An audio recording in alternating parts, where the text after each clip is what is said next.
네, 안녕하세요. 팀 탑의 이제 주장을 맡게 된 김기인이라고 합니다. 네, 반갑습니다. 와.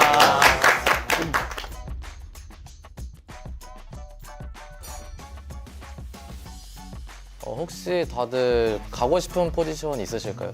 저는 정글 가고 싶습니다. 저는 원딜링 하고 싶어요. 주장님은요?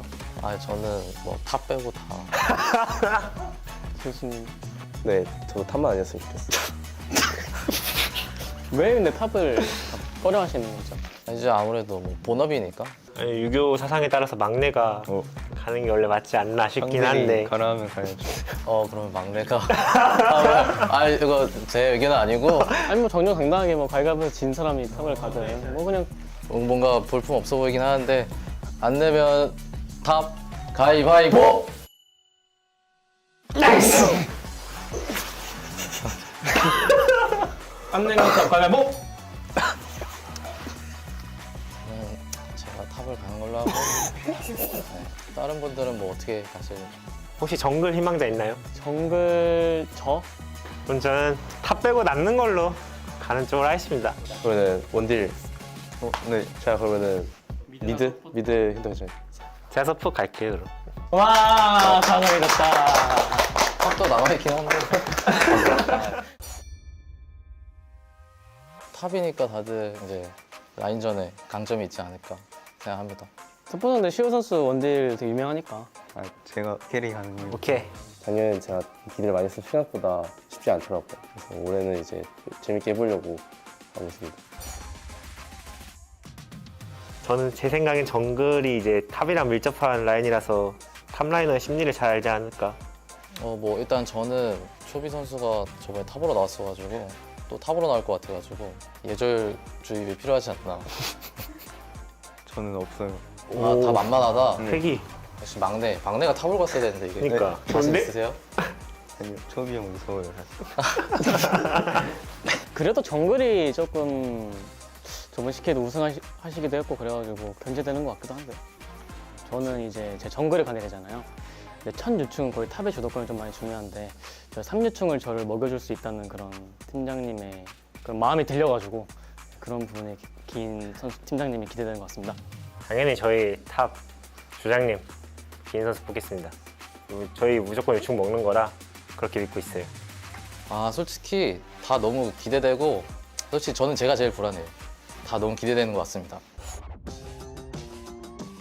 일단은 뭐 인게임적으로 보면은 아무래도 초반 저희는 탑이다 보니까 뭐 유충까지도 뭐 되게 중요하다고 생각하는데 이번 패치로 인해서는 유충까지 이어지는 게 뭐 첫 포탑까지도 있으니까 심벌 업그레이드 쪽이 조금 중요해지지 않았나. 그래서 한 팀이 다 업그레이드 한다는 것 자체가 되게 좀 메리트가 큰 것 같아서 그 부분 조금 중요하게 보는 것 같습니다. 저는 일단 미니언 웨이브 개념이 좀 많이 바뀐 것 같아서 그걸 좀 잘 적응을 잘 해야 될 것 같습니다. 텔포가 바뀌어가지고 디테일 감각이 어느 정도인지 익혀야 될 것 같아서. 뭐 저도 텔포는 좀 이제 떨어지는 시간이 엄청 많이 길어진 것 같고 신경 쓸 게 좀 더 많아졌다? 뭐 이 정도인 것 같아요. 제일 크게 와닿았던 건 웨이브랑 타워가 세져가지고 좀 상대가 되게 잘 죽는 느낌 받았던 것 같아요. 상대가 다이브 할 때. 일단 대포가 네 번째에 나와가지고 라인사 받기가 뭐 상대가 하기가 좀 애매해졌다고 생각했는데 판마다 다르더라고요. 그 정도인 것 같아요. 요즘에도 수업에 계속 나오니까 그런 미니언 웨이브 속도라든지 데프 웨이브 나오는 라인이라든지 차이로 인해서 수업에 조금 더 변수를 더 줄 수 있는 것 같다. 전 미드 팀을 했을 때 미드가 누구 나올 줄 모르겠는데 그게 제일 재밌을 것 같아요. 딱히 없고 그냥 누가 와도 재밌게 할 수 있으면 된 것 같아요. 뭐 목 닫고 기다리고 계세요. 제우스 선수가 해줄 겁니다. 녹서스의 상남자들 파이팅!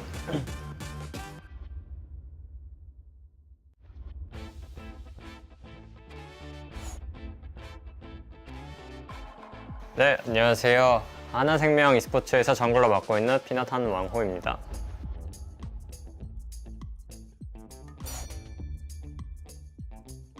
일단 제가 생각해둔 거 혹시 말만 일단 먼저 가볍게만 해볼게요. 듣기나 해보십시다 일단. 일단 작년 기준에 여기 3명은 했었단 말이에요. 그리고 저희가 우승을 했지 않습니까? 근데 저희가 일단 실비 선수랑 저랑 보띠오를 갔었어요. 근데 실제로 보띠오 나쁘지 않았어요. 잘했잖아요. 그래서 저희는 이제 했던 맛으로 이렇게 갈 생각을 하고 건부 형이 워낙 다른 라인을 잘하시니까 일단 전 미드를 생각하고 있었고 이제 탑 정글을 그냥 뭐 여기서 이제 정할 생각으로 하긴 했었죠. 근데 저는 그래서 현준 씨 탑에 원래 묘식님 정글로 뽑긴 했었어요. 아 근데 이유 한번 들어봐도 될까요 혹시? 일단 제일 롤을 많이 하셨을 거예요. 또 이게 스크림을 또 안 했었고 이제 정글을 제일 많이 했을 거다 플레이 수가. 하네. 아 맞네. 그래서 정글의 왕. 근데 이게 여기 중에서 지금 정글의 왕이세요 지금 현재. 아니 이게 근데 배려가 없는 게 그만큼 정글을 많이 했으면은 좀 다른 라인을 시켜주면서 아니 저는 이겨야 되잖아요, 저기. 일단 틀은 뭔지 알았어요. 거의 확정이네요, 그러면은. 아니 뭐 진행하면서 달라질 수는 있으니까. 여기 막내 2명 신입이잖아요. 그 2명이 얘기해 주는 거 어떨까요? 작년에 이제 보면서 뭘 느꼈냐면 아 이게 역시 정글이다. 생각하는 게 5명이 하는데 다 똑같아. 하나로 방향성 정해지면은 그걸로 가고 단합력이 되니까 틀린 플레이도 맞는 플레이가 되는 단합력을 봤습니다 저는. 멤버가 엄청 좋아 보이고 일단 정글이 제 생각에 이런 거 쉽게 하면 정글이 좀 잘하면 뭔가 게임이 쉬울 것 같아서 맞아요. 근데 그것도 엄청 중요하긴 해. 미드 잘하시잖아요 캐니언 선수가. 이제 정글 라인에서 제가 정글 가면 미드 정글 압사를 할 거 아니에요. 그럼 또 게임이 재미없어질 수도 있기 때문에 즐겁게 한번 해봅시다. 그러니까 그게 강점이다. 네, 저런 게 강점이지 않나. 신입했으니까 근데 주장님이 한 번씩 해줘야죠. 저는 이제 보이스를 많이 채웠으니까 여기 2명이 우승 멤버니까 한마디씩 해주시죠. 질문이 뭐였죠? 그냥 편안한 마인드로 하면은 높게 올라가실 수 있지 않을까. 해줄 말이 없긴 한데 그냥 뭐 열심히 다 같이 했으면 좋겠습니다. 근데 좀 약하다. 이거 진짜 이거 일단 서포터는 그냥 그날 메이크업 하는 게 아깝고 시간이 아까워요. 가서 지우는 시간이 더 걸려요. 네, 서포터는. 원딜도 쉬워요. 원딜도 쉽고 그러니까 탑미드만 경기하면 된다라고 생각해서 그냥 뭐 탑미드만 좋은 게임 하자 정도. 탑미드한테 좋은 게임 하자. 미드를 제가 읊어드릴게요. 상혁이 형, 지훈이, 초비 그리고 BDD. 쇼메이커. 그리고 빅나 선수 이렇게거든요. 근데 이게 뽑을 때 이게 그게 됐나? 그렇게 되던데요? 아니 이거에 팀장들이 그냥 이름값 보고만 뽑은 거 아니에요? 아니 근데 이렇게 됐어요 그렇게. 신기하긴 하네. 작년에 근데 제가 탑 가서 좀 잘하긴 했어요. 근데 제가 기억하기로는 막 세트 때 탑 확실히 갔던 거 기억나는데 그 지훈이 아트록스였나? 그렇죠. 그것 때문에 질 뻔하긴 했었어요. 그러니까. 연애였는데 예. 작년에도 근데 작년 기억나시죠? 작년에는 스폰만 이긴다는 마인드였죠 사실. 저희 작년에 그냥 이거 빨리 퇴근하는 게 이득이다라는 마인드로 했었는데 뭐 어떻게 해야 우승하냐. 근데 그냥 하다 보니까 근데 다른 라인 솔직히 잘 못해요 제가. 네, 그냥 적당히 게임 하면 네. 이기던데요. 네. 근데 저희가 서포터를 처음에 만났어가지고 대진이 어떻게 될지 모르겠는데 미드는 모르겠고 원딜 탑 서포트 만나면 그래도 무조건 처음은 이기지 않을까 생각하고는 있어요.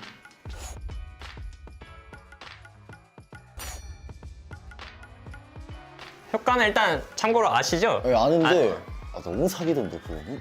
인정. 그거는 그냥 제가 봤을 때 5인 다이브 받고 다 같이 죽고 다른 쪽 가면은 그거는 심지어 100원 줄 거예요, 맞죠? 100원 줘. 맞아요, 100원 줘가지고 그리고 심지어 이게 그 자리에서 부활하는 것도 아니고 집으로 돌아가져서 부활해서 진짜 막말로 원딜 풀만 빼도 다 죽어도 이득이다. 거의 그 정도로. 저 사기 같았는데 그렇다고 그게 보통 20분에 아타칸이 나오잖아요. 그 많이 먹는다 해도 바론으로 못 잊더라고요. 잊지 못하더라고요. 거의 약간 대부분 바론이랑 안 쓰니까 그래도 막 게임 끝날 정도까지는 아니다. 그래도 사기는 맞다. 꽁복은 다 같이 주더라고요. 맞아요. 경험치를 5명 다 줘요. 그래서 아타칸 먹으면 1, 2렙차 놔주려고 맞아요, 그것도 맞아요, 엄청 맞아요. 좋다고 생각하긴 했어요.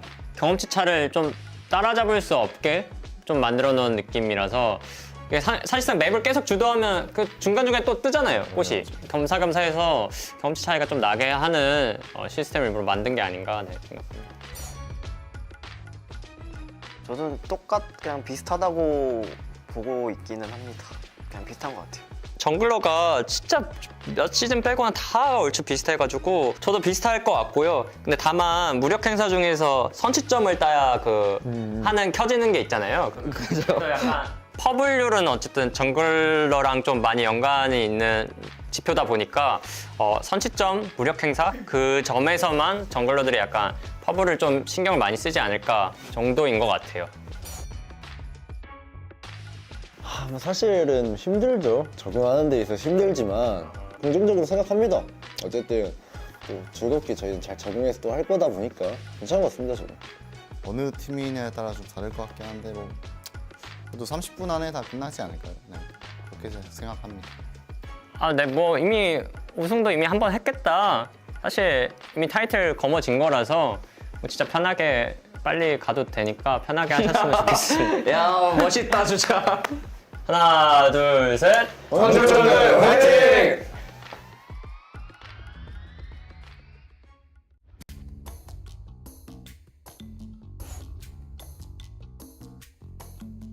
안녕하세요. 이번에 라인별 토너먼트 미드팀 주장으로 나오게 된 페이커 이상혁입니다.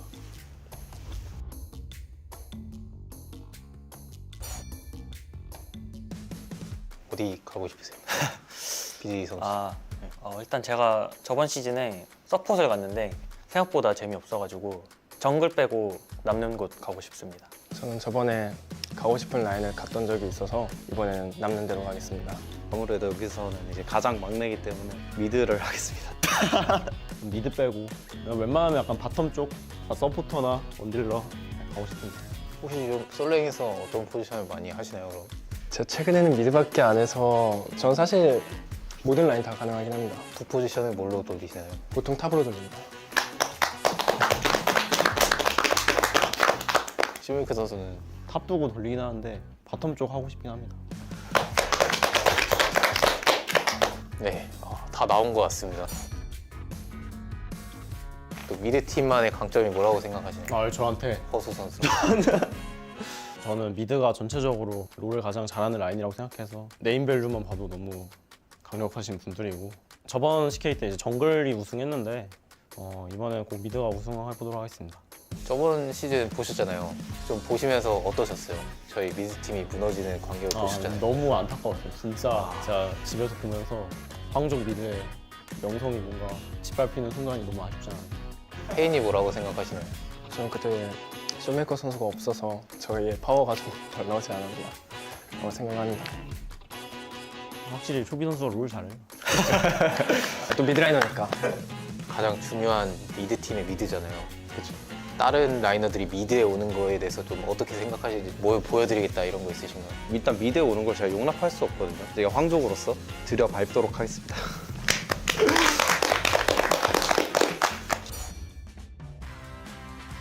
지난 시즌에 봤는데 탑 라이너가 생각보다 그 오합 지졸들이더라고요. 팀 합이 안 맞는 것 같아서 쉽지 않을까 생각합니다. 다른 라인 멤버들을 좀 보셨나요?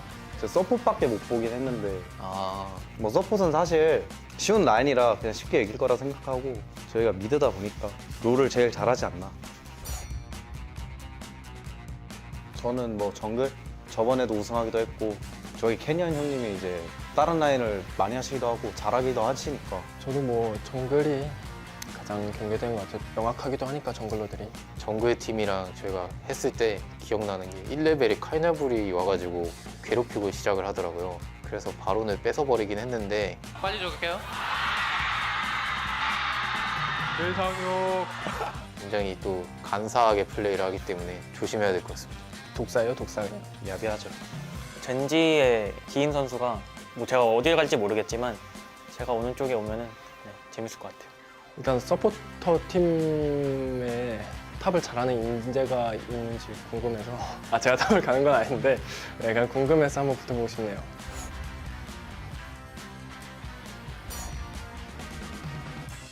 초반에는 크게 차감이 안 돼가지고 뭐 중후반에는 원래도 똑같이 탈 수 있었으니까 저는 사실 체감이 크게 되진 않는 것 같아요. 저는 바뀐 텔레포트가 초반에 너무 마음에 안 들더라고요. 예, 그냥 뭐 한숨 자도 될 정도로 진짜 많이 늦어가지고 저는 개인적으로 좀 불후의 영역이 좀 더 가까운 것 같습니다. 초반에 상대 디테일을 타봤는데 이게 도착을 안 해가지고 이미 상황이 끝나더라고요. 그래서 슈메이커 선수가 얘기한 것처럼 순간이동이 아니라 그냥 이동이 된 것 같아요. 대신에 근데 좀 초반에 이제 아무데나 탈 수 있으니까 뭐 전략적 플레이도 좀 가능할 것 같고 그런 것도 되지 않을까 생각합니다. 아타칸도 뭐 생기고 이제 전 맵에 이제 뭐 킬이 좀 난 지역에 꽃잎이 많이 떨어지는데 확실히 미드가 주도권이 있으면 협곡에 떨어져 있는 꽃잎 청소하기도 편하고 저게 줍는 것도 은근 쏠쏠하더라고요. 미드가 잘하는 게 전보다 더 중요한 것 같고 더 빠르고 약간 공격적인 플레이를 더 많이 할 수 있는 그 상황이 좀 많이 오는 것 같아서 많이 중요할 것 같습니다. 일단 작년에는 조비 선수가 탑라이너를 가가지고 탑에서 아주 든든하게 해줬다고 생각했는데 누가 될진 모르겠지만 그 탑라이너 선수가 아주 든든하게 될 것 같고 듣기로는 초비 선수가 탑도 이제 계속 부 포지션으로 많이 돌린다고 하니까 든든한 것 같습니다. 아무래도 팀 미드에서 제일 든든한 팀원은 저희 팀장님이지 않나 생각합니다. 그리고 저는 부담감 항상 이어달려 하니까 그냥 뭐 다 부시겠습니다. 네. 미드라인을 맡고 있는 빅라 선수가 미드 1차도 10분에 밀고 바텀도 한번 빌려주고 탑도 한번 들려주고 오브젝트까지 다 먹여주고 뭐 게임을 캐리할 거라고 생각하고 있습니다. 저는 개인적으로 빅라 선수가 미드 1차를 10분에 못 밀고 바텀과 탑을 못 들리고 부담을 주는 건 절대 아니고요. 빅라 선수가 해낼 수 있을 거라고 믿기 때문에 하나, 둘, 셋. 방금미드팀 화이팅!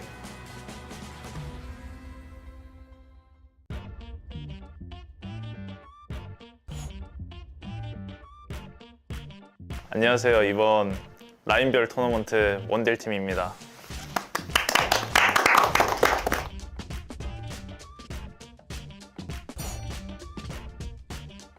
제 마음속으로는 사실 포지션을 좀 정하고 뽑긴 했습니다. 전략적으로. 근데 일단 한번 자신 있는 라인을 들어볼게요. 형님부터. 서폿이나 미드? 그나마 좀 많이 갔던 라인이라 저랑 또 솔랭에서 바텀 듀오로 합을 맞춘 적이 있으니까. 작년에는 제가 서폿을 갔었는데 인재를 자신 있는 거는 정글? 정글 주챔이 혹시 어떻게? 저는 뭐 다 합니다. 리신부터 시작해서 좋은데? 리신? 아니면 뭐 스카너 이런 것도 합니다. 저는 무조건 탑. 무조건 탑. 이 원딜러들이라면 다 공감하시겠지만 가끔씩 2대1을 하다 보면 서포터 없이 그냥 1대1을 하고 싶다라는 생각이 들 때가 있거든요. 아무래도 제가 막내다 보니까 원딜 가는 게 제일 마음이 편하지 않을까. 왜 막내인데 원딜? 원딜이 가장 무겁지 않나요? 사실? 원딜이요? 그래도 주라인이다 보니까. 제가 생각했던 포지션은 이렇습니다. 여기 탑, 그리고 정글을 하시는 줄 알았어요. 여기 솔라인을 좀 잘하시는 걸로 알아가지고 미드에 보내실 뭐, 그러는데. 네, 아무나 가겠습니다. 지성이 형은 서폿 이렇게 생각을 했으면 제가 원딜을 가려 했어요. 주장이니까. 작년에도 데프트 선수가 원딜 맞아요. 그랬던 것 같아요. 주장의 무게로 일단 그 정도로 생각을 해봤습니다. 서폿을 만나서 일단 이겼으면 좋겠고 탑이나 미드를 꺾어야 되는데 미드한테 이제 복수를 해줘야 되니까 미드를 만나서 이기고 결승에서는 디펜딩 챔피언인 정글을 잡고 이기는 그림으로 잘하는 선수들 이기서 챔을 하고 정글에서도 리신을 하고 3이라도 하고 다 공격적으로 해서 상대를 정신 못 차리게 하면 좋은 전략인 것 같습니다.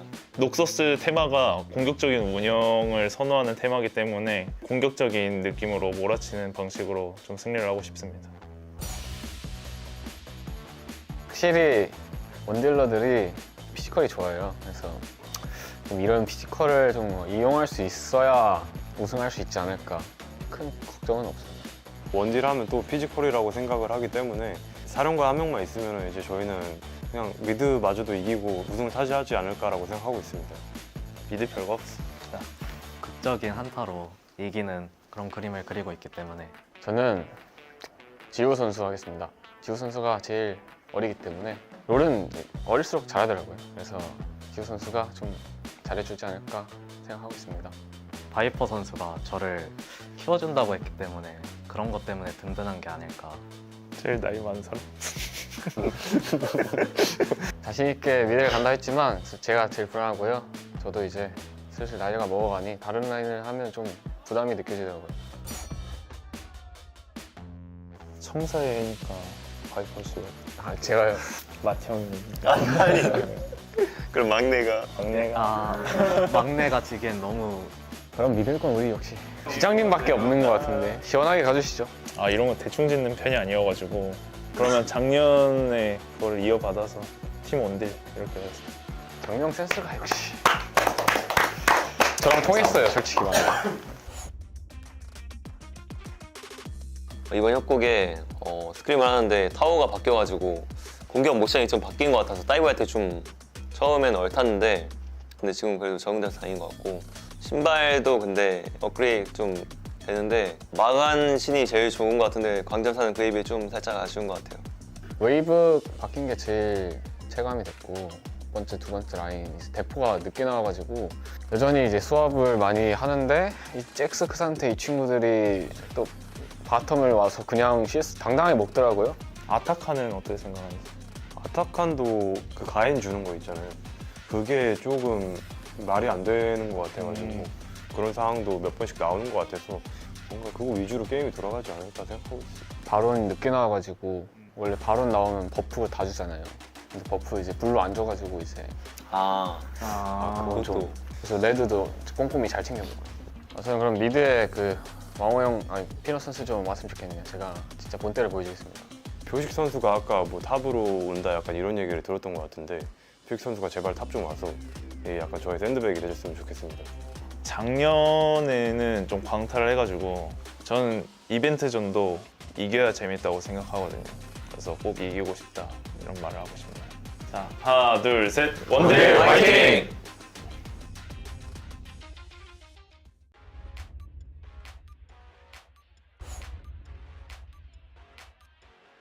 이렇게 5명이 서포트인 서포트팀, T형 캐리아, KTA, 5명의 스포츠 딜라이트, OK 무리온 저축은행, 홀루, BNK POX의 켈린 선수입니다. 잘한다.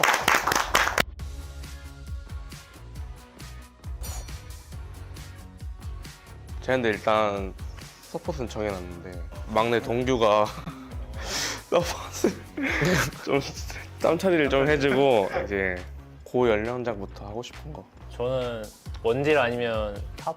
원딜 아니면 원딜 탑? 아니면 탑? 몇 살? 여기 다 공인학생. 저는 일단 원딜을 선호하게 합니다. 나도 원딜인데. 전 정글 갈게요. 근데 그때 작년에 미드 하는 거 보니까 잘하던데 아칼리. 미드 할 수는 있는데 원딜 가면은 무조건 캐리는 가능한데 미드 가면 이제 버스 타야죠. 나도 원딜 가면 캐리는 가능한데 미드 가면은 마이너스 저 미드 하겠습니다. 2인분이라. 저 미드 정글 상체 미쳤는데 멤버? 좋다 좋다. 웬만하면 다 이길 것 같은데. 지금 웨이 선수 원딜 하는데 몇 번 봤는데 원딜 나쁘지 않다. 그지. 사회생활 잘하네. 전 역시 뜬금없긴 한데 혹시 반말해도 되나요? 그래도 편할 것 같은데. 그러니까 공이 3명에 이제 1살 차이까지는 저는 이제 친구라고 배워가지고. 1살 차이도 반말이 되긴 하죠. 형규 형? 민석이? 게임할 땐 괜찮은데 지금은 캐리아님 역시 확실해. 그러면 캐리아님만 존댓말 하겠습니다. 10일까지 생각해보겠습니다. 알겠습니다. 예? 분위기 망한 것 같은데. 네, 다음 거 진행이 좋아. 일단 저부터 말하면 아마추어 때부터 탑 뽑기를 많이 했어가지고 많이 유명하거든요. 팬티 이겼다 역시. 저는 뭐 늘 먹던 거 하겠습니다. 저도 뭐 그냥 요새 나오는 정글들 다 잘 쓰겠습니다.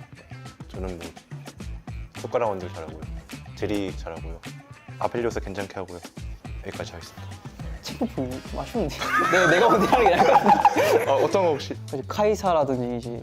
저 미드 근데 미드 롤드컵 때 뭐였지? 롤드컵 때 사일 갈리오. 뭐 그런 거 하겠습니다. 가끔 생각하거든요. 탑베인 같은 걸 한번 해보고 싶은 거 생각하는데 바로 빼려야겠다. 가끔 탑베인 같은 거 해보고 싶습니다. 각자 알아서 잘 생각하고 있죠. 남의 시선 따위는 굳이 즐기지 않는. 혹시 서포터 내리치기 하는 팀이 누군가요 혹시? 숟가락이랑 딱 봐도 탑이랑 그 자식들. 숟가락 탑? 딜라이트 선수랑 저랑 맞다이 한번 들어가겠습니다. 제발 원진이랑 탑 만나게 해주세요. 탑 원딜이 제일 만만하긴 해. 원딜을 좀 코를 밟아놔야지 이게. 제가 생각해봤는데 이게 미드가 잘하면 게임을 질 수가 없고 그거는 맞는 거라고. 안 지긴 하겠네. 안 지긴 하겠네. 탑 원딜만 죽인다? 딜라이트 아이들? 딜라이트 하이드 갑시다. 그렇게 합시다. 예. 예. 이름 뭐야? 딜리트 아니 뭐지? 딜레이트 뭐야? 누가 가장 만만해? 만만한 거 원딜. 원딜 중에서 누가 막. 누가 제일? 아 원딜로 가니까 원딜 중에서 원딜로 오면은 누구는 이길 수 있다. 와 이거 잠깐만 괜찮나 이거? 솔랭에서 몇 번 만나봤는데 이게 살짝 테디 형이 게임을 솔랭에서 좀 시원하게 하니까 와 진짜 이걸 고른다고 근데? 다르긴 하다 패기가. 저희랑은 연관 없는. 아니 리스펙합니다 저는. KT 웨이 선수 하겠습니다. 아 이게 이유가 이게 좀 아까 원딜 선수 중에 이길 것 같은 선수를 뽑으라 했는데 진짜 뽑길래 좀 지금 마인드가 좀 한번 교육을 당해야 될 것 같다고 생각합니다. 이제 여태 이제 좀 본 이제 시간 보니까 KT 웨이 선수가 좀 쉽지 않은 것 같아가지고 합을 좀 잘 맞춰봐야 될 것 같습니다. 활기찬 성격인 것 같아가지고 제가 좀 조용해가지고 좀 맞춰가는데 좀 쉽지 않을 것 같아요. 와 성격이 안 맞다는 빡인데? 근데 말이 이렇게 좀 아무래도 또 바텀이 또 자기 주 포지션 갖고 웨이 선수가 또 원딜 나쁘지 않게 하기 때문에 바텀이 좀 강세이지 않을까. 병조약초. 저는 절 믿겠습니다. 웨이 든든합니다. 제가 아까 테디 선수 이제 할 만하다 말했는데 당연히 장난이고요. 유쾌하시길래 한번 저도 부딪혀보고 싶어서 말해봤고요. 진짜 만만한 선수는 서폿으로 올 BDT 선수가 만만한 것 같고요. 무서운 선수는 없습니다. 이상입니다.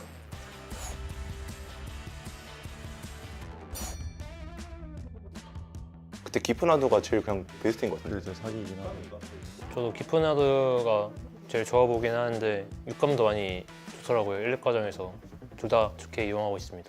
1렙 무슨 과정 좋나요? 그거는 전력적 비밀입니다. 안 넘어오시네. 그건 너무 상황마다 달라가지고 뭐 어떤 챔피언 하냐랑 구도에 따라 달라가지고 더 해봐야 할 것 같습니다. 데이터가 필요한 룬이라서 그런 거는. 파멸의 아타칸 잡으면은 진짜 그 꽃밭이 열리거든요. 잡아야지만 되나? 하나씩 있긴 한데 진짜 근데 그거 다 먹으니까 1렙 오르고 막. 탑원들만 이기고 집 가겠습니다. 서폿을 만만하게 본다 해서 탑원들. 휴가 못 가게 해서 미안하다. 하나 둘 셋. 드라이버 화이팅!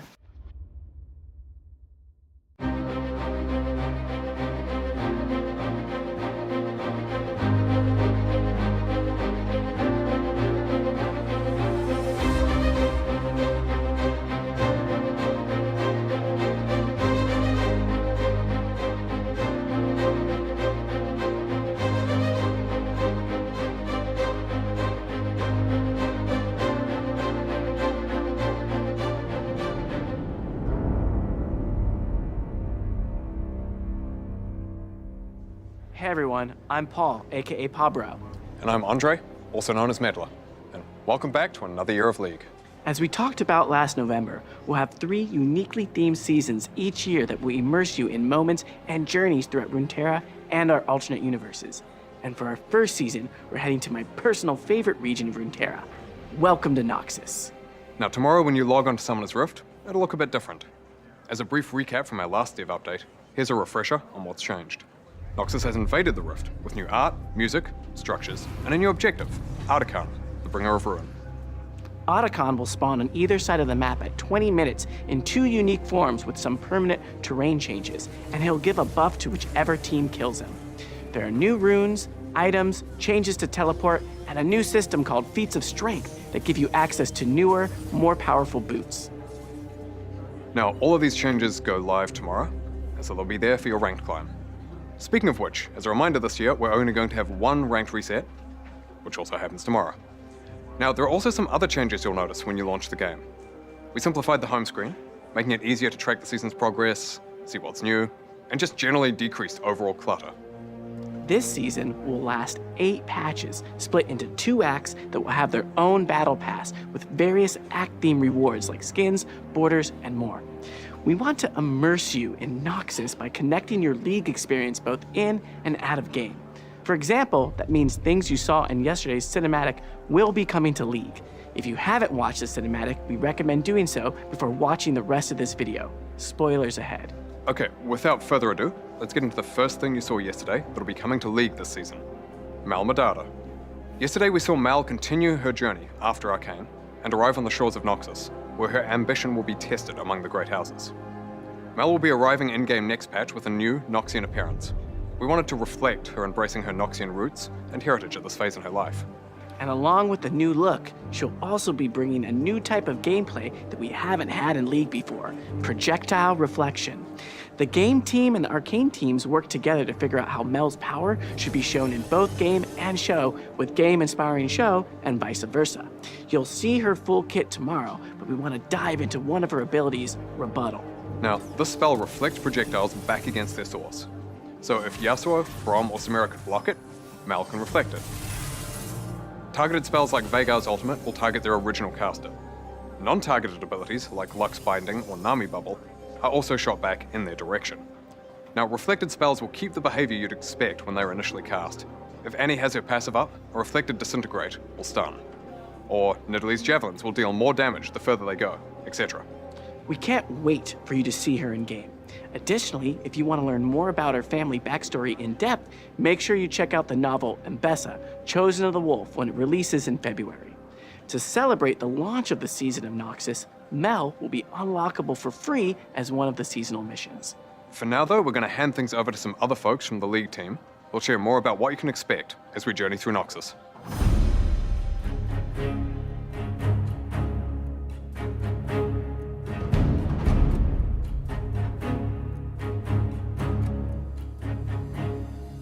Hey everyone, I'm Chad, aka McIver, and I'm the seasons lead. And I'm Bryce, aka Riot Athelos, longtime Rioter and League's newish creative director. I started on this role about a year ago, but I've been at Riot and working with League for over 9. Over the years, one of the things that we've loved most about working on League is how much you love it. The world, the champions, the lore. And so do we. League has such a rich and vast world, but sometimes that richness lacks the depth you and we think it deserves. And this is why we decided to build on that storytelling as we head into our first season. Yeah, we want seasons to unify League in a way that connects the in-game and out-of-game experiences. You've already seen a lot of the ways that Season 1 is going to help Noxus come to life in League with gameplay updates. As the season goes on, there'll be more in-game thematic narrative expressions, like the Reckoning Pits of Noxus, making their way into Arena, as well as out-of-game ones like motion comics and minigames. We were really excited by the reception to Spirit of Hearthhome last year. We loved giving you a unique introduction to Aurora, and we're going to continue experimenting with ways that bring our worlds to life and connect those in-game and out-of-game experiences. In Season 1, one of the ways that we'll do that is with a new genre of minigame that will debut in Act 2. We also want to confirm something that you probably saw in yesterday's cinematic, specifically around LeBlanc. She's a beloved, iconic champion in League, but she's in need of some modernization. One of our goals is to tie champions and champion updates to seasons, so we felt that a season focused on Noxus would be the perfect time to give LeBlanc a visual update. You'll see more of LeBlanc in her new look later this season. Lastly, we also want to talk about where seasons can take us. This year is primarily focused on Runeterra, but we're really excited about the possibilities that alternate universes bring to seasons. Yeah, just imagine a world of bees. Just literally bees everywhere. You're a bee. I'm a bee. We're all bees working for Queen Bee Syndra. You had me, you lost me, you brought it back. We'll think about that, but I think we should consider some other choices too. Okay. But anyway, our goal really is to deepen the connections to our champions, and because of that, we won't always be able to include every champion in every season. With the release of Mel, we'll have 170 champions. We'd rather have a stronger narrative for the season and do the champions justice, rather than be shallow across every single one that could fit. We are really excited for you to experience what the team has built, and we can't wait to see what you think as we start on this journey. With that said, we'll hand things over to Cosmetics, who will share more about what you can expect.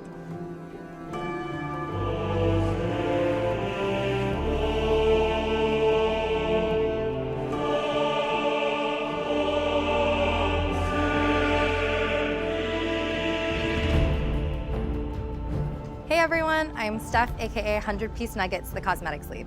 And I'm Tom, aka Riot Hylia, an art director on cosmetics. Today we have a bunch of skins related topics to cover, including this season's prestige list, exalted skins, and how our champion first philosophy will work for seasons. So unsurprisingly, many of the skins this season are heavily focused on Noxus. The first set of those you'll see are the Mask of the Black Rose skins, which will be live tomorrow. Some of the champions getting those skins were in yesterday's cinematic, which is where the skin inspiration came from, but some of them weren't. When choosing champions who weren't, we focused on champions who would attend a Black Rose Masquerade ball and make sense in that thematic. Because really, is Ezreal not going to a party with a lot of things to steal? And of course, Renata Glass would be rubbing elbows with Noxian Elite. She's a businesswoman, she's got perfume to sell. Exactly. These are gonna be our first Battle Pass reward skins. Elise will be earnable with the free pass, while Samira, Renata Glass, and Vladimir will be earnable with the paid version, with Katarina as the prestige capstone for the paid Act 1 Battle Pass. Oh, okay, we also want to share this season's upcoming prestige skins. Katarina and Darius will have earnable prestige skins through the Battle Passes, while Cassiopeia and Kiana will have prestiges available for Mythic Essence. And speaking of prestige skins, last year we shared that we're going to be uncoupling prestige skins from a base skin. Yeah, so pretty often we would find ourselves feeling limited because the base skin thematic and the high fashion prestige universe would sometimes feel like they were clashing. This sort of led to us feeling that some skins felt that we'd just thrown them into a lapel jacket and called it a day. So we're working on a few different directions for the future of prestige skins and are looking forward to your feedback on where we take them. There's currently 3 options. First, we could preserve Prestige as its own universe and thematic, but try to infuse just a little bit more of the base thematic into it, like the upcoming Cassiopeia skin that will be on PvE tomorrow. The second option would be the flip of that, so moving away from the Prestige universe and going harder on the thematic, but with just some more flair. An example of this is the upcoming Katarina skin, where she's wearing the bleeding edge of Noxian fashion, just like in the cinematic. Finally, we could try to find a mix between the two based on what would best fit the champion and theme. We'd love to know which option you think would be best, and we're really looking forward to hearing your thoughts as we figure out where to take Prestige skins in the future. Okay, beyond Prestige skins, we obviously have a lot more planned this season outside of Noxus. To give you some variety, we'll have a mix of skins including returning thematics, like a fresh recipe for cafe cuties, and some completely new thematics. These non-seasonally themed skins allow us to even further deliver with our champion-first philosophy. Do you want to peek? Yes, please. Okay, so for April Fools this year, we wanted to pay off Shaco's mischievous nature and lean into his deep lore for his first legendary skin. It's cats. It's cats? It's cats. It's cats. So we know you're probably wondering, why is Shaco cats? And the answer is obvious. He's got boxes, and if it fits, he sits. We had a ton of fun working on this skin, and some of our own junglers debuted as vocal talent. So enough cats, anyways. As we shared last year, even though we're only doing 1 ranked reset, we're still going to be doing 3 victorious skins across the 3 seasons. The victorious skins will remain their own thematic, regardless of the season they're tied to.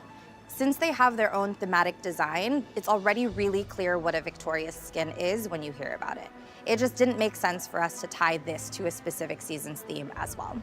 We also wanted to share who's going to be receiving an Exalted skin this season.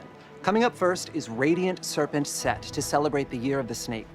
And while we don't want to spoil what the exact skin is for our second Exalted skin of the season, we do want to share that it'll be Mordekaiser. For now, we'll leave you just with a little hint. He's going to be coming to the Rift in a way that Runeterra hasn't seen in like a bajillion years. That's it for us today, so we'll hand things off to esports to talk a bit about their plans for the year. Thanks so much for watching, and welcome to Noxus.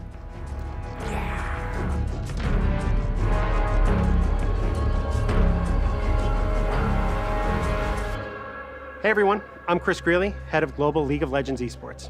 And I'm Waylon Roselle, Chief Operating Officer of Esports. And welcome to the start of an incredible season for LoL Esports. This year we've got plans to bring you even more unforgettable moments, from major updates in Split 1 to an expanded global event roadmap. We have a lot to cover, so let's dive into what's in store for LoL Esports this year and beyond. One of the biggest changes we have coming this season is the full Fearless draft in Split 1.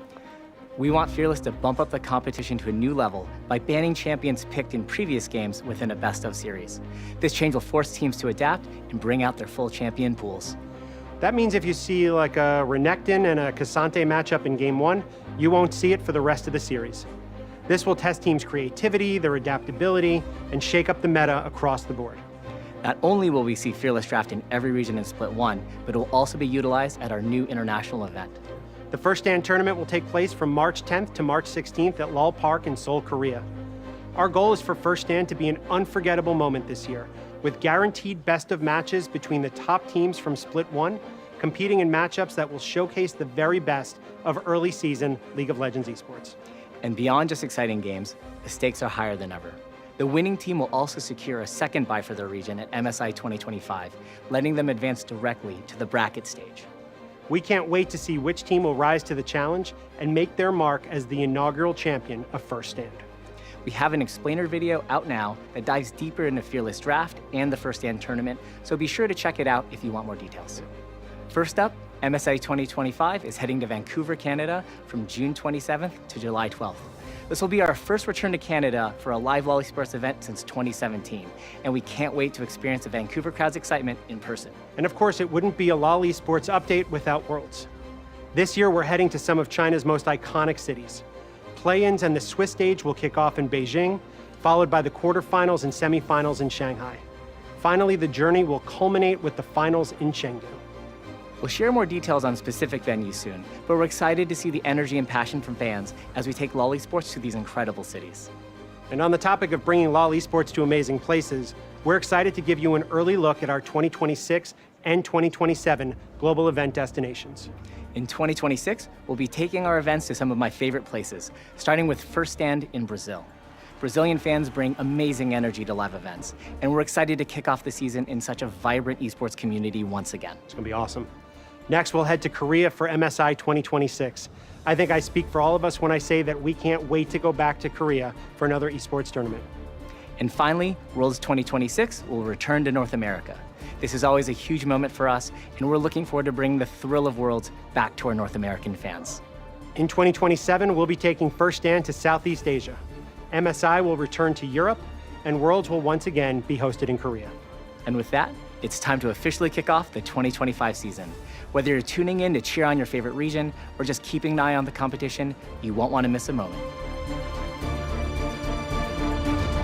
So that's a wrap on all things LoL Esports. Thanks for joining us, and here's to an amazing season ahead.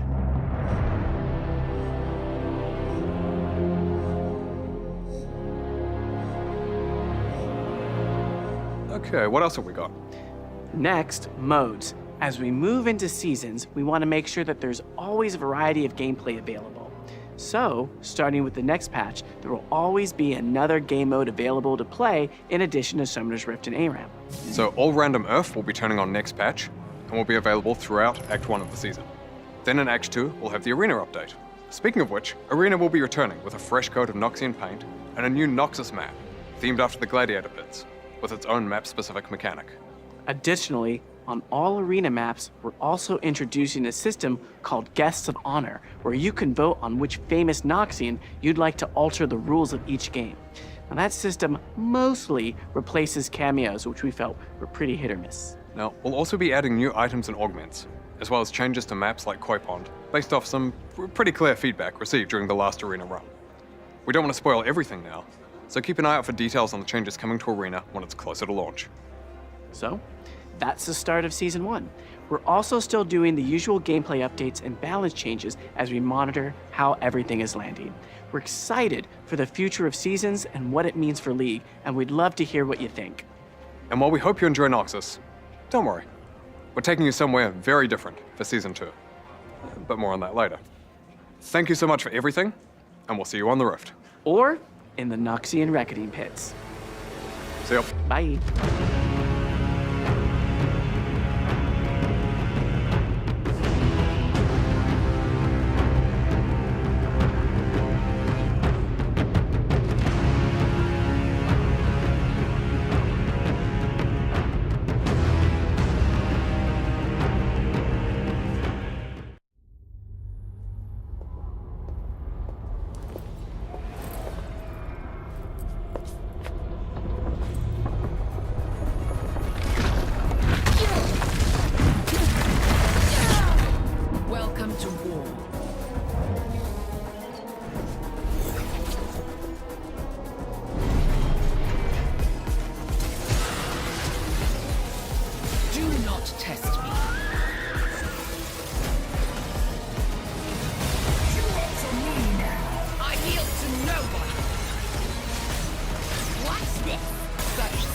Endless chaos, Jinx.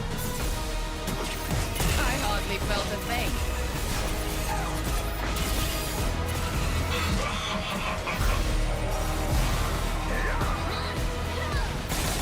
Nothing I couldn't handle.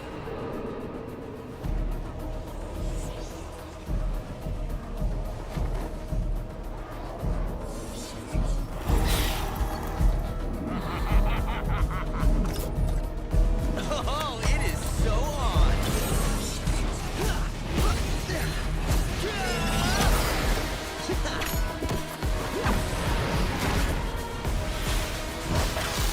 It's about to get messy!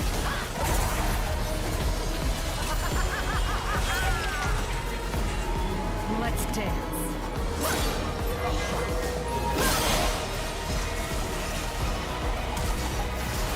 Blood for Noxus!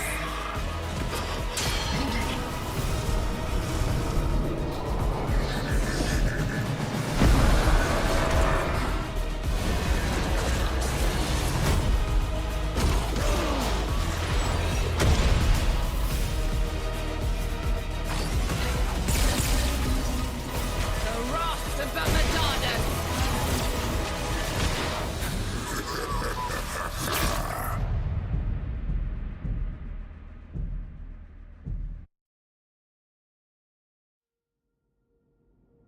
Noxus is where the strong gather. It seeks the fearless and defiant, calling them here to answer one simple question. Are you strong enough? You say you're not afraid to die, but take off the armor around your chest. What's left inside? Lying, licking your blade. Do you really bleed if it washes away? Take a ride.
Every new path seems to lead us closer to chaos.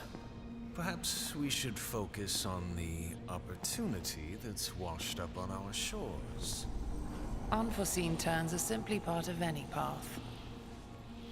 Yes, but that, darling, is a step too far. Even for us. Piltover was a lesson, Vladimir. Calamity is always approaching. In some moments, its arrival is more imminent than others. Our next move must be bolder, not safer.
Hello and welcome to the Season 1 season opening. Welcome to Noxus. We are here. It's me, Valdez. I got Wolf and Ox with me, and it's just yet another great year of the LCK and yet another awesome opening event here.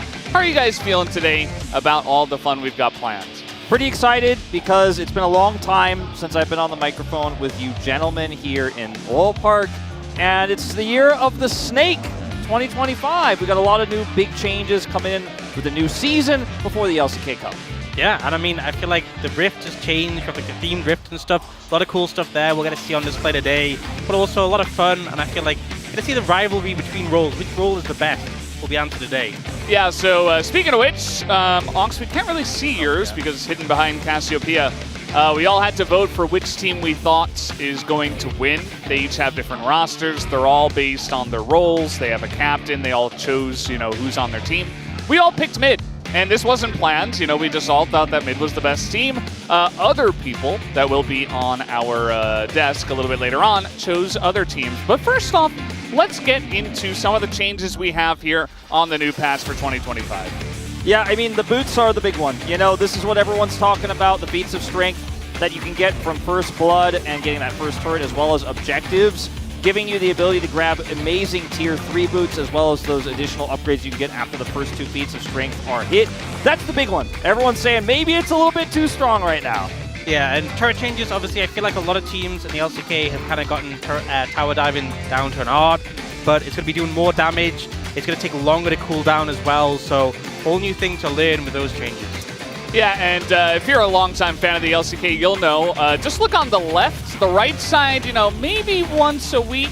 We're not going to see too much of Runas Atakan because this is, of course, the new boss that we have here, and the junglers have had some comments. If we don't get a lot of action, we'll have Voracious. Obviously, if we get a bit more, we'll have Runas. Owner Imposic saying, makes it very worth to 5-man dive and all die just for the enemy AD carry splash with that little GA effect of Voracious Atakan. Yeah, we've had before like a kind of GA effect. Everyone remembers the original Chemtech Soul that caused a lot of problems. So I know this one is very powerful. A lot of people have sort of weighed in, had opinions. It does seem very strong if you get your hands on it. Yeah, it's not really the same type of thing, though, in that when you die, you don't die, you just withdraw back to the fountain, and you'll give whoever kills you 100 gold. He has some changes to teleport, so you can teleport to wards, again, free 10 minutes. You can teleport to minions as well, but it's no longer a blink. It's actually kind of a dash that goes across the map for your untargetable. You fly through. I wouldn't call it a dash. Maybe like a sleepwalk, as Chovy it's simply calls travel, as Baker puts it. It's so slow to the point where he can take a nap. Yeah, I'd feel pretty disappointed if someone was like, "Yeah, I can teleport," and then they just sort of like 5 minutes later. Slowly over to somewhere else, but you know, it does mean there's more sort of creativity with, you know, it's been a long time since we've had the ability to TP towards early and find flanks, but it's going to be at a more measured pace. Yeah, and we have the Blood Roses and Petals, which can give you adaptive damage as well as some experience. If you're behind, it can help you catch up. We'll talk more about that as we get onto the Rift. The Tier 3 boots we talked about a little bit earlier. Teddy's a little bit disappointed the Berserker Greaves upgrade isn't as strong as Sork Shoes, but let's be frank, the Sork Shoes upgrade definitely is the best one because you got percentage-based as well as flat Magic Pen. Costs 750 gold to upgrade to your Tier 3 boots, and you have to have 2 legendary items as well as the Feats of Strength. But if you get those leads, you can snowball the game further. And because we have the new boss coming in, Arakan, the spawn for Baron is 5 minutes later. It means, you know, when blue buff and red buff, how everyone gets the buff, that happens 5 minutes later. And Viper, all these changes, that's what he's focused on. When am I getting my red buff? That's all he cares about.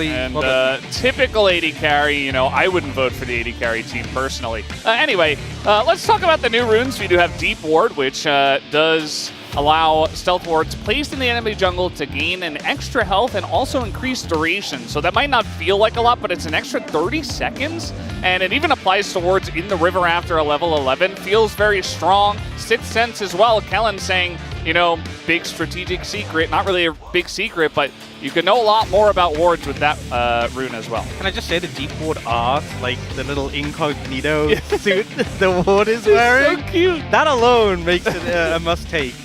Yeah, I think the deep wards are going to be pretty oppressive if you can get a big lead in the game, just because you're going to be able to constantly set up that deep vision. It'll be much more difficult to clear. Kind of like how we've talked about Chemtech Soul's Rift can make it very difficult to come back in the game because of those big Scryer's blooms that make it so easy to clear vision.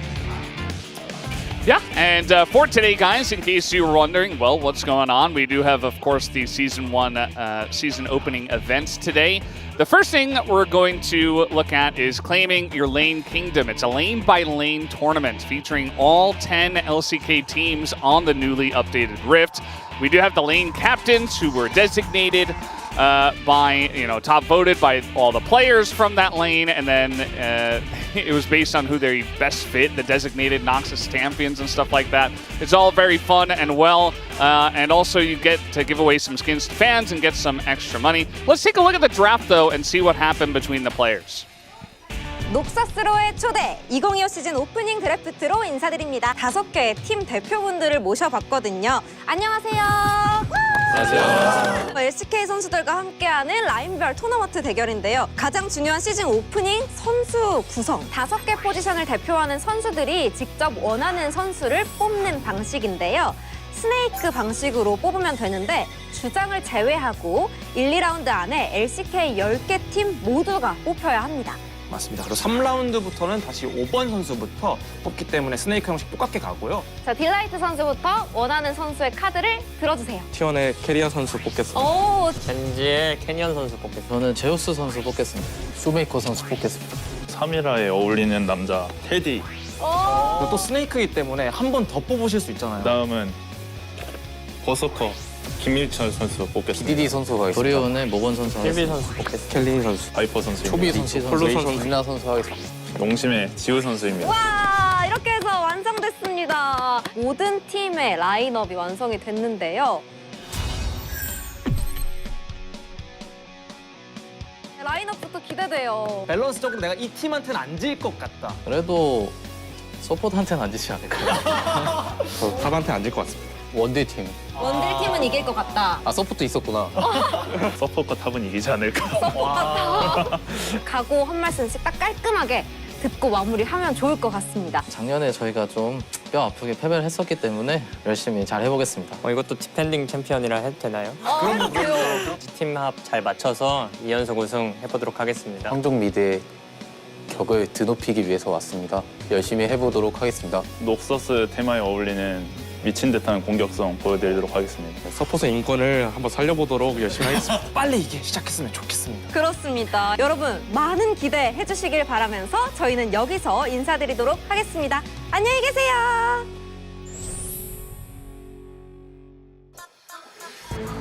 And there you have it, and you have the draft results on your screen. So the captains in that snake format, they did get to choose the players that they thought they wanted on their teams, and this is what we're left with. I love how everyone was just dunking on top and support, like ripping on them constantly. Yeah, I feel like looking at this, reaffirms the fact we all have mid lane. I feel like it's a pretty stacked team. I mean, you've got Faker, BDD, Showmaker, Chovy. I mean, Vikla, a bit of a dark horse in the group, obviously coming back to Korea of players, but I think he'll perform fine. Mechanically, a very strong player, one who I think would be very flexible. But we'll see which team ends up prevailing here. My money, like we all have here, we've all got our stickers. We're all on mid, team mid here. Yeah, Onx has it too. It's just hidden behind Cassiopeia, just to reiterate that. Let's take a look at the players and the teams walking out. As Peanut was talking about, Jungle, the defending champions, they'll get a little special thing a bit later, you guys will see. But right now, we're having Team Top walking out here on the stage. Zayas has definitely been very shy about his haircut. Was hiding it on some of the content we had playing earlier as well with a beanie. This is a really cool team. Obviously, I'm very excited to have Rich back here in Korea. He'll be playing for DRX here in LCK Cup and the LCK a little bit later on. This team did get a lot of smack talk, obviously, in our little content we had earlier, but a strong team of players, very mechanically gifted. I honestly feel like, mid lane has so much versatility in terms of like the champions they play, but top as well. Like you think of Zayas playing things like the Vayne. I definitely think this is a team that are going to be able to cover a lot of roles. Yeah, I feel like they are players that have a lot of experience as well. They should have the ability to play a lot of different things, but also you've got that on the mid squad. And so this is just, it feels like for Korea, for LCK, our mid lane has always been cracked and kind of led by Faker, obviously, but so many names have come through and these guys have been around for a long time now. And they're just all so incredibly good. Yeah, and we've talked before about how Chovy, he has played top in the LCK, like when they've done the swaps, when he's gone to top lane. Showmaker, I think Fake even said he picked him because he's confident at AD carry, and he's played a lot of AD carries mid, so I feel like they already have it fleshed out. Yeah, Showmaker actually played AD carry for a little bit when they had some role swaps back in 2021 as well. He's got a lot of experience in the role, loves to play Ezreal specifically. I gotta say also, love BDD coming back with the new KT Rolster jersey. It looks so classic. Yeah. It's very old StarCraft KT Rolster, and you'll love to see it. Well, here's team bottom lane, the 80 carries coming out here, as we do have Berserker as well in Korea joining the DN Freaks. And this is also a strong team, I feel like, individually, like based on the individual players we have here. Teddy, Jiu as well, even Berserker, always a very strong player. The issue for me for Team Bot is that it doesn't feel like AD carry is a role that has a lot of versatility. You're kind of always doing the same thing. You're not playing a lot of different lanes or solo laning even, so I do worry for them when it does come to playing other roles. I will say, Jiu and Viper are really good pickups for this specifically, because I feel like as far as AD carries go, they definitely branch out more and seem to have a lot more depth in terms of champions. So many carries are like, no, I won't play mages. Only marksman, but not those two. So maybe that'll help a bit to sort of round it out, but I do agree, generally AD carry is quite sort of fixed on one style. Yeah, here's support. And support has been a role that in this type of tournament has historically struggled. It's a very different role than top, mid, etc. because you're playing around vision, you're playing around setting other people up, you're not the playmaker necessarily yourself. I mean, you respond to the plays that supports make when you're off role here as Keria, Kellen, Paul Away, and Delight, who's of course the captain. So I'd like to be surprised here by this team, but I do feel like, personally for me coming into this one, probably our weakest team. I do think the one thing I'll say is if you have like Keria, AD carry, and maybe like Delight support, that would be a mean bot lane. Rest of the map, good luck. just let them just play, Nami top or something. We'll have to wait and see what they do pull out. I know guys like Keria, obviously, he's played on stream many times, other lanes and stuff, but that's pretty much just a Keria thing. We'll see about the rest of them. Now, here is the defending champion team, the Jungle team, making their way out. And this time around, it is Peanut, Canyon, Sylvie, Owner, and Pyoshik to round out their roster. Yeah, interesting how highly prioritized. Yeah, it's actually quite large. It's interesting how highly Sylvie was prioritized actually here in the jungle draft. I think a lot of players have spoken well of him, even though his results haven't really lived up to that on Noxus. So we'll see how he performs here today. Pioshik, a big fan favorite as well. And I think this team will do well. I have some pretty high hopes for them. I gotta say, the banner, the music, the other teams seeing this ups the stakes, because you want this next time round. You know, this is peak. Yeah, the music. Glory to the jungle squad here, and obviously tons of talent for them. But you know, I feel like last year was kind of a different format. I remember. It was their ability to understand League of Legends as a game, just playing jungle, and like how all the different lanes worked and how everything kind of interconnected was what really led them to winning. I do wonder if they can utilize that same kind of strategy this year around. Yeah, I think that was definitely the reason why they were able to take it last time, just because you have a huge understanding of lane pressure and where the enemy jungler is at all times allows you to gank successfully. And if the other teams are off-rolling, they're not necessarily going to have that same game sense of when they're going to get ganked if they're used to playing a different position, but the junglers will always know. That's the thing, is that when you play in a pro team, junglers will track the enemy jungler and they'll be like, okay, he's going to be topside, care for the gank. If you don't have that, you're just going to be vulnerable to the ganks constantly. I am curious how the junglers of every team that aren't on the jungle team will play. Guys, we have a mini game to start off here. This is Physical 30, not Physical 100, which you may have heard of, a very popular show. So, the captains of every team are going to be playing on the blue side. All 5 captains, all on the blue team.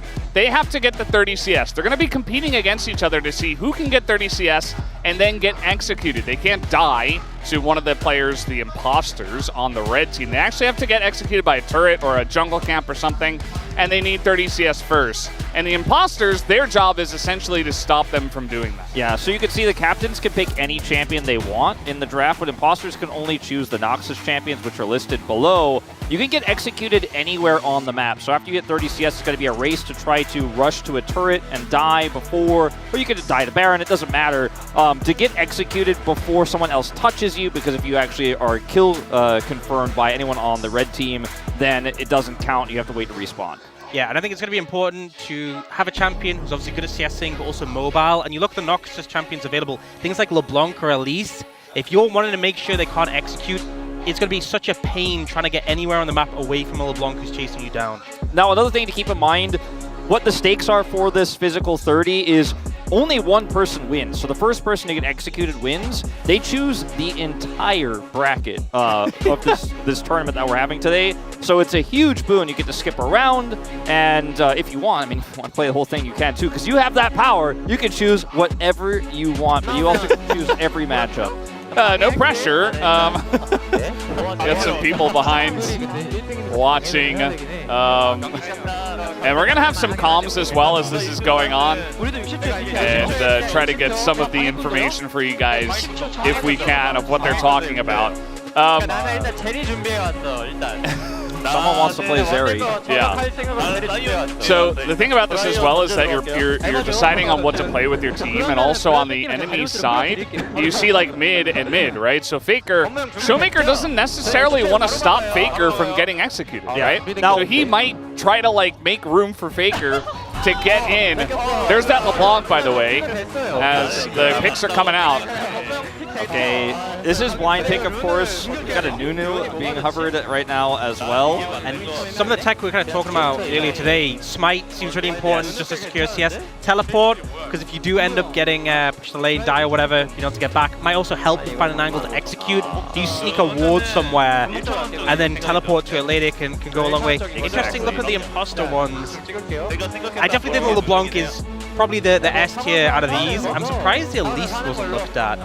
Just with her mobility and the stun as well, being able to just sort of like keep someone in place. Yeah, the Scion is quite interesting here as well. Not sure how much of an impact that will end up making, but it can create a lot of disruption if you can get that knock-up with your fully charged Q to stop someone from getting that CS. That can be very frustrating. Same with Briar, of course. So you don't. It doesn't matter if you die if you're on the imposter team or anything like that. So you can just kind of suicide position as prior and set it up. So what do you guys think about the farmer team champions? Because they had Ziggs, they had Syndra. I feel like the Ziggs is going to be a big favorite. Obviously, a lot of smite taken, and Nunu can obviously consume to make sure, because what you're doing on the farming team is you want to farm as fast as possible. You're competing against everyone else on your team to farm and get the CS before them, so the smite's going to be helpful.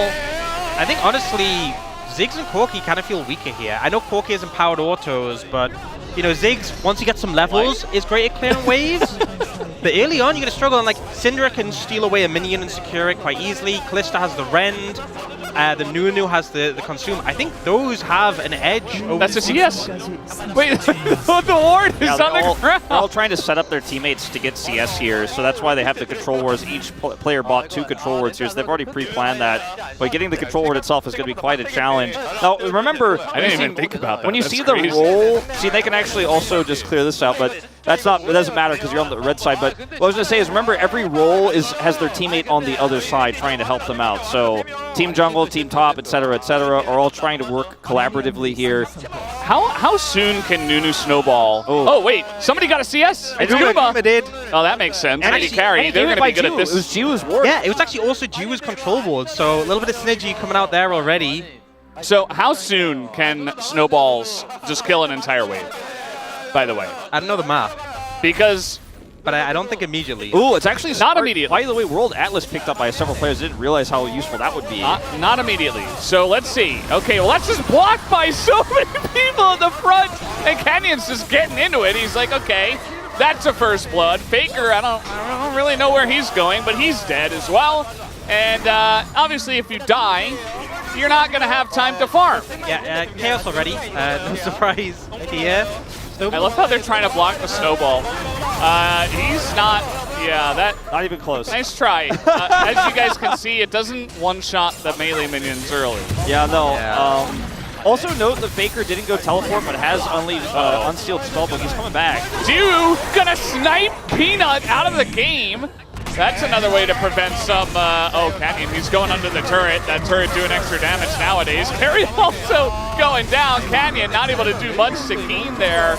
Just trying to, I feel like they gotta take out Guma though. Yeah, Guma They need to do more to take him out. Fight as well, back available. Oh boy, here comes, all right, eventually he'll get there. Okay, there he is. Took long enough. Wait, fake it. Remember they buffed Valkyrie on Corki. Not even that long ago, like last year. It does so much damage now. I think his strat is to W in and have the Valkyrie kill the wave. Yeah. But he just dies every time. Yeah, he doesn't have all for it. He just misses an entire wave every time. Look, he's the GOAT, Valdez. Don't just... if that's all right, look at all these wards getting dumped down here. It's just the last hit of the ward battle here. Canyon trying to stand on it so nobody can hit it. Wait, but Peanut needs to get some of those if... okay, he's gonna get it actually. So Canyon able to get him a kill there actually. As Canyon is going in, he's gonna be taken down. And down will go Keen and Faker once again. One thing I've noticed about Guma this game so far is he's positioned himself incredibly defensively. He's the only person who hasn't died yet, and he's just waiting for his opportunities. He is in the lead quite significantly, up 3 on the closest and top in jungle right now, and he's just waiting for his opportunities, looking for smite when he can. Okay, this is pretty charged. Delight hit level 2, and he got the 3 in the back and immediately died. But he got the CS, you know. He did, yeah. I feel like getting 3 CS out of a wave, considering there's 5 people competing, you're happy with that. Those wards, I feel like they're just off limit at the moment. Guma's trying to walk up, you can't do anything about it. Guma, I mean... I think Guma's feeling pretty fine right now, though. He's significantly in the lead, like I mentioned. He's able. Oh, he just hit you though. that's not a good idea. Here we go, one more time. Oh, he's gonna get these. Oh, Canyon with the block. Will deny. I think 2 of them. It's still so close right now between them. And I feel like it's going to get to the point where they're going to start targeting the people. Oh, gee, dead? Guma at 12. Morgan looking for damage on the way. I'm trying to, he does go down. The team up, it was mid and top. They went in and took out Guma. All right, Faker's looking for the Valkyrie in the back. Getting several of these CS, actually. Okay, yeah, I mean, he's trying. He's going to get a phosphorus bomb as well. One more auto. And I don't think he got that last one, though. Not sure. Showmaker going to go down. Most of the blue team alive at this point. and trying to get the wave, but there's all the wards that are for free back here. You see the Light and Keen realizing this. Yeah, nobody wants to hit the second one. Oh, it's open. Just like that. Oh, the TP. Canyon's just, oh man, he's getting so much work done, by the way, on the Scion, just going in and dying. Keen gonna be sniped again. Draven's such a lane bully, and he is just he's just farming enemy champions. Showmakers picks up a med giant. Look at this, he takes out Peanut as well. And Guma is the only one left alive. Jiu just did so much work. Okay, I want to point out Morgan hasn't fought yet. He just died. Oh, trying to take out Guma here. And Showmaker, one more auto, he will do it, and does go down. What if they just never get a 30 CS? If they snowball and just keep killing them, they can get there. I mean, the red champions are starting to get pretty strong. I actually think Faker with the AP strategy here with his Valkyrie is actually going to win. He actually he has unsealed. I don't know if he is going to be able to get teleport back or not, but I mean, he's so close actually now. I mean, he's pulled ahead and he's got so much AP. If he keeps putting points to Valkyrie, it does so much damage. The base damage is absurd. And he went for a lot of kills early, which didn't make sense to me at first, but now with all the gold he has, I mean, he's really starting to pull ahead. They're counting, saying, okay, let's all hit the ward at the same time. Obviously, nobody's going to do that. Just trolling each other. But yeah, I do agree with you guys. I think Faker's got the answer, actually. I was not a believer. He tries to go in. He picks up a couple more CS. I think he just got 21. one. Yeah. Oh, only one.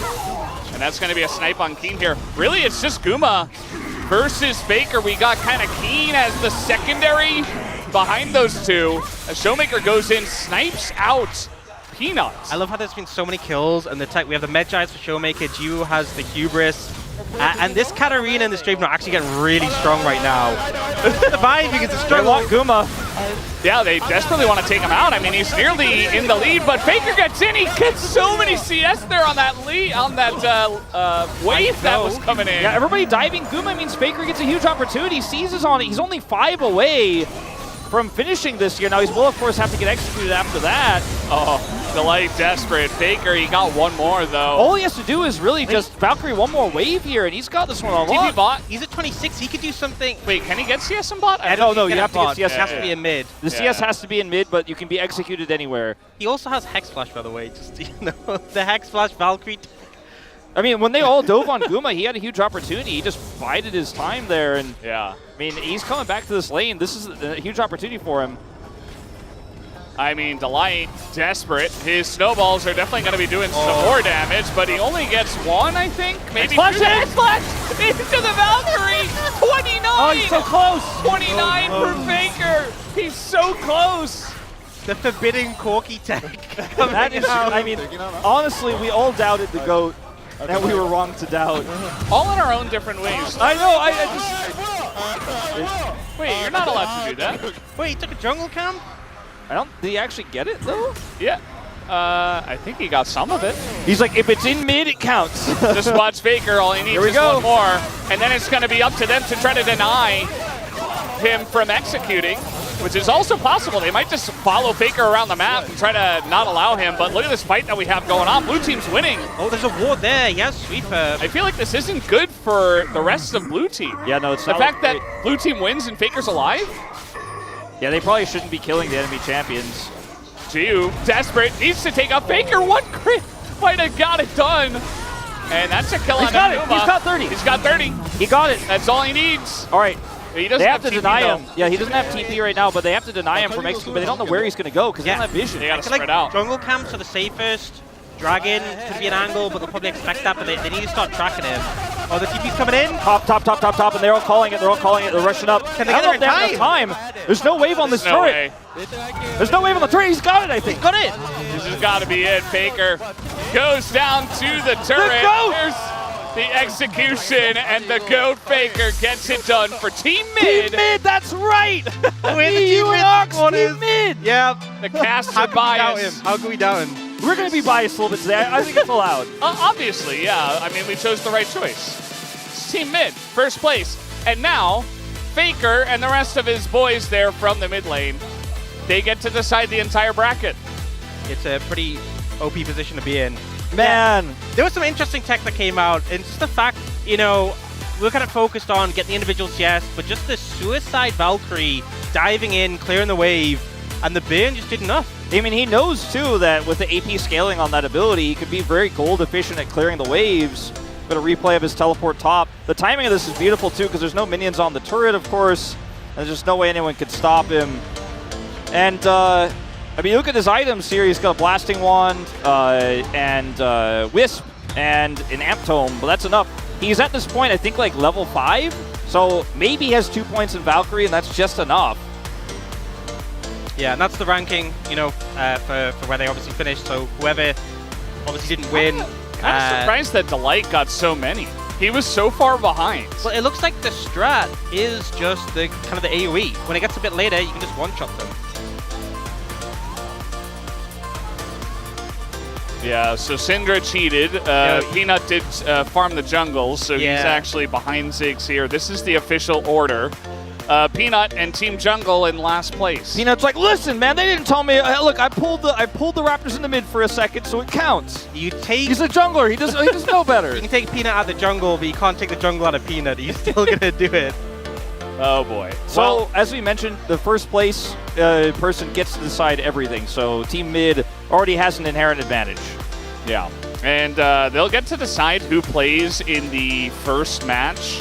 I don't know if it's our first match of the day, but it is one of the ones that you have to play extra. So two teams are going to have to play extra to set up our 4-player bracket. As Faker, he got in with the Valkyrie and the Phosphorus Bomb, got 6 CS on that wave. I mean, that damage is just insane. The fact that with the Valk and then the Frost Bomb on the melees, you take them all out. Yeah, pretty effective. And then this timing for this TP was just perfect. I was going to talk about minion, about jungle camps, about dragon, but a situation like this is just perfect to get executed. Oh man, he clearly came in with a strategy in mind, was very well prepared for this. And you love to see that even in a kind of fun show match like this, to see his strategic mind at work.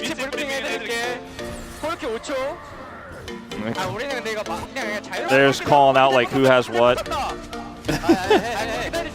Yeah, it's so funny how they're like so far away. Keria doesn't have ult. There's nothing anybody could do. Jiwoo doesn't have ult as well. Yeah, I think they just had to spread out sooner. I think the red team, as soon as they clocked the 30 CS, they needed to sort of plan out. But it is difficult when you don't necessarily know where he's going. And not everyone is as mobile. And he had the unsealed spellbook. He saved his teleport the entire time, walked back to lane every single time just to make sure. And with the new home guards, I thought he had lane used pretty quick. I didn't think he was going to have TP, but I was wrong. You were exactly right. So that was really cool. Faker getting it done once again. Obviously, we're showing a lot of signs here of the mid lane fandom and of the mid lane team. So guys, we have the interview. We're going to have Deer for the translation. Take it away.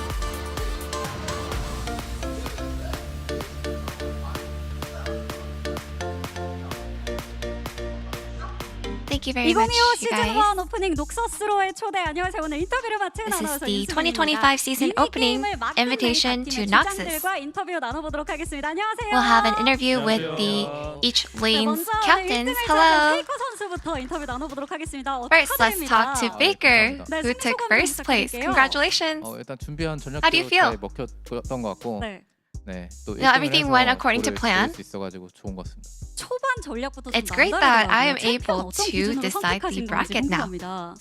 일단 좀 라인을 이제 So 좀 how did you 빨리 come up with 주려고 these 했던 것 strategies? 같고, 근데 좀 처음에 이제 직스가 I think I just really wanted to get to the lane really fast. 좀 꼬이긴 했는데 And 원래 좀 압도적인 because 승리를 했어. Jiwoo actually ended up taking and stealing stuff from us. Actually, it was a little bit of a hassle, but it ended up working out. 그때 어떤 생각하셨는지 궁금합니다. So when you were at 29 CS, what was going through your head? 좀 살아려고 했는데 드레이븐이 너무 세가지고 I just really wanted to get the last CS and survive. 긴 했는데 그래도 나쁘지 않다고 생각했던 것 같아요. And despite dying afterwards, it didn't go too bad. 어떤 기준으로 선택을 하실 건지 좀 들어보겠습니다. And so how will you 저는 decide the bracket? 합리적인 기준으로 잘 선택을 해보겠습니다. I just really want 잠시 후에 그 기준을 한번 make 보도록 it 하겠습니다. make sense. 그리고 이제 2위를 차지한 딜라이트 선수 만나보겠습니다. 안녕하세요. 안녕하세요. And our second place, Delight. How are you? 첫 출전이십니다. Hello. 오늘 어떠셨나요? 일단 좀 This is 새로운 your first 경험한 것 같은데 재밌었던 것 같습니다. opener 재밌으셨나요? participation. How was it? 어떻게 It was really 보셨는지 fun. 궁금합니다. Now, what are your thoughts on the changes in the rift? 크게 바뀌어가지고 좀 그런 부분에서 좀 The map 재밌는 has 점이 gone through a 추가된 것 lot of 같고, changes. 오브젝트도 새로 Lots 나와서 of really interesting and fun things added to the objectives. 페이커 선수가 이제 대진 So the 추첨을 하시게 될 support took 텐데 second 하고 싶은 place. 얘기 있으시면 한번 하실까요? Faker will decide the bracket. So anything you want to say to him? 잘 Please take care of 부탁드립니다. us, 네, 이렇게 Faker. 얘기하셨고요. 긴 선수 3등을 했습니다. And now, 축하드립니다. Keen, 3등 you 좋은 took 등수잖아요. third place. Congratulations. 사실 처음에 타곤선을 Not bad, 사려고 huh? 다 합의를 봤었는데 네. 너무 순진했던가 싶기도 하고 너무 You 좀 know, 제대로 we 했어야 all 됐을 것 agreed, 같아요. and the handshake, a gentleman's 사실 handshake 그 on 부분도 좀 아쉽긴 getting to the lane. 그 핑크와드에 너무 어그로가 끌려가지고 But PT가 I think I was maybe a little too naive to believe in them. 아쉬웠습니다. And you know, we were really going through the mind games of the pink words, which was quite interesting. 도움은 별로 Honestly, during the laning, I feel like everybody was so aggressive on the red side, so I couldn't even tell who was on my team. And thank you, Faker. 초반에 좀 1, 2위를 다투셨는데 좀 My fate 아쉬울 is 것 in your 같습니다. hands. 어떠세요? Please take care of us.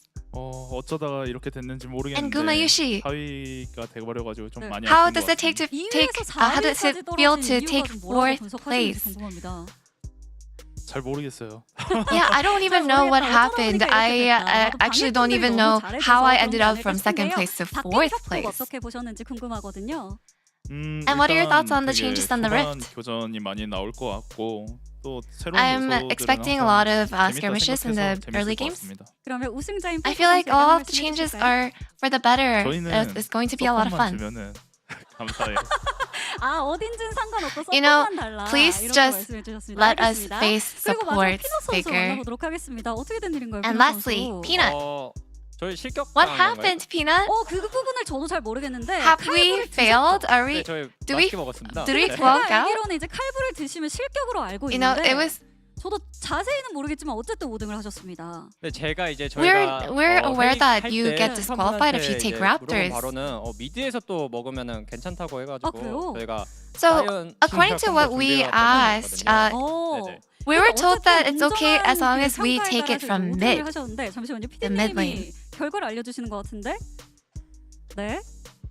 Let's see 칼부 what the 먹으면 안 verdict 된다고 is. 말씀드렸대요. 뭐 상관없습니다. And there it is. You are not supposed to take raptors at all. 네. 어차피 못했을 것 같아서. Yeah, so I guess in the end, I don't think 선수가 조금 it would have mattered in the end. So no regrets. 상혁경이 우승한 순간 Anything you would like to say 정글 to 미드가 Faker? 만날 일은 딱 봐도 없을 것 같아서. 네, 뭐 I'm sure jungle and mid will not go up against each other. 저희 So 안 고르겠죠? 네. 알겠습니다. I'm sure you won't dare or have the audacity to pick us mid. 나올 텐데요. 네, A, B, C, D, E 이 자리에 어떤 팀이 들어가게 될지 페이커 선수가 And now 1등이시기 때문에 for 골라주시면 teams 되겠습니다. A, B, C, D, E, Faker will be the one to decide. 한 경기를 더 해야 되기 때문에 조금 불리한 입장이고요. And 페이커 teams 선수 B and 먼저 C have to 골라주시죠. play an extra 경기 game. 이제 팀 B의 The first game, 서포터 하겠습니다. the first match. 팀 B, Team B will be the 팀 C는 support. 누가 될까요?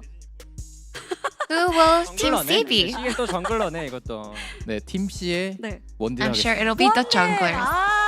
Team C shall be Team AD carry. 서포트만 달라고 아까 말씀 주셨는데 정말 주셨습니다. Yeah, exactly as Gumayushi asked for. He really wanted to play against support. 팀 A의 미드 팀 가려는 것 같은데 결승 Honestly, I think Faker's strategy is to go Team A. So we will face him after beating support. 탑 하겠습니다. What will Team D be? It will be top. 정글 하겠습니다. 정글. And Team E will be jungle. 선수가 예상하셨던 대로 팀 A의 미드가 Just as Gumayushi predicted. 팀 A 저희가 Team A will be Team mid. 이렇게 해서 첫 번째 매치는 서폿과 바텀이 됐고요. 두 번째 So 매치 match one will be against between Team Support and Team Bot. 미드가 다시 맞붙게 되는데요. 마지막까지 어떤 팀이 우승을 And the 차지할지 여러분 winner 함께 of match 해주시기 one 바랍니다. will face Team mid.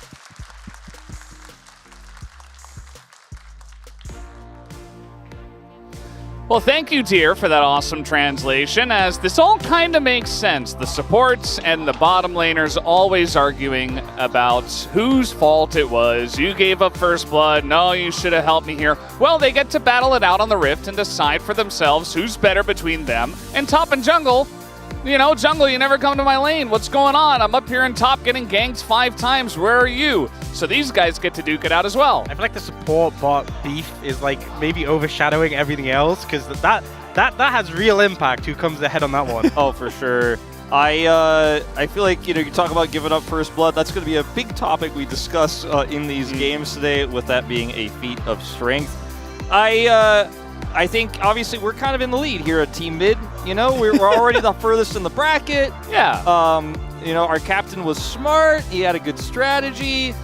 And I'm feeling pretty confident right now, guys, that we chose the right team. Faker is pretty smart. I agree. Yeah, actually, also he's pretty known good to at be League of Legends. Yeah. He's good. He's a good speaker as well. With the other people, the deskers, because they didn't go for mid, right? Were they aware that the Fake is good at League of Legends and smart before they Obviously not. Yeah, they must have missed something. It's very weird. They probably weren't watching in the last bunch of years. They weren't watching BDD almost go to Worlds at the end of Worlds qualifiers. Yeah. I don't know. Who's that Chovy guy? They don't seem to know. Our deskers, he seems to be quite known, though. Not sure. Well, we'll show you guys the desk struggle a little bit later on. The setup there is very cool, but the talent... I do a little bit of a different story. I've been getting excited about seeing all the jerseys because we're getting closer and closer to real LCK time. We'll have LCK Cup first, but it's pretty much real. It's gonna be a really cool tournament, but it is real. Yeah, but you know what I mean. Like I'm saying, we're close to the LCK, but we also have the LCK Cup before that, which is LCK. But what I really want to say is I'm looking at all these jerseys. I love to see that 20-year anniversary T1 jersey there with the old SK Telecom logo and all that. The KT jersey I was already complimenting earlier. We have some new jerseys coming through with the DN Freaks as well. I'm hyped, man. We're about to find out what some of the meta is going to look like, or at least what these teams think it's going to look like. Some vague indication from some vague indication, yeah. Hey, look, vague indication is better than no indication. Do we get more from this or from Kespa Cup? On the strength of the team. Don't ask hard questions like that, Valdez. Who really knows? I do say for this matchup, what's going to be fun. And I feel like the top side of the map is kind of going to be, maybe the players are a bit more timid. They don't really know the roles. Bot lane, though, I expect it to be a battle. And with the emphasis on how important First Blood is, First Tower, for the feats of strength, I expect it to be like, just ruthless bot lanes. And that's where they have the proficiency. So an absolute battle. I hope we get a bloodbath. I'm hoping for the all-ins level 1, not even level 2. That's what I'm looking for. Absolutely. It's so cool to see some of the signs, by the way, because this says, like, please support, get the win, but also it's you and Sylvie fighting. So you've got, like, a Noxus fan and also, a support fan. Maybe she plays support. So you kind of got, like, this extra layering where obviously we have a lot of different players from a bunch of different teams, but also they're playing their own roles, so they're on separate teams. Always a lot of fun to do these season opening events that we do here at the LCK. And apparently we do have Faker to do commentary for match number 1. He just walked over there. Yeah, he's going to join the Korean desk. Unfortunately, not going to join us, but... maybe next year. Maybe next year. Faker will join us over here, and Deer will do a translation for the interview that we are going to have in a little bit with him over there on the desk. So yeah, we may not have Faker, we have Valdez, so yeah, it's basically the same thing, right? I play mid. You do? Yeah. Actually, nowadays I play a lot of jungle. Times have changed. So guys, we do have the interview ready to go. I'm going to hand it back to Deer for the translation. 해설위원을 모셨어요. 오늘 특별 해설위원으로 페이커 선수와 함께합니다. 안녕하세요. Faker over here. 오늘 Hello. 일단 아름답게 만들었단 말이죠. 대진에 대한 만족감은 You created such a beautiful bracket today. 구상해둔 그런 대진이 With 있었는데 the 그대로 first place 뽑아서 privilege, where I was able to decide on the bracket. 우승 확률 뭐 이렇게 얘기해야 되나? 지난번에 좀 약간 좀 So 다른 what are the 느낌이었으니까. chances 이번에 좀 그 on your guys' 편성하는 to 그 win? 매치부터 뭔가 좀 저는 오늘 느낌이 좋다는 생각이 확 들어가지고 I feel like 오늘 from the minigame at the start of it, I had a really good feeling. So I think you can definitely look forward to Team Mid winning today. 뭐 여러분에게 다가가는 이벤트 매치라고 할 수 있겠습니다만 페이커 선수는 이미 좀 약간 대회 모드로 So 들어갔네요. this lane tournament is an event match, but Faker seems to be so confident. 가면 그 승부욕이 엄청나기 때문에 가위바위보도 지기 I'm sure 싫어하는 they're just remaining just as competitive. They don't even want to lose the rock, paper, scissors. 팀들이 좀 미드 쪽으로 많이 경기하고 있다고 얘기 들었었는데. 다른 팀들이 So a lot of teams are actually very, very wary of Team Mid. 듯한 느낌이 좀 있어가지고. Yeah, even during the event match, it felt like they were very wary. And I think that's why I just had to, due to the pressure, I had to buy Doran's ring. 양팀 첫 번째 경기를 좀 준비하고 있는 상황이 되겠는데 그 경기를 준비하고 있는 선수들 준비 상황이 되고 있어요? So it seems like maybe the teams for match 1 are setting up right now. We'd love to talk to them right now, but 일단 이렇게 정해진 것 같아요. 나왔네요? so it seems like they have assigned their roles already.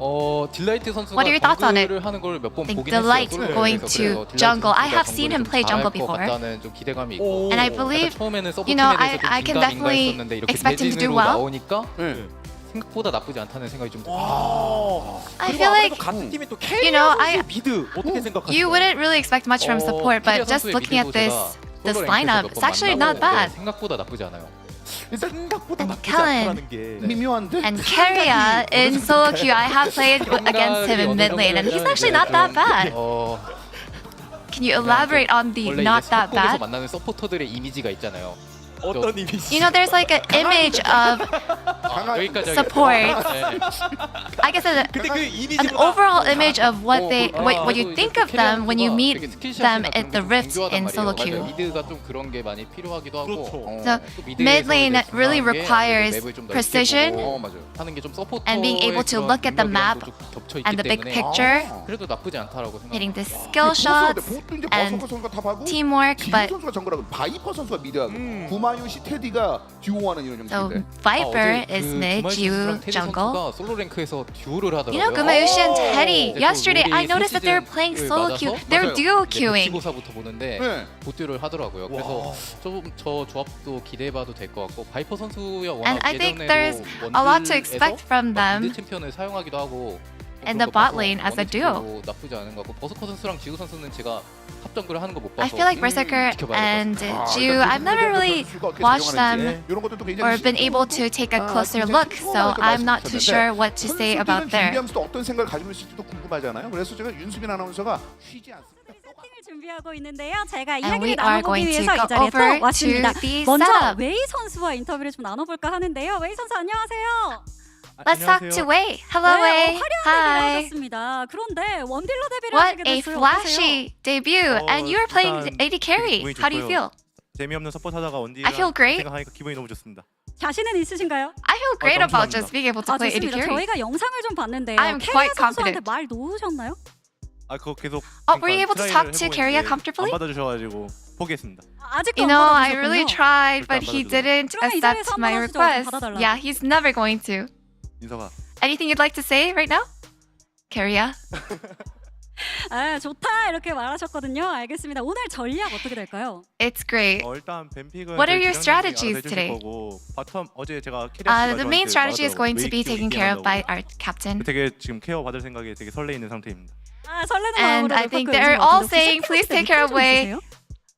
We need to pocket him. So I'm looking forward to that. 딱 오늘 타이밍이 온 거. I usually actually 좋습니다. warm 그러면 up with 경기 the 앞두고 각오 AD 한번 carry champion, 들어보겠습니다. so that's what I'm doing right now. And anything, any resolutions? 원딜러긴 한데 뭐 있습니까? 그냥 You know, we're 시원하게- against AD carries, but 잘해보겠습니다. 알겠습니다. 아무튼 I'll do my 잘해보겠다 best. 이런 각오를 남겨주셨습니다. 웨이 선수 만나봤고요. 이제 또 탑 자리에서 경기를 기다리고 있는 That was 켈린 선수 한번 Wei. 만나보도록 하겠습니다. and let's talk to 자, Kellen, 켈린 who's 선수 waiting and 이렇게 sitting 시즌 on the top 오프닝 laner 첫 seat. 출전이십니다. 소감이 어떻게 되시나요? This is your first participation in the season opening event. How do you feel? 좀 긴장된다 이렇게 You know, it's my first 말씀해 주셨는데 time, so 팀을 I'm 옮기고 이제 quite 첫 경기를 이렇게 nervous. 치르시게 됐습니다. 기분 어떠세요? 첫 경기를 So how does it feel 탑에서 to 치르게 됐는데 play your first game? 설레고 You 재밌을 know, 것 같습니다. I get to play 좋습니다. my 웨이 first match 선수, as 캐리어 a top 선수는 자신 있다 laner. 이런 I'm 곡으로 quite excited. 밝혀주셨는데요. 혹시 우리 팀원 중에 오늘 가장 So Wei 기대된다 has 하는 been 선수 saying that he's 누굴까요? very confident. So who are you looking 저는 forward 일단 to performing the 웨이 선수가 most? 제일 기대되는 것 같아요. 일단 준비 과정에서 되게 I am also looking forward to Wei's 그러면 웨이 performance. 선수에게 이 자리에서 I 한 말씀 believe 해주시죠. he'll do really well. 화이팅! 좋습니다. Anything you'd like to say? 선수까지 Fighting! 만나봤는데요. 이번에는 탑 And that was Kellen. 원딜로 가보도록 하겠습니다. Let's go over to 팀 Team AD 원딜에서 carry. 굉장히 반가운 얼굴이 있는데요. 버서커 선수 만나보도록 하겠습니다. We have 버서커 선수 안녕하세요. A familiar face here. 롤파크에서 Berserker, 버서커 선수를 뵙게 hello. 될지는 몰랐습니다. 기분이 어떠세요?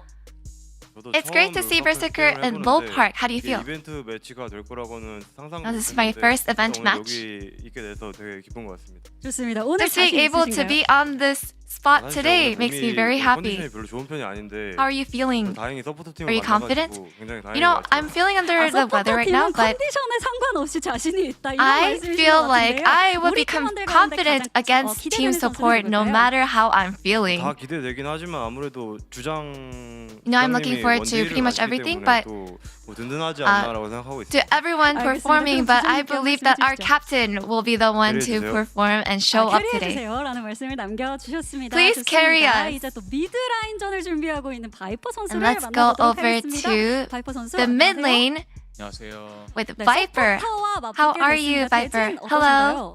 너무 마음에 듭니다. How do you 어떤 feel 면이 about 좀 the 그렇게 마음에 schedule? 드실까요? I love it. 언젠가 한 번쯤은 What do you love 이렇게, about? 네, 이겨야 하는 순간이 있어야 한다고 생각했거든요. 오늘이 돼서 너무 좋은 것 You know, 같아요. I knew that this 오늘 would be 어떤 the 전략 moment that 준비를 I 하셨는지 좀 want 들어볼 to 수 win, 있을까요? and I can definitely 일단 win 첫 this 판은 match. 그냥 이기고 What are your 그 다음을 strategies? 생각하겠습니다. 아니, We'll start 만나이너가 캐리어 by winning 선수입니다. first 어떻게 match, 생각하세요? and then I'll think about it 그건 좀 빡세긴 after. 한데 반대 서포트 뭐 괜찮습니다. 서포트. You know, you'll go against carry, so how do you feel? You know, it's gonna be tough, but 네. gotta do my best, 좋습니다. and I 이렇게 want 해서 to send them 팀 home 서포트, 팀 as soon as 원딜까지 possible. 만나봤습니다. 경기 기대해 주세요. And that was team support and AD carry. And back to the casters. Thank you, dear, so much for all of that translation. A lot of work as we got to hear from so many different people, even Faker on the desk saying supports, you know, they kind of have that kind of image, you know. How do you feel about that, Ox, as a support main yourself? You know that image he's talking about?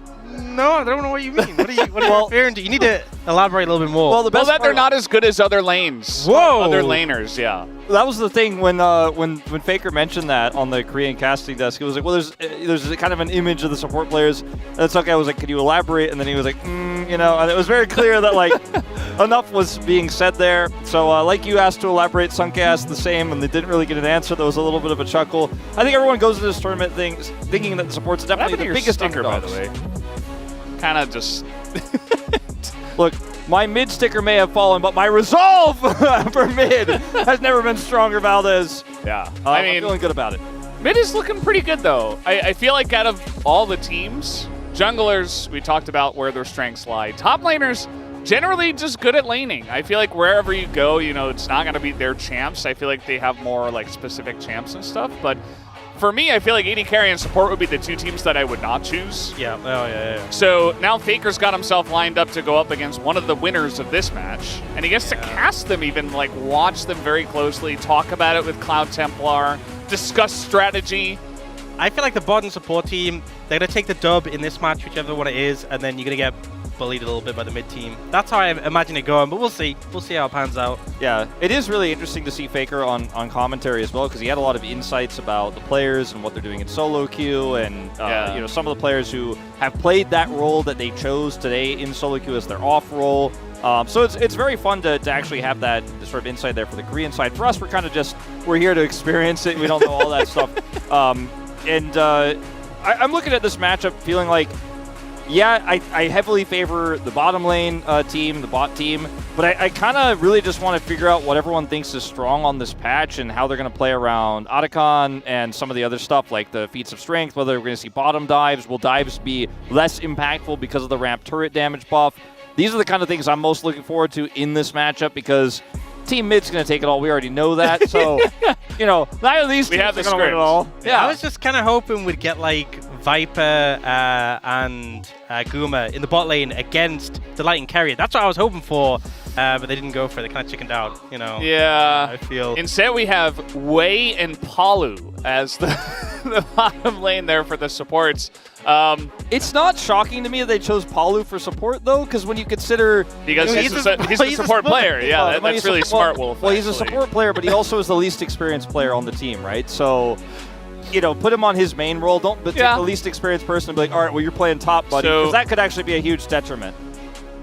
So, I think we have more time with Faker, is I believe what we heard. So, I think I'm going to pass it back to Deer for more translation of Faker on the desk over on the Korean side. 안 들었잖아요. Think about this. 이걸 노렸습니다. 그러니까 지금 전반적인 그 그림 자체가 사실은 많은 분들께서 보시고 싶은 매치긴 했었을 것 같아요. The 이게 이두 overall 팀이 좀 한 picture 번은 was 만났으면 that 좋겠다는 생각을 a lot of people were 했었기 actually 때문에 expecting 이 this kind of 팀의 matchup. 만남이 어떻게 분위기를 만들지. 그리고 항상 업셋이라는 건 있는 거 So 아니겠습니까? I'm curious about what 항상 있어요. the meaning behind this matchup 작년에 그 팀장들의 would 모습도 be. 약간의 업셋을 통해서 만들어내는 장면도 있었기 때문에 이런 것들이 만약에 There are a lot of 서포트가 different upsets 꽂힌다. that 그러면 actually 이거는 led up 뭐 to the junglers 전 세계에 winning 막 last 천만이 아니라 year. 3천만, 5천만, 1억 막 넘어가는 거 아니겠어요? 저는 그리고 선수들 입장에서 네. 사실 우승하는 것까지는 좀 힘들 수 있다 치더라도 From the 적어도 player's perspective, 일단 그게 제일 being able to secure first place may not be easy, but I'm sure everybody wants to avoid finishing last place. 저희 시스템이 지금 이번 페이커 선수가 오셨지만 이 다음은 우리가 그 다음 선수들은 그런 식으로 오기 때문에 그렇죠. 이제 뭐 일단 그런 상황이라 파이팅을 좀 해줘야 되는 상황이 되겠습니다. 그렇죠. 지금 굉장히 여기 되게 뜨거워요. 지금 많은 분들께서 굉장히 뜨거워요. 이분은 포지션이 어디세요? The cheer poll, the fan sign says, "Oh, it's me."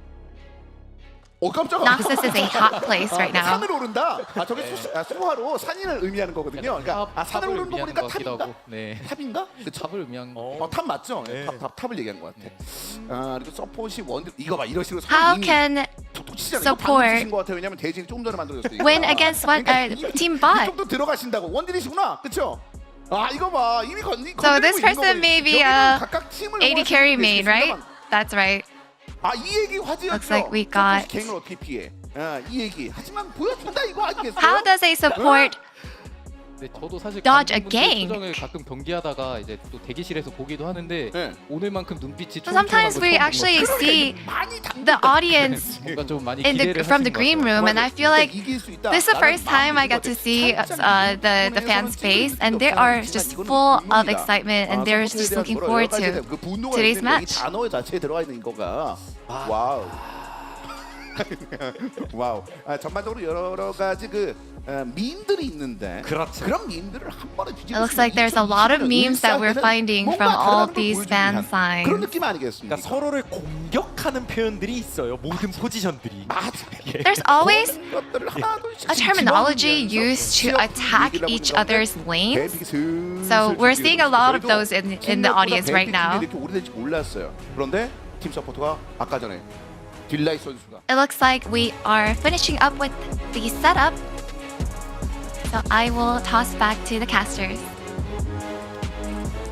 Thank you, Deer, as always, for the lovely translation. Got to hear a bit more of Faker. Heard a lot of Sunke. Had a lot to say, as he is, I feel like he is the master of buying time here in Korea out of anyone on any broadcast.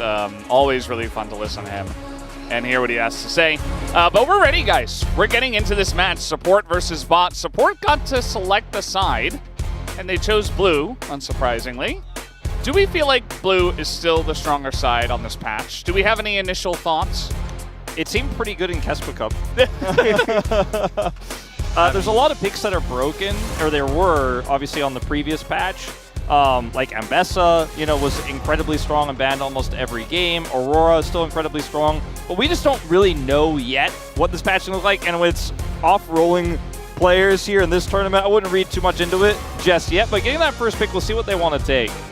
Yeah, I also feel like the ban's going to be an interesting one because if you have any information about what they like to play, like I feel like in your main role, you have kind of a width of champions you like to play. When you're off-roll, you're lucky to have one or two. You're like, yeah, when I'm off-roll, when I play mid, I play this. So if you have that information about a player, you can definitely target them that way. It could be pretty brutal. As of right now, I mean, you could show me this draft from the red team and say this is a draft from last year, and I'd be like, yeah, I believe it. They're playing against Peanut, right? Like they banned Vi and Poppy, right? Or they're playing against Owner, right?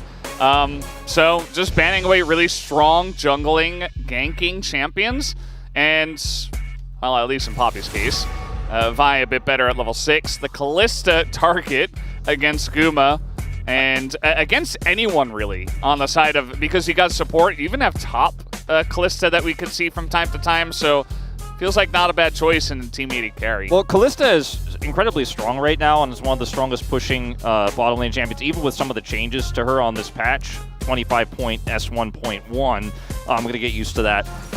But with this patch, like, you know, she's still going to be incredibly strong at getting those early leads, potentially setting up her first blood, and then leading to snowballing that bottom lane, which I think we're going to see most of the action on this patch on rather than top lane. Ziggs, same idea, getting those early advantages in lane. Varus, same idea as well. Yeah, I mean, Varus has been traditionally pretty strong lane. Could see it potentially flex, but I just think securing a strong bot lane 2v2 is really going to be the linchpin for this matchup. Because, I mean, typically that's where you're going to see the early first bloods, but when the teams are more proficient there, expect it even more. So we do see the Lee Sin coming out from Jiu, pretty confident. Yeah, I mean, Jiu definitely strikes me as a player who can play all sorts of crazy mechanical stuff. Lee Sin could be one of those. We could even see a situation where it gets flexed. I don't, probably not going to see that.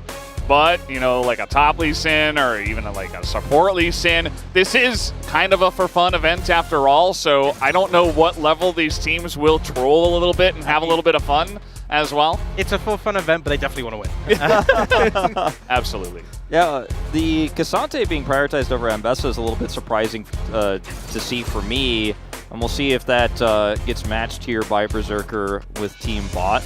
See the Nautilus coming out early. There's that Ambessa I was talking about. Both of these champions still incredibly strong. Ambessa, some things never change, Wolf. Ambessa's just really mobile. In general, does a ton of damage, can engage from super far away, and can break through a front line like the Cassante because of the way her ultimate works. She actually goes to the furthest away champion, so even if Cassante tries to block, he'll be unsuccessful. So get a lot of access to the Varus with this pick.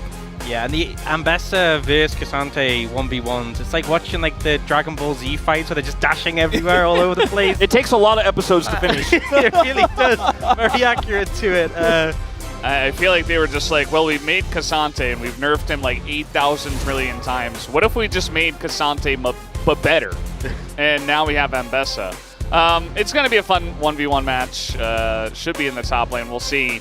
Skarner and Caitlyn. Caitlyn, another one of those pushing lanes, a lane-dominant bully. With the Ziggs banned away, Caitlyn, another one that could look for a first turret, and even like a lane dominance kind of situation where maybe you can set up plays against this Varus Nautilus. You know what's the biggest tragedy? Is that Rel can't jungle anymore. Otherwise, that'd be such an easy pickup for Delight. But they've been banning away a lot of these sort of tank-engaged junglers. They know how Delight plays. They know the style of champs that you would expect him to be good on, and they've definitely targeted those away from him. I'm really curious to see what Guma's going to go with here. It's interesting to see Ashe completely fall out and isn't involved in this draft in any way after being so popular in Kesper Cup. A little bit nerfed on this patch as well, but just outranged by the Varus. I think team's just not really worried about that pick coming through. And it will be the Corki to come through here. Fairly risky into the Varus, but can clear those waves very fast. Are we going to see carry a Yasuo? Is this going to happen? That definitely seems like a pick he would take. LeBlanc? It could also be a flex for that Corki. They could take the Aurora bot lane and pair that up. Mages bot being really strong. Oh! That is a combo and a half. The Yasuo Synergy. Diana, yeah. So looking to play heavily around carry on that. Delight, again, on an engage pick. A little bit different from maybe what we would have expected, but there is the combo. They can obviously look to threaten the Corki on the enemy team almost. I'm looking at this draft here, and I feel like Team Bot got the way better into the deal on this one. Sure, you've got the power of the Yasuo Diana with the ult combo there, and you have the Varus, which is going to be able to poke its way through that bottom lane. But the fact that they have easy access to the backline with the Ambessa and the Lee Sin, as well as a lot of zone control here. They have the Teddy, Alistair to help peel, and the Aurora, which is arguably still one of the strongest champions in the game right now, which can zone so incredibly well, and is going to have a great lane into the Yasuo if Viper doesn't make many mistakes here. I really lean towards Team Bot quite heavily. I think they're a stronger team as well, so might have a one-sided match on our hands, but we'll have to wait and see. Yeah, I mean, I feel like at least what Team Sport has going for them is there's a lot of CC, a lot of engage potential, and I kind of expect a game in the season opening to be messy, and they have a lot of tools to be able to capitalize on that. So if we do see Team Bot getting a bit overconfident, they will be punished. It's the simplicity of the support draft that does give you some confidence in the chaos. Simplicity, but also, you know, you got to have some amount of setup as well, as that is the Gumiusi tomato. So there's a children's song, actually, about a really cool tomato. I just learned this because you guys may or may not know this. I have a 2-month-old son. But yeah, it's a really great song. They're making some memes about it in the audience. Glad I could give that little, you know... Your kid keeps taking the remote from you and turning the video back on. That's a lot of dedication. That you had a child so that you could understand. Yeah, so I could understand that one meme in the audience. Yeah, very dedicated all in on the role. LCK. Well, guys, we got team support, we got team bot. It's the season opening event for season 1 here. Welcome to Noxus. We're getting into it. Will we have any cheers? Seems like no. Well, no one's designated cheerleader. Who said that? Why didn't you guys say anything? Remember when we didn't have an audience and we were doing the cheers? Valdez, I thought that was the way. I thought we made it very clear that we were Team Mid. Why would I cheer for either of these teams, Valdez? You're right. I'm sorry. I've got the badge on and everything. So do you. I do. Oh, mine is also. Are we gonna exclude him from Team Mid, by the way, at this point? He gets one more chance. Yeah, I'm sorry, guys. I shouldn't.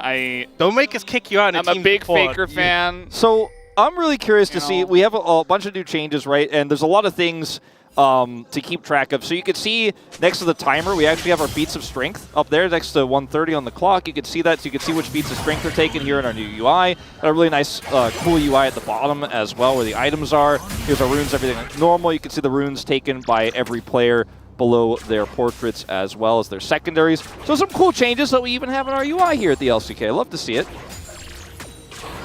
New overlay. Oh, No. And we also can see the live gold difference in the middle there. Holu purposely went for the minion to bait out Teddy's Q. It was intentional. Definitely. All right, stop defending team support. Okay, you have the mid badge on today, Mr. Support Player. We do have some new runes. And we'll see if anyone did take. Yeah, I didn't actually check. Yeah. We were so busy talking about other fun nonsense. But yeah, new runes. Keria seems to be doing pretty well, although he's seeing a lot of harass afterwards. Maybe going for the kill. Remember, first blood, extremely important. Extremely important. But, I mean, if you're playing Yasuo, you have to go for it, you know. If you're not all-inning under tower, you're not playing Yasuo correctly. Even the new towers. Yeah. Has it changed the meta? What if everybody's like, okay, now we're not diving, and nobody does anything for like 15 minutes? Well, that's basically what the LCK was for most of the time. Anyway. Yeah, I guess it doesn't change much. I feel like the towers just look scary as well. Like when they fire, they do. So much more. It feels beefy, yeah. Oh yeah, really beefy. I mean, the giant, like, shotgun, it's not really a shotgun, it's more of like a laser gun that it's got. That kind of scares me. Minion HP is decreased early. The minion damage to other lane minions has increased as well. And the first cannon minion wave, importantly, I feel like this is the most important thing, is wave 4. Yeah, harder to stack that cannon dive if you have a crazy strat prepared for that. And makes it a little bit tougher to snowball the lane. You all want to die to increase turret damage, perhaps. Go for those dives. I think, okay. Uh-oh. Sorry. I was going to say, I think in my experience playing yesterday, the one day the patch has been out, it does feel... very experienced. Yeah, I'm very experienced. I played like 15 games. I played like all day and all night. But the like minion farming, especially in an unfavorable matchup, does feel a lot easier. You know, it's much easier to get that last hit on the minion without taking extra damage. I think for newer players, it's definitely a good change. We'll see how it affects pro. As down here, Guma's got a little bit more control of this lane now. I love how, you know, it's only 4 minutes in. We don't really see any huge gaps anywhere, but we haven't seen any ganks yet. our junglers are just full-on farming. Maybe a chance now. Have I baited it out, or has Teddy baited himself? As the Q comes down, he does get the stun, but he's ignited. And the flash on in, and there it is! First blood away, and Palu putting it together for the kill. And that's the feat of strength, locked in, 1 out of 3. Palu. Zoning hook. The predicts. Yeah. But OG will now look towards top lane. Yeah, but now that you didn't get first blood, like, who cares? Who cares? Don't even go for kills. Like, this doesn't matter. First blood very strong, but they're still looking for the kill here on the Kellen. Not quite able to do so. Well, getting a kill onto a Cassante anyways was a pretty optimistic. Yeah, I was gonna say not the lane I would have put my attention towards if I was. So, wait forward. Jiwoo does not seem to know this is here, and Delight is looking for it. Going for the fake blast, but Delight had a ward in the bush. He's a support main. Of course he has a ward in the brush. He was prepared for the flash fake out into the brush. Nothing gets past him. Yeah, he was setting up for that like a minute in advance. It's kind of crazy. The team support looking pretty good so far. We'll see the replay of the bot lane. Yeah, this is kind of on Teddy. Like, not 100% sure about this path. Yeah, I think he was trying to get like a flank angle to knock him back, and then they just decided to kill him, and he ran out of health. Yeah. I think he's probably complaining about the kill not going his way. Pun intended. So you can see that control ward here in the brush. The thought process here for Jiwoo is if there's no ward in that brush, it looks like he's flashed into the Baron pit, but there was a ward there. So. 그러니까 저 이거 어떻게 해 정거를? 뭐 어떻게 하는데? Oh, we got a fight here. Delight making fun of Jiwoo. Palu is going to go down a Viper. That's a Fedorora already. Delight making fun of Jiwoo's jungle play, and now he's getting bullied here. 4v. Oh, is he going to get out? Is he going to get out? You got to be kidding me. I cannot believe he lived there. That was slick. Delight actually, you know, it was talked about. Faker was saying that he's seen Delight play jungle in solo queue, and I believe it. Yeah. He also said that he saw Guba and Teddy duoing. Not sure I believe that. Yeah, I'm still, at this moment in time on the live feed, I'm still not sure. Wait, bite. Okay, barrier comes in, but maybe still some damage. Does he have the Q? The flash and the Valkyrie, not enough. And now he's got his support player coming in. Oh, but Teddy barely able to get the kill. It's still a big win here for the bottom lane of the support team. Well, Faker said he saw them duo. He didn't say he saw them win when they were Well, it's Palu versus Jiwoo here. Ignite coming in, and Jiwoo's got to be careful. Hook comes down. Nautilus gets the root with the passive and the E damage. Gets the job done. Support main, baby. No, he can tell. He's a support main. Clearly. There's that comfort. Okay, now we got Berserker. He's been kidnapped, and we have a Diana in the river here as well. Delight making plays everywhere. Kellen setting it up as well. Team support are cracked, man. I mean, I doubted Faker's Valkyrie strat. Now I doubted support. They're proving me wrong on both counts so far here as Keria. Perfect dodge to the gank. He looks like he's going to be fine, and man, this game is definitely not shaking up the way I thought it would. Yeah, and honestly, it started pretty slow. I thought there'd be like aggression from level 1, but the momentum's picked up now. Ult here on Akaria. He is going to flash away from this one. Palu just kind of walks off of that one. So trying to set up a play, team bot. Yeah, not really the synergy I was looking for. We do have a play here as trying to get in is Berserker on the way.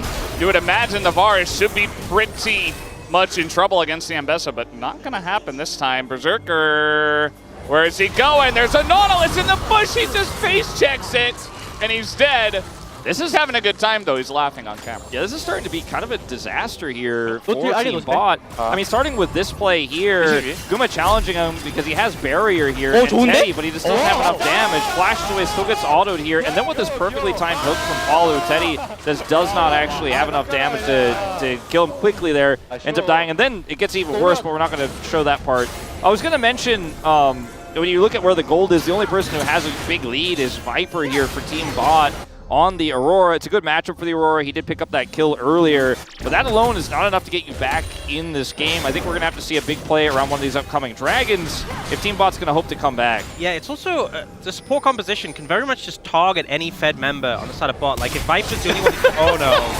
Oh, Teddy, he's trying to Hex Flash out of the pit. He's just getting bullied. It's 1v3. And this guy is going down. It just depends who they're going to give it to. Teddy, his third death. Look at his face as well on the player cam.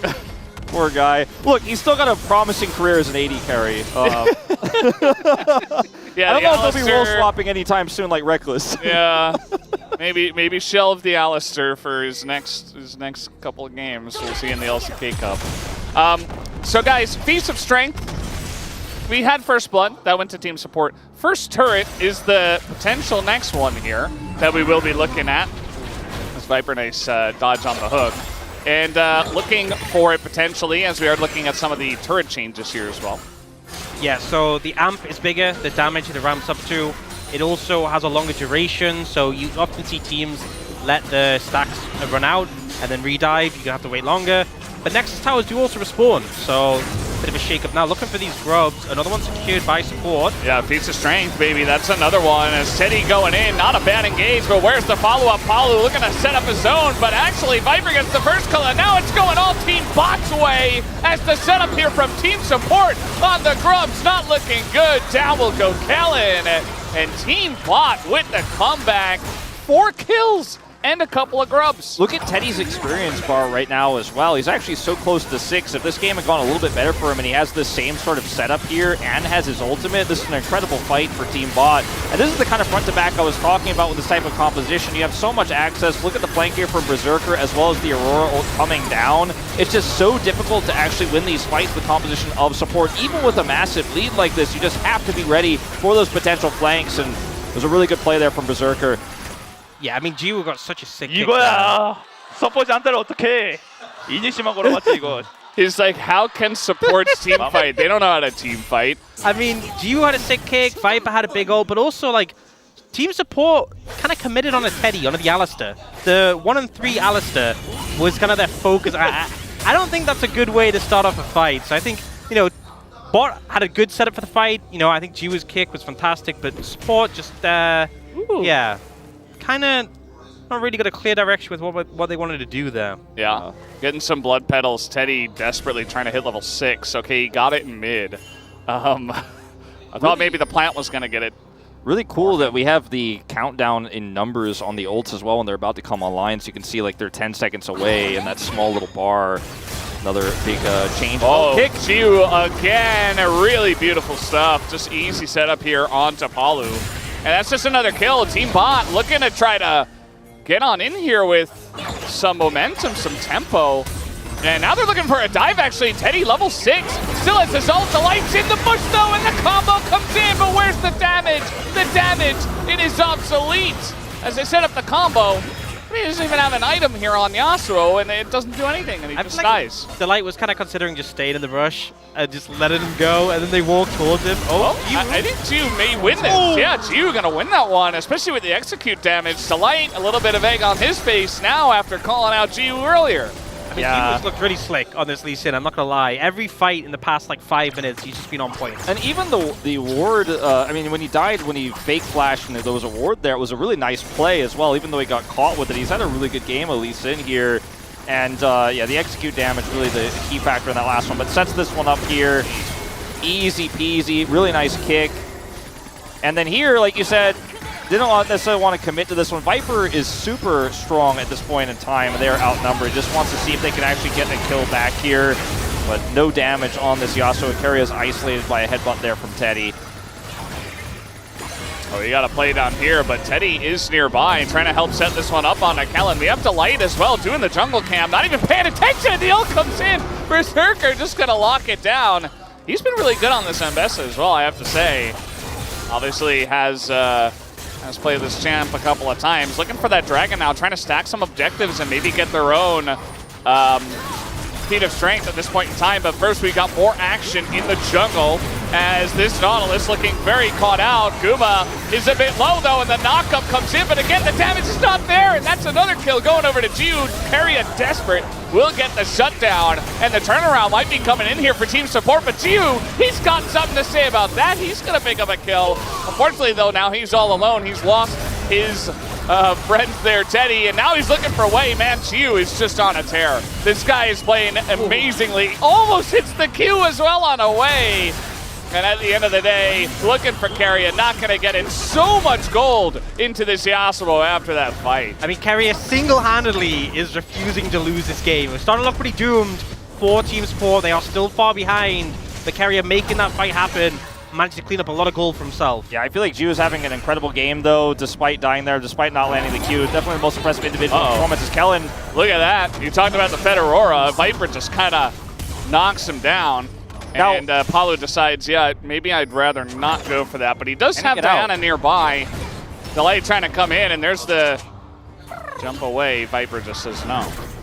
I was going to mention, too, they put the focal point team bot when they were starting to fall behind in getting these top and bottom outer turrets so they can maybe get that feat of strength. They were able to get both, so actually have that. So it's 1-1 here. They have the objective lead as well in terms of stacking those 3 objectives. So really back in this game in a big way. Have a gold lead now as well. This big Aurora is going to be such a big problem to deal with here. Leandri's nearly complete. 10 stacks of Dark Seal on top of it all here for Viper, who's also sitting on his teleport right now. So much agency for this next objective. Ooh, that hook almost hit Guma, but now it looks like maybe Teddy's just dead again, unless he wants to use this flash. He's going to just go in. He's got some support here. The not ult, though, onto Guma. There's the knockup. They probably got enough. They use so many ults on Guma. They take him down. The Varus, though, is out of this one way. They don't have the DPS, but that's still 2 for 1 here in favor of team support. The kick is amazing again, but the follow-up just not here yet. It's still 3v4. They still want to go for it. Palu super low, and the Ambessa is about to go crazy mode at this point in time. He's just going to flash away, though. Viper hopping out of the CC, goes back in, gets away from the damage, and Team Bot is turning this one around. They will take down Delight, and it's only Keria single-handedly. I don't know if he can take a 1v3. He gets taken out. It's an ace for Team Bot. They just played it so well. You can see them buying time when Viper had his ultimate in this extended play, stalling it out. And initially, I mean, Team Support kind of don't want to commit heavily on Teddy because it's an Alistair. They do get this turn onto Guma just after. And yes, they take him out. But Team Bot are just so patient with this. They know Viper doesn't have the ultimate. They know that's a huge team fighting tool. And they just buy time until it's available. Exactly. Berserker with a second amazing flank on this Ambessa as well is able to, after half the health is taken out on that Varus, just delete him from the fight. So that damage is lost. So they can buy time with this Ambessa that's deceptively tanky. Like you said, Ox, just enough time as Viper has his ult in 10 seconds before this to actually give him the time to set up that ult and just kite himself away. Berserker doing a ton of damage here, and Keria on this melee Yasuo is more combo-oriented in these team fights at this stage in the game than actual damage, because his melee can be kited away, and they could just, once that Varus is gone, front to back there around that Viper ult, which is now back available here. We haven't seen this Dragon taken in so long. Been up for a while. If Team Bot gets it, that's feats of strength for them, and I think they're about to get it. And also, like, you have Viper already with 2 completed items. He can just upgrade his boots immediately if he wants, which is a massive spike. The biggest tier 3, the sword shoes. Yeah, I mean, he's going to be massive. Like, Viper, he probably clears this wave. He's got 10 stacks on a Dark Seal. Just go back, upgrade the boots. Get a Medjay's as well if you have enough, and then the game's over. Yeah. It's a pretty snowballing meta, guys. We're not going to lie. Looking for a dive here, actually, as they do have so much damage, but the combo comes in on a Viper. Isn't enough. It's not quite the Nautilus ult, though. Is going to take him down for quite a while. He still will be taken into the Rift Herald, actually. Palu trying to make something happen, trying to set up his AD carry Wei, who will knock down the kill. And Viper actually channeled into the Rift Herald to avoid the Nautilus ult knockup, which was super slick. And then turned it into a knockup himself as well on the charge. Very impressive stuff. 2 for 1 special there. Viper is now 6-0-8 after that play by the boots. buy the He's boots. going to buy him. He's going to buy him. I think this Viper guy is pretty good at team fighting, is my assessment. I mean, look at the angle here as well. Zoning way away with his ultimate here. Look at this. Avoids a Nautilus knockup, as you said, Ox here. Gets the knockup there as well. And then gets the charge into the turret. Really 3 for 1 there. Maximizing the Herald there. And, you know, you mentioned how it's a very snowbally meta, Valdez. Well, let's not forget, support actually was significantly ahead early on in this game, but it's really just been fantastic team fighting. Good flanks from Jiwoo, good flanks from Berserker, and some really nice communication here from Team Bot that's got them back in it. Now the lead is pretty hard to imagine to see a comeback here. 5,000 gold, bounties are up. It's ruinous, Otacon. Yeah, I mean, we do have 35 kills at 19 and a half minutes, so Ruinous Otacon is going to spawn. So yeah, lots of petals going to be coming out of that one. Once it does get taken down. And even though we talked about how we'll probably see a lot of it bottom in the real LCK, hold that thought. Yeah, Teddy, yeah. Well, at least he gets away alive this time. Otacon spawning 20 minutes in the top side of the map, as I think you were getting to. Yeah, I was just going to say we had a lot of fights around those top side objectives, the Herald and the Grubs, which is I think the reason why it spawned top side in this case. He didn't buy the boost, by the way. He needed the Medjais. He needed the Medjais. Stacks. He has to stack, you know. Boots can come later. Oh. I think he probably should have bought boots because the value would have been instant rather than Majai's value is a little bit slower. He needs to get 25 stacks for the end of the game. Oh, He might just die. I mean, he's trying to get soloed here. He will have to expend his flash, so he's not going to die. And trying to set up the kill here on Otacon. Team Bot in control at the moment. Otacon is very tanky. Could this be the LCK's first Otacon throw? You know? Oh boy. We'll have to wait and see when Team Jungle is playing how those are going to go. He's going to leash. Yeah. And I mean, let's not forget it's a 20-minute objective like Baron used to be, 16,000 health. So you can't just go, oh, okay, Rush. It's not a, you know, Herald doesn't have an eye at the back you can poke or anything like that. It is an objective that takes quite some time to take. So I think teams will kind of realize what timings they have in the future. But now that support is on this, I mean, they have to regroup. We have to teleport from Viper. You see it does an incredible amount of damage, Yeah, too. you have a lethality Varus, and you have no turret. It's not a good play.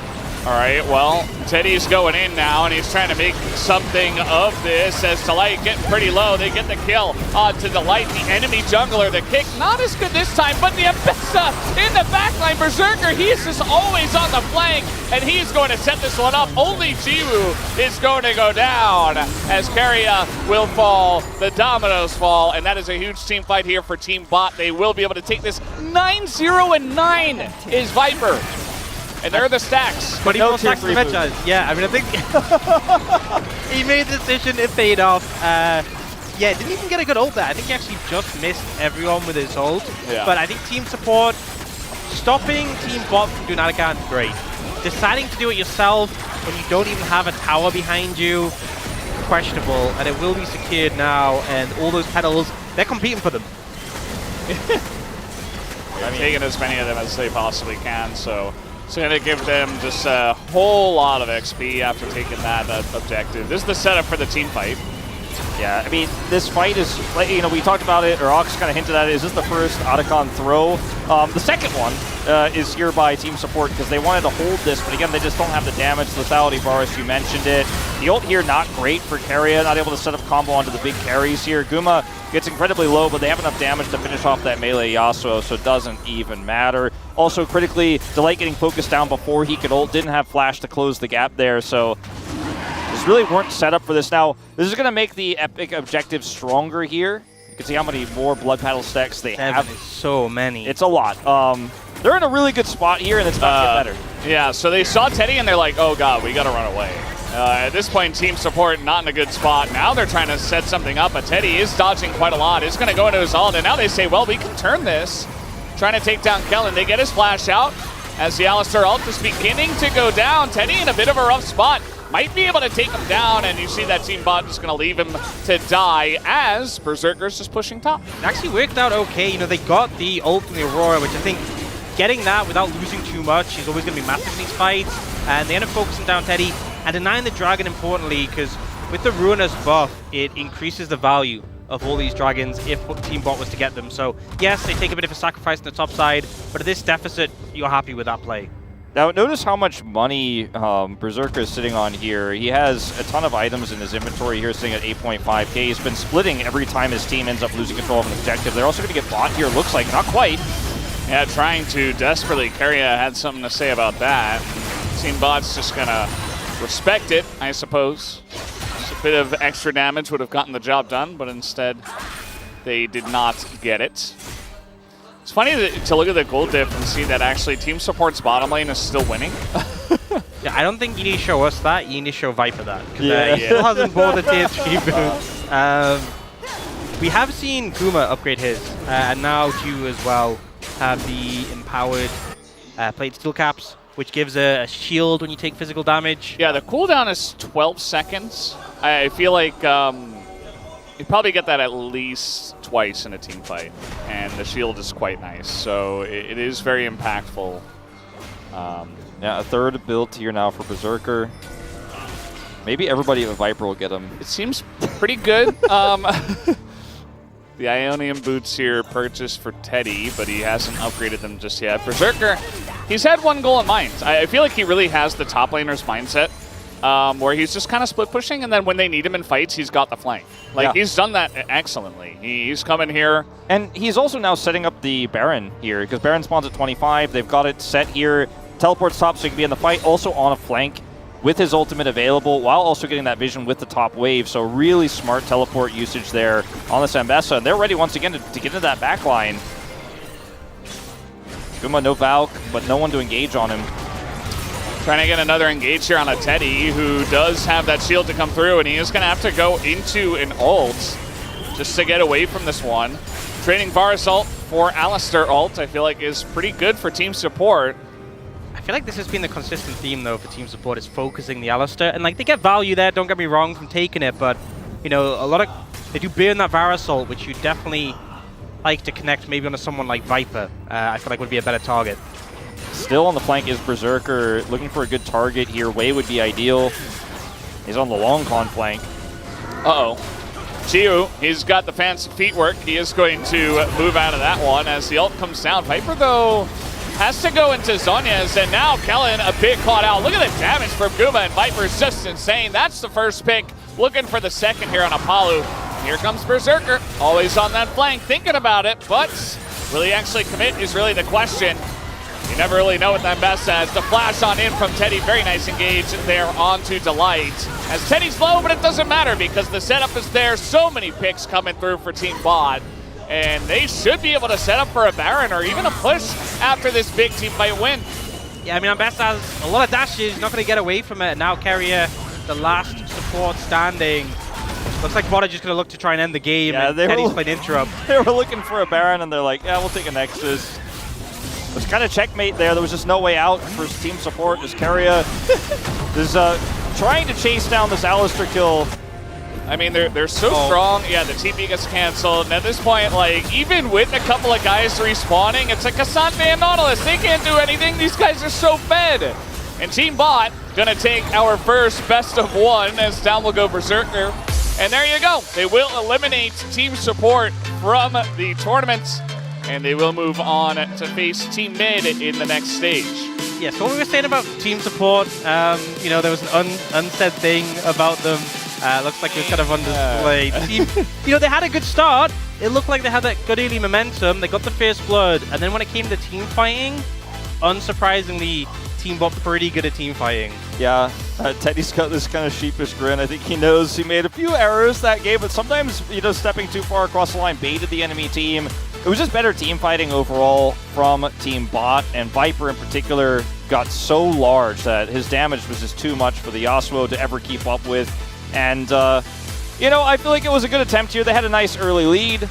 Good performance from Wei and Palu in the lane as well, punishing some of Teddy's mistakes, but they weren't able to translate that into big team fights later on. I thought we saw a pretty good showcasing of some of the new stuff here on this patch as well. You know, maybe somebody tell Viper, give him the memo about the boots, but otherwise I feel like these teams came pretty well prepared. Loved Berserker's Ambessa. Was quietly very, very important in side lanes, and then those flanks were huge. And Jiwoo, he was clean. his Lee Sin, I like to see a little bit more of that. Yeah, honestly, his Lee Sin was really clean. A lot of the fights, a lot of the skirmishes, it felt like he was kind of performing. And now this does mean that Team Bot will face up against Team Mid. Yeah, so now they're our enemy. Yeah. Now we don't like Team Bot. Yeah, we said too many nice things about them. They won, they got the win. They actually lost the early game against Team Support of all teams. Yeah. So. Imagine that. Losing lane, losing first blood. No, Viper didn't even buy their tier 3 boots. Does he even know about the patch notes? Yeah, I mean... He was more concerned about when Red Buff was spawning. I love LCK from Australia. Team Mid. See, he's on. He's a Team Mid guy. He gets it. He just gets it. Yeah. And Max is also from Australia. So there you. That's there you. But not on Team Mid. Yeah. Let's take a look at the badges on the desk. By the way, after this, I just want to see who they picked. I think Teddy had a nice amount of damage done this game as well, despite some uber extensions. I like the Arakan icon. It looks very. I don't even know how to describe it. It's just an A.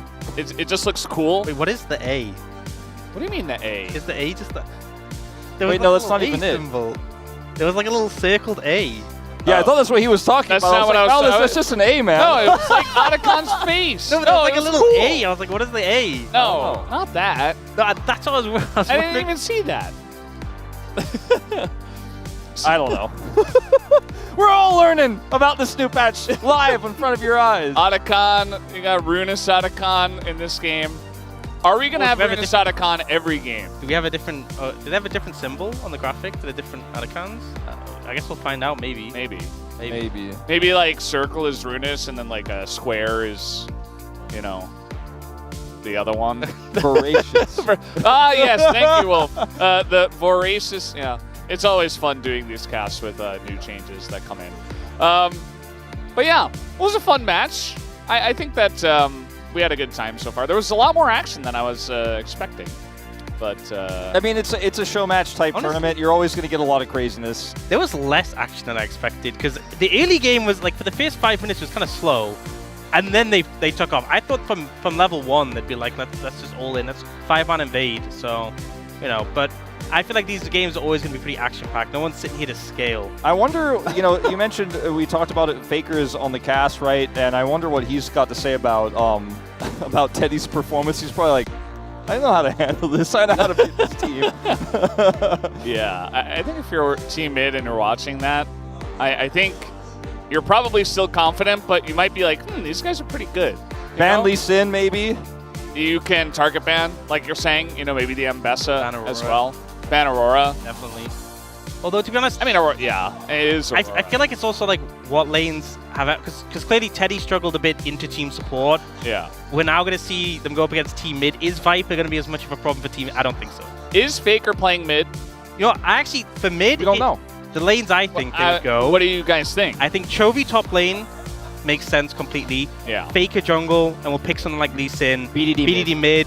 80 carry Showmaker, and then Wei in support. I think that makes complete sense. Super obvious. But Vikla in support, yeah. Oh, Vikla, sorry, yeah. Vikla. Wei was on the other. Yeah, Wei, yeah. Yeah. He was just playing on the other, yeah. Guys, we do have an interview here on the way. And, on the way? It's on the way. On the big ready. You know, I just had some whey protein before the broadcast, so no, I didn't. 네, guys, we have an interview ready. 팀 서포 대표 선수 한 분씩 만나서 Thank you very 인터뷰 much, 나눠보도록 guys. 하겠습니다. 구마유 씨, 캐리어 선수입니다. 안녕하세요. 안녕하세요.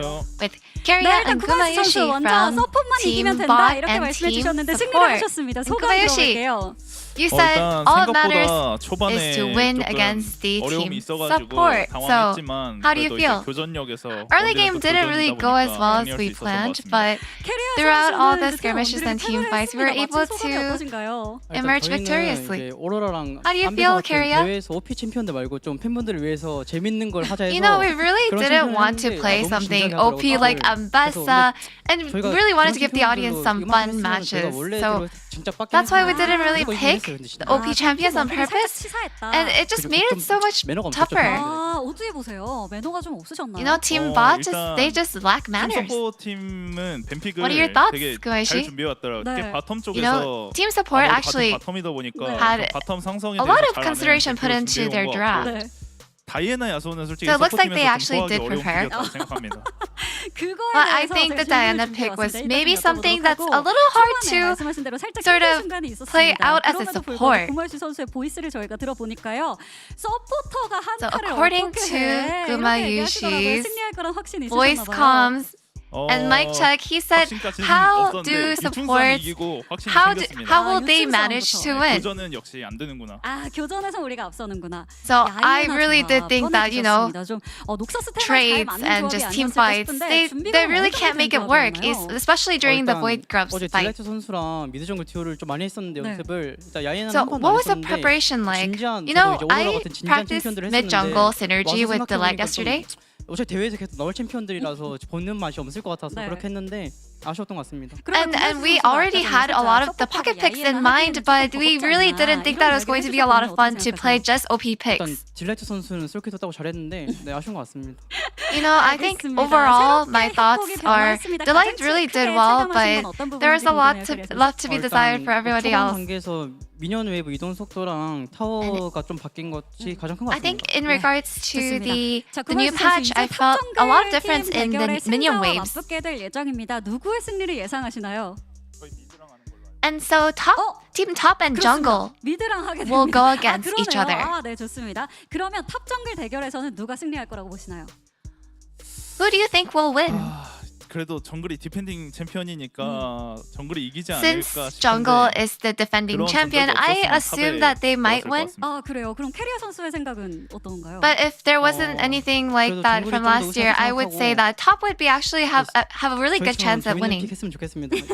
알겠습니다. 그럼 마지막으로 구마유시 선수의 각오 You know, I 들어보고 can't really 마무리하겠습니다. predict anything, but 일단 I hope that they have a 오히려 fun match. 서포트 팀보다 미드 팀이 좀 더 쉬울 수 있다고 생각하고요. 뭐 I feel 민서가 like 말한 대로 좀 재밌는 my 픽으로 resolution 다음 경기 going 승리해보도록 into 하겠습니다. team mid is that, you know, actually maybe it'll actually be a lot easier than team support. 팀과 원딜 팀의 대결에서 원딜 팀이 승리를 And that's the end of the interview from Carrie and Gumayushi, and we'll be back for game 2. Thank you.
내가 혼자 따라갈까? 그래야 될 때? 나 텔 탈게. 오케이. 이거야. 이 정도요?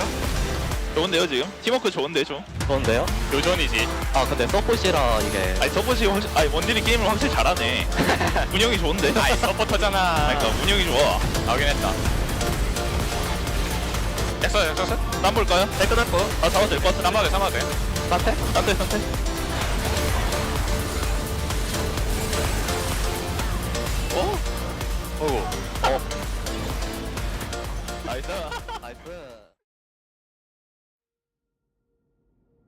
Noxus is where the strong gather. It seeks the fearless and defiant, calling them here to answer one simple question. Are you strong enough? You say you're not afraid to Take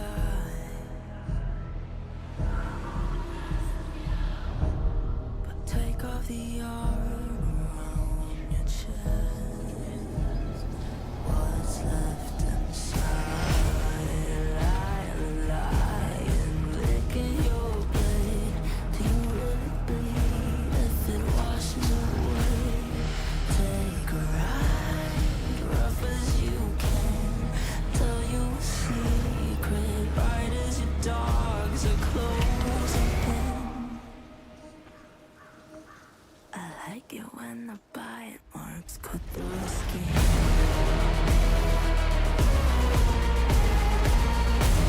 I like it when the bite marks cut through the skin.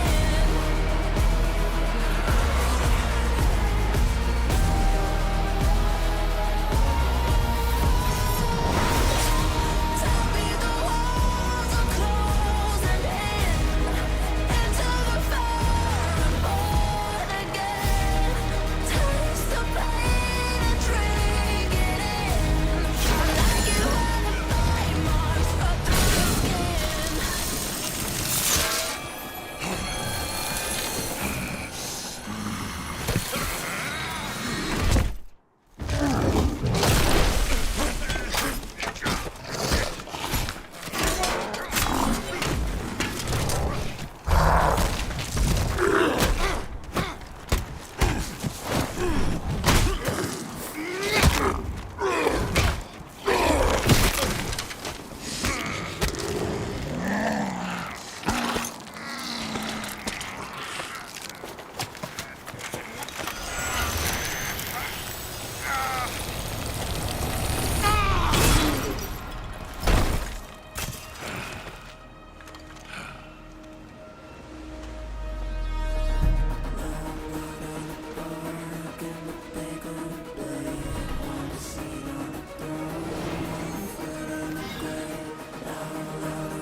Every new path seems to lead us closer to chaos. Perhaps we should focus on the opportunity that's washed up on our shores. Unforeseen turns are simply part of any path. Yes, but that, darling, is a step too far. Even for us. Piltover was a lesson, Vladimir. Calamity is always approaching. In some moments, its arrival is more imminent than others. Our next move must be bolder, not safer.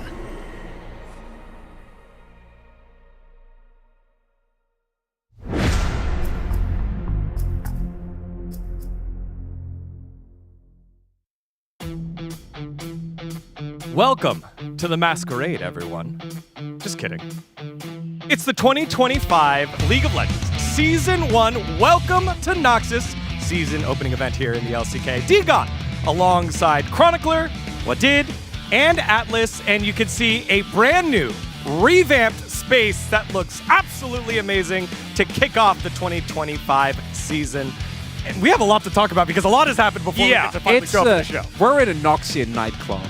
I love it. Like that is very cool. That's a great way to come back. I remember walking in there as well, being like, they really hammed it up, and I love that. It's got a bit of like a Prohibition jazz bar vibe though as well. Yeah, I kind of like the velvet drapes. Kind of give it that sort of vibe. I don't know. Halos? There could be a dude in the back with like a double bass. Yeah. I mean, I also really like the artwork, the background here. Like it looks so great, the new skins, and also like all this decoration, like LCK golden. I don't know, the logo. It looks so great, man. Yeah, they've done a lot here to spruce it on up for our opening event.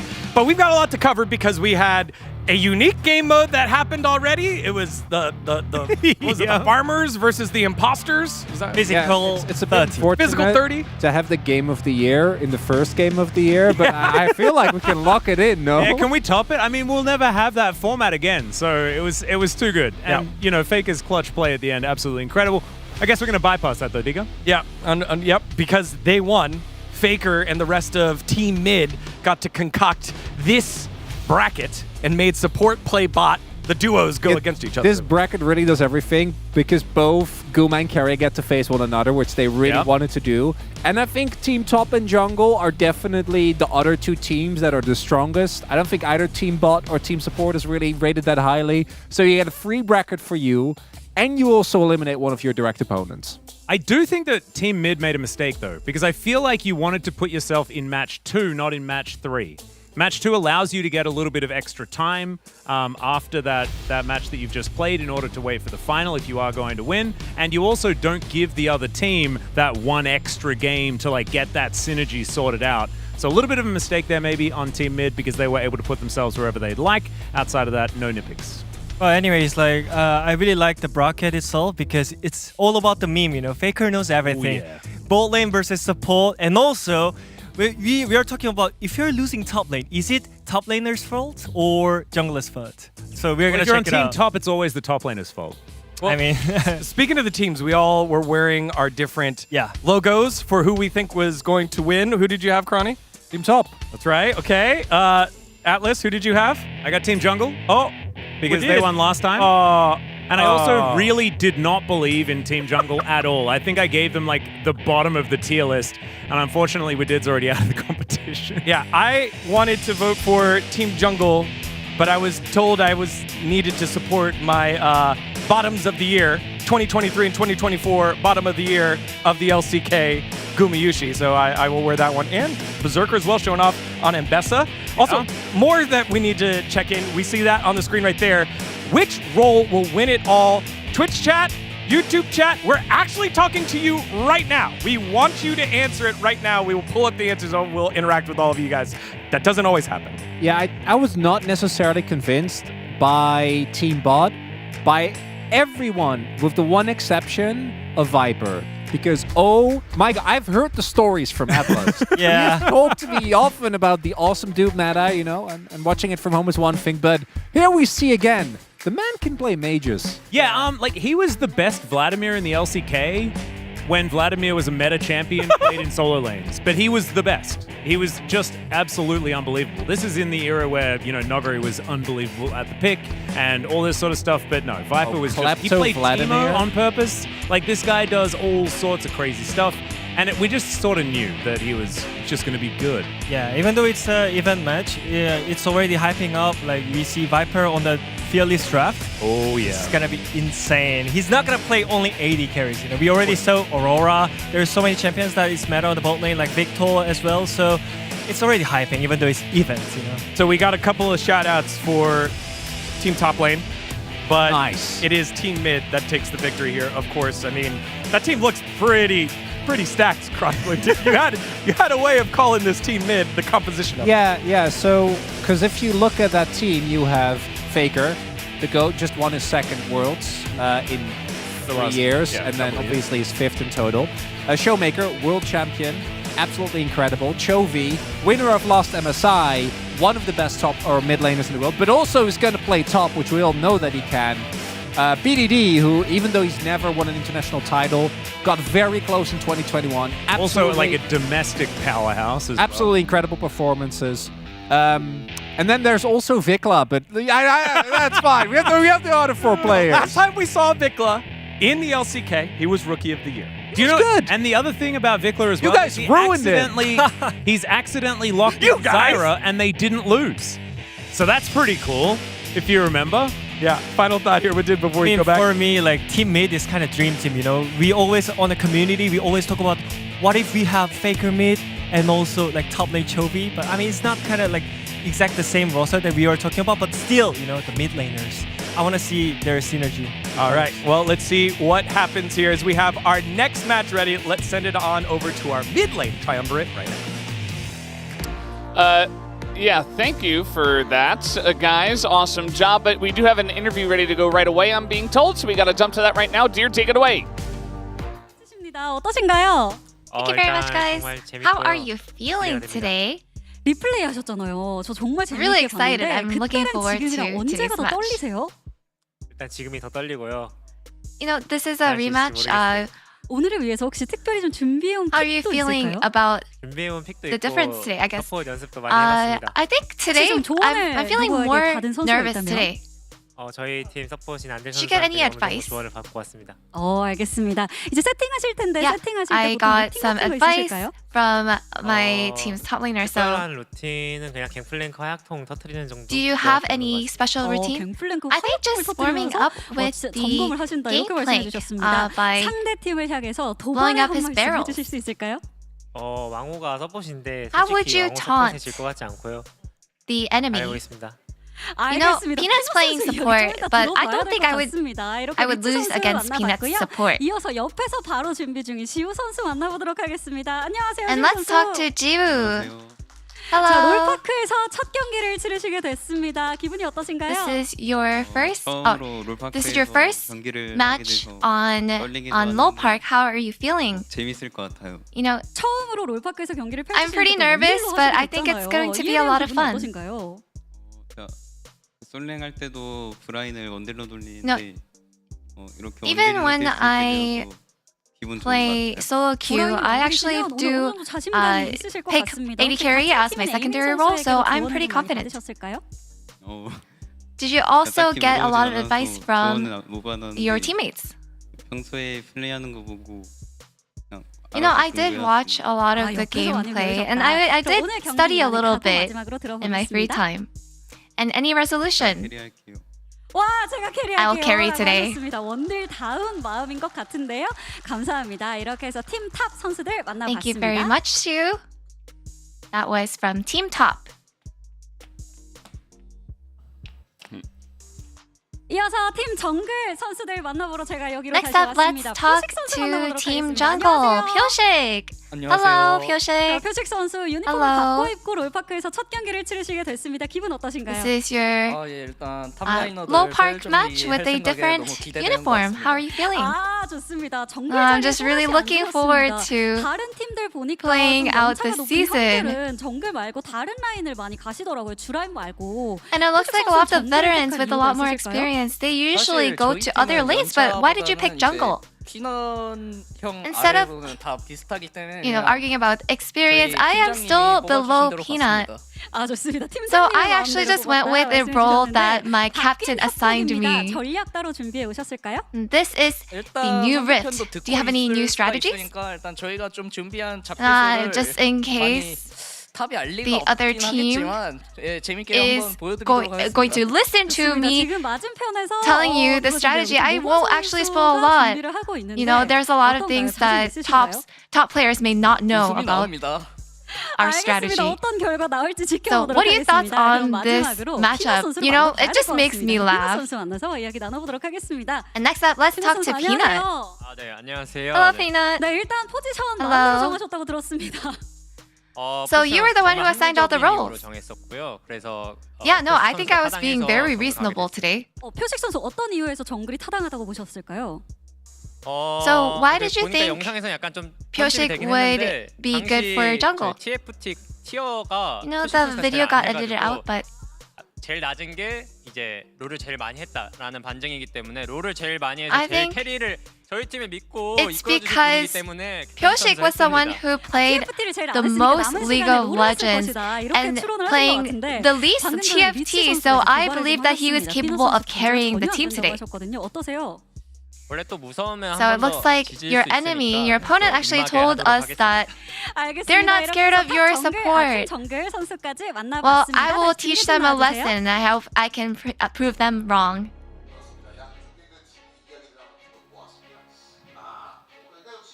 Thank you, dear, as always, for that wonderful translation. Got to hear from 4 players from both sides. Great to see Shu, by the way, here at Lal Park, playing his first game here at the season opener event.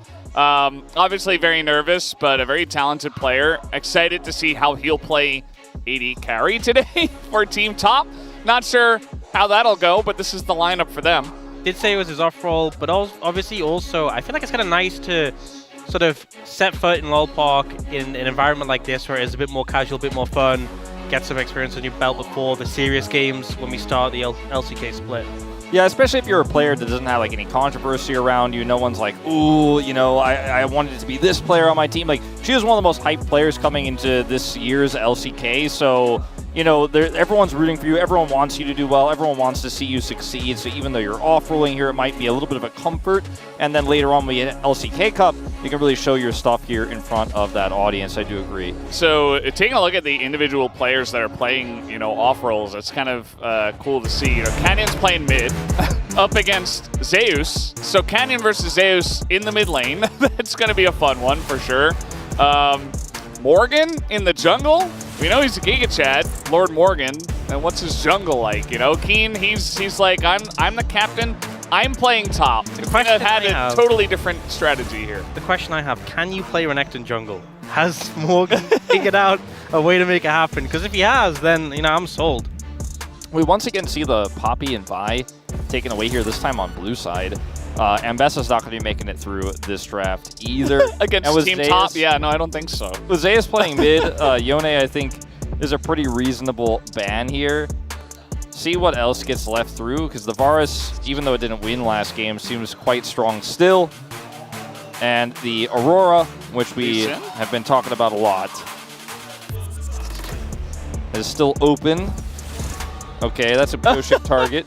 Pretty valid, honestly, I think, to deny away from him. Especially considering that you expect the players on their main role really to be able to run away with the games. So Aurora does come out as a ban. Yeah, like Viper on in mid lane. Yeah. Like we just saw. Wow, Skarner first pick. So both Ziggs and Varus are open. I think very strong right now, especially in a situation like this. Where, you know, it's still early on in the patch. Feats of strength are super important. Victor, with his new icon splash art, whatever you want to call it, getting hovered here. I mean, Victor, the changes generally he got when he got the update, I mean, his popularity skyrocketed. He was super strong. His ult now is a real ult. What do you mean a little lightning storm was pretty nice? Now it turns into like a Giga Storm when you get like a kill with it. It's pretty good. And the Jace coming out, presumably Ona taking on the top lane. So, you know, pretty strong lane. We'll see. Obviously, Ona, you know, playing up against Keen in the top lane, definitely has to rise up to that challenge. Yeah, it means that Pyoshik probably going to have to pick up something tanky here in the jungle. We've seen very popularly Maokai Jace as a combo because you can set up the Jace Shock Blast, but it's not necessarily tanky enough to support this type of squishy mid lane. Cassante is being taken here as well. Now for Keen, the Keen Sante, a staple. And they grabbed the Ashe that was completely left out of the last draft. And they can, if we do see a jungle pick here for Pyoshik now, they can kind of protect this Ashe pick in the second ban phase. Look at his face while they're hovering Cassante. He's like, really?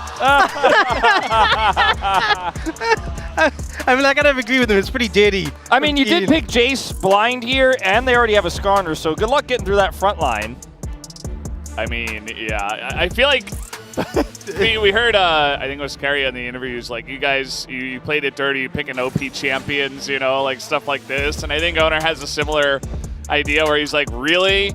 You're playing Cassante today? Yeah, I definitely felt like Ono was like, come on, let's do a squishy bit squishy battle of the top. No. Should have played like top Lee Sin or...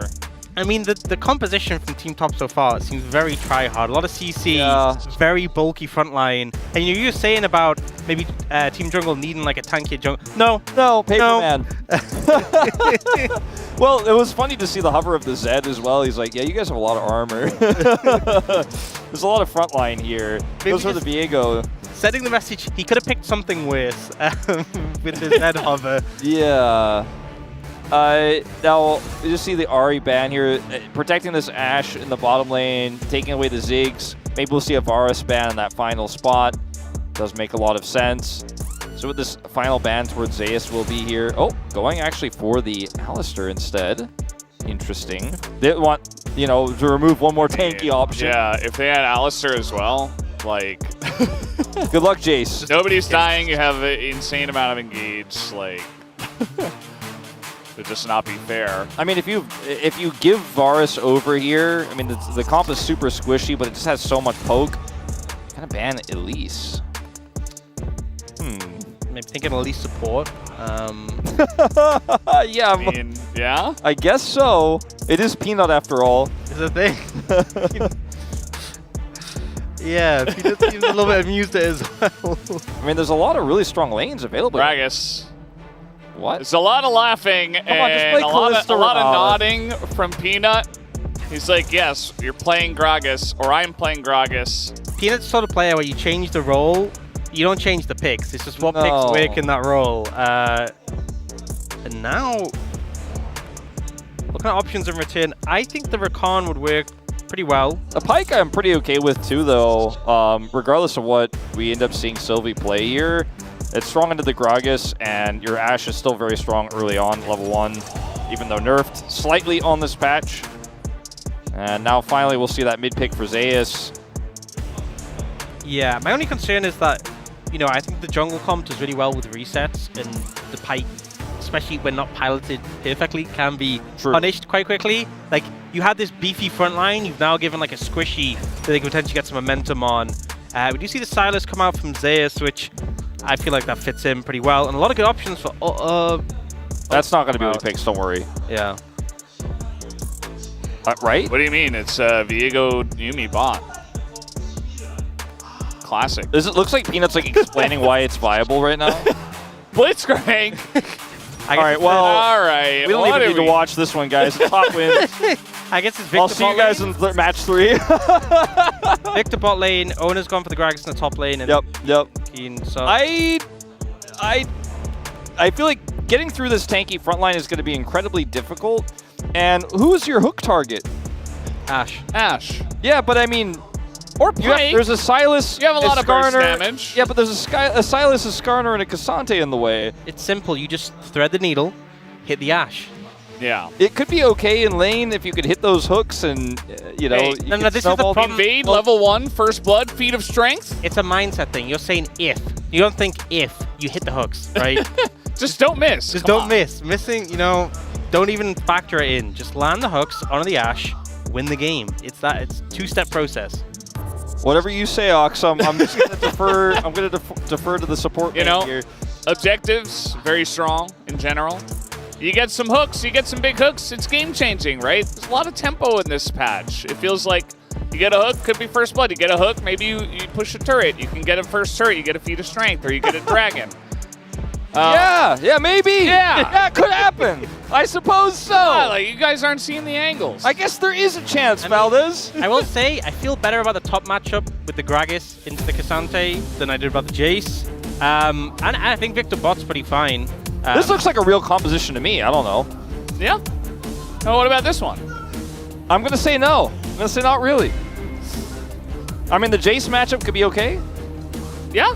Yeah. He's got a good start against the Silas for sure. I am very curious about that one. Player versus player, Zeus versus Canyon. But we do have top versus jungle here for game number 2 of the day. Or is it 2.5? We had the mini game in the beginning. It's match 2, Valdez. Okay. That's match on 2. the screen. I'm just trusting. Here.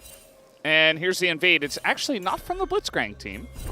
Yeah, they wanted to go for the counter invade because they're like, what if they come over and invade us? invade? And also, invades are stronger now than they ever have been in League of Legends because if you get Fierce Blood, 1 out of 3. You're seeing the angles. You Yeah, know, he gets it. With this new UI and the overlay, you could see who got the ward ping gold. Congrats, owner. Yeah, that's why he's, you know, that's why he's the go to the jungle. The jungle off roll to top lane. Yeah, the Gragas top. Gragas and Cassante, I feel like, should be fine. Yeah, that'll be fine. It's just not very fun. I mean, I feel like he might have even wanted to play Jace, and then he saw Cassante, and he's like, yeah, just, well, I think that just give me Gragas. Yeah, I think that was why we saw the big groan from him and the whole eyes rolling and all that. It's like, hey, Oni, you're going to play the show match. It'll be really fun. So someone explain to me why this is good for Blitzcrank. All right, Blitzcrank. Oh, he hit the hook. He did it. Aftershock. Just hit the hook. Onx was right. So that was. You know, are you guys? Put the hair under the ash. Are you guys still feeling pretty good about the Blitzcrank pick into this lane? Yeah. He's scaling.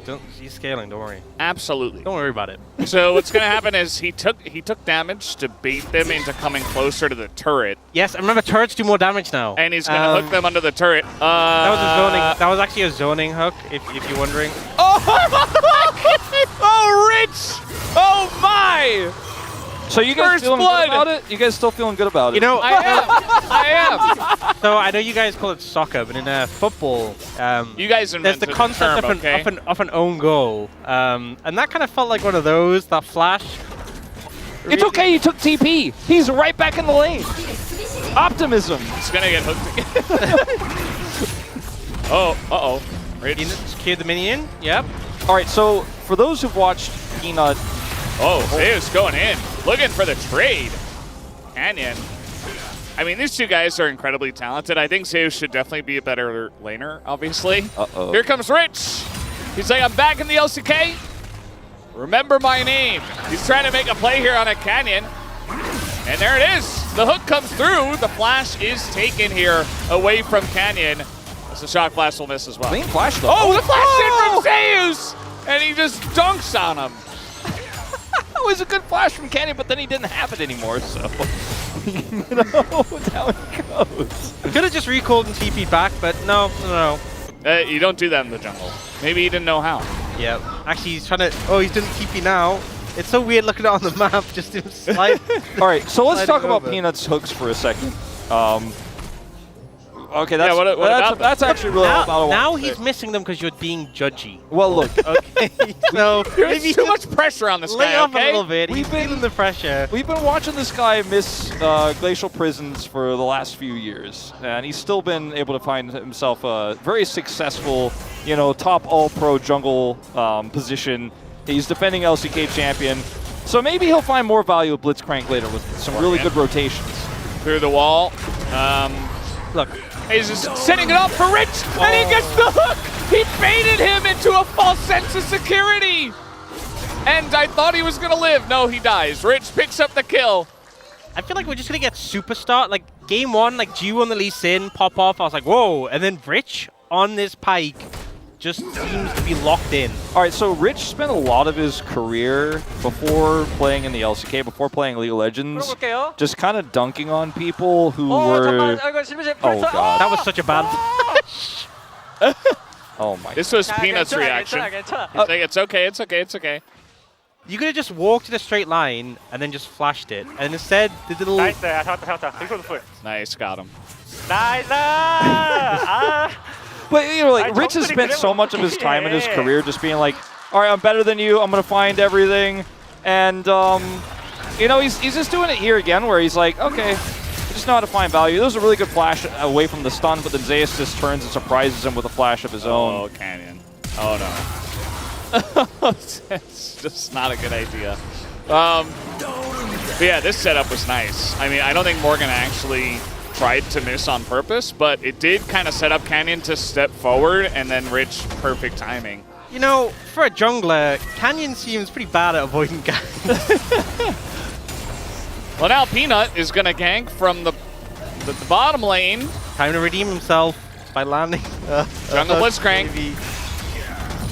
That was a thing for a little while. Remember that when he got his W buffed, and we never saw it in the LCK, but it was like a preseason thing that got nerfed. And if you were wondering, maybe did like Peanut practice it in secret at that time, in case it no, he didn't. No. I think it was All right, well, we're going for the grubs. And now Zeus taking a bit of damage. Pyosik coming in, but Rich level 3. Pike trying to set something up here potentially. Zeus gonna get away. The hook misses though, and Rich is totally fine. Zeus almost went back in, and that might have been the death of him. As the shock blast gonna miss, and Rich now looking to punish. There it is. The ignite comes in, and he hands a kill over to Zeus. Rich, he is the MVP of the game so far. Yeah, Genji probably wondering, man, why'd we get Duro? Could have gotten this guy who was here the whole time. Support Rich, we should have known. Oh, I mean, well, this is a disaster. So, First Blood obviously picked up one of the first objectives as well that Epic's taken. So, Team Top, well on their way. I mean, 2,000 gold lead as well. Pretty fed Silas. We kind of had some warning signs in the draft, but the gameplay is backing it up. Oh, God. Yeah, Sylvie not having a good time. He still does not have flash. The flash, though, comes in from Rich as he will live to the turret. Not enough damage. Excellent setup here from Chiu and Rich in the top lane. Man, this is the Hot Spaker taking on, minor regions back in the day. Oh, God, it's just... It's so close to something happening here, things turning around for Team Jungle, but everything misses, everything whiffs. Peanut misses his hook just barely out of range. Candy misses the shock blast and greets for it and dies. Up here on the top side, similar situation. Sylvie gets caught here. He gets the stun onto Shiu, but guess who's here? Rich with the flash play. Cleaning it up, really clean. Almost dies to the turret, but just narrowly escapes. Okay, you are super so good, yeah. Yeah, I agree. That was a very true statement. And I So think pro, basically. Well, yeah. Pyosik being on the Viego, you're very reliant on other people setting it up. And I would think, perhaps a Blitzcrank is a champion. I knew it was coming. I knew you were going to mention. I'm just being a Blitzcrank again. I mean, it's 0-0-0. We'll see Okay. what changes. We gotta see is Peanut Blitzcrank or Peanut Shyvana? Yeah, we don't need to watch that top lane. We'll get enough of that and else kick up. Gragas versus Cassante. Not the most fun matchup. We did have some action up there with the Victor. Another hook. Not going to miss. Not going to lead to anything as Peanut, there you go, hooks. He just wanted to make sure there was nobody over in that area. There was a little frog over the wall, I think.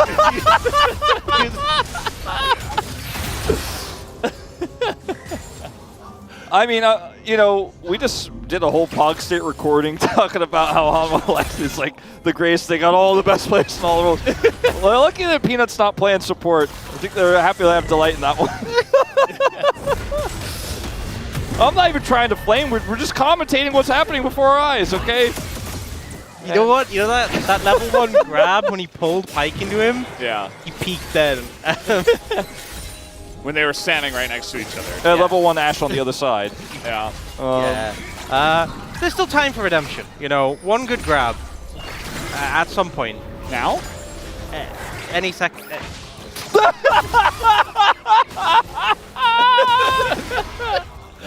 It's just so far away from anything. His Blitzcrank may not be that good, but his comedic timing is just Well, I mean, he's got to keep it interesting for us because this game does not look like it's going to get any more fun anytime soon. Yeah, I mean, the support AD carry matchup was also looking very one-sided. I don't know if it's quite the same level though, Valdez. We did have a big throw on the Grubs. That didn't happen in this game. Team Top kept together. Yeah. They were able to get the objective. They're trying to, well, they're not trying to. They're going to give away the Cloud Drake, which is 1 point there for the jungle And the side. thing is, if they want to come back, all they need to do is out-team fight Keen, Cassante, and Zeus and a fed Silas. So yeah, it's fine. I see the lines. Yeah, no, it's not like their mid player is 0-3 and has to go through a big beefy front line, and I'm sure those empowered shock blasts will get it done. Don't worry. Yeah, Canyon's got this. Yeah.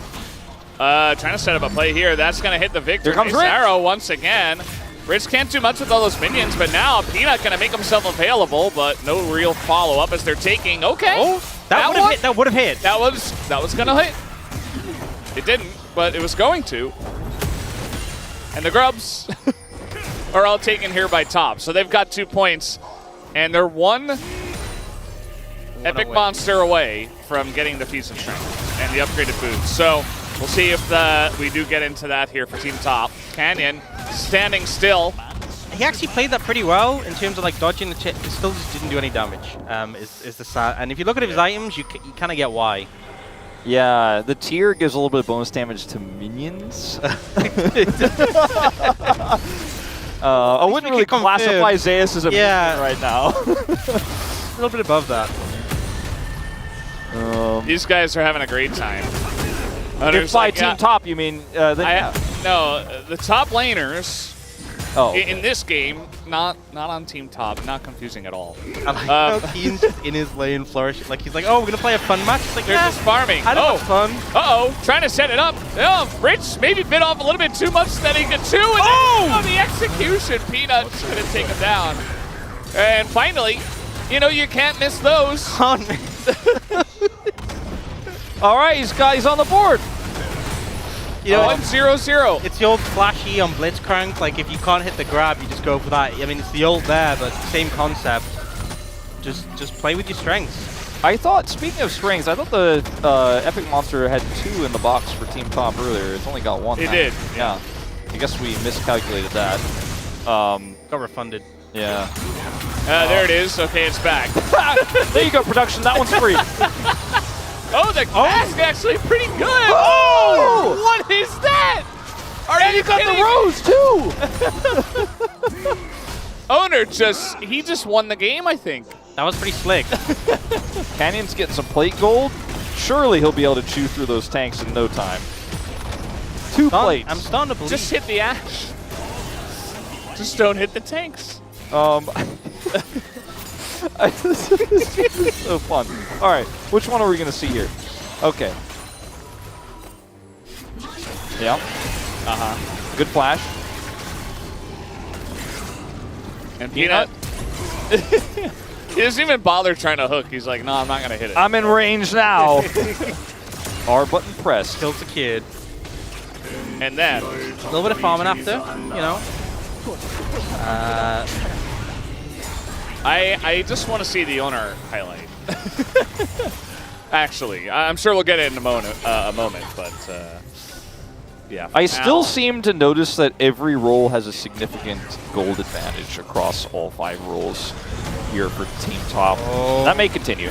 Okay, we're trying to dive here. Canyon in a bit of trouble. There is the Impale. There's 4 people here for Team Top, and Morgan is tanky enough to just tank the turret and take him down. They're looking for first turret blood.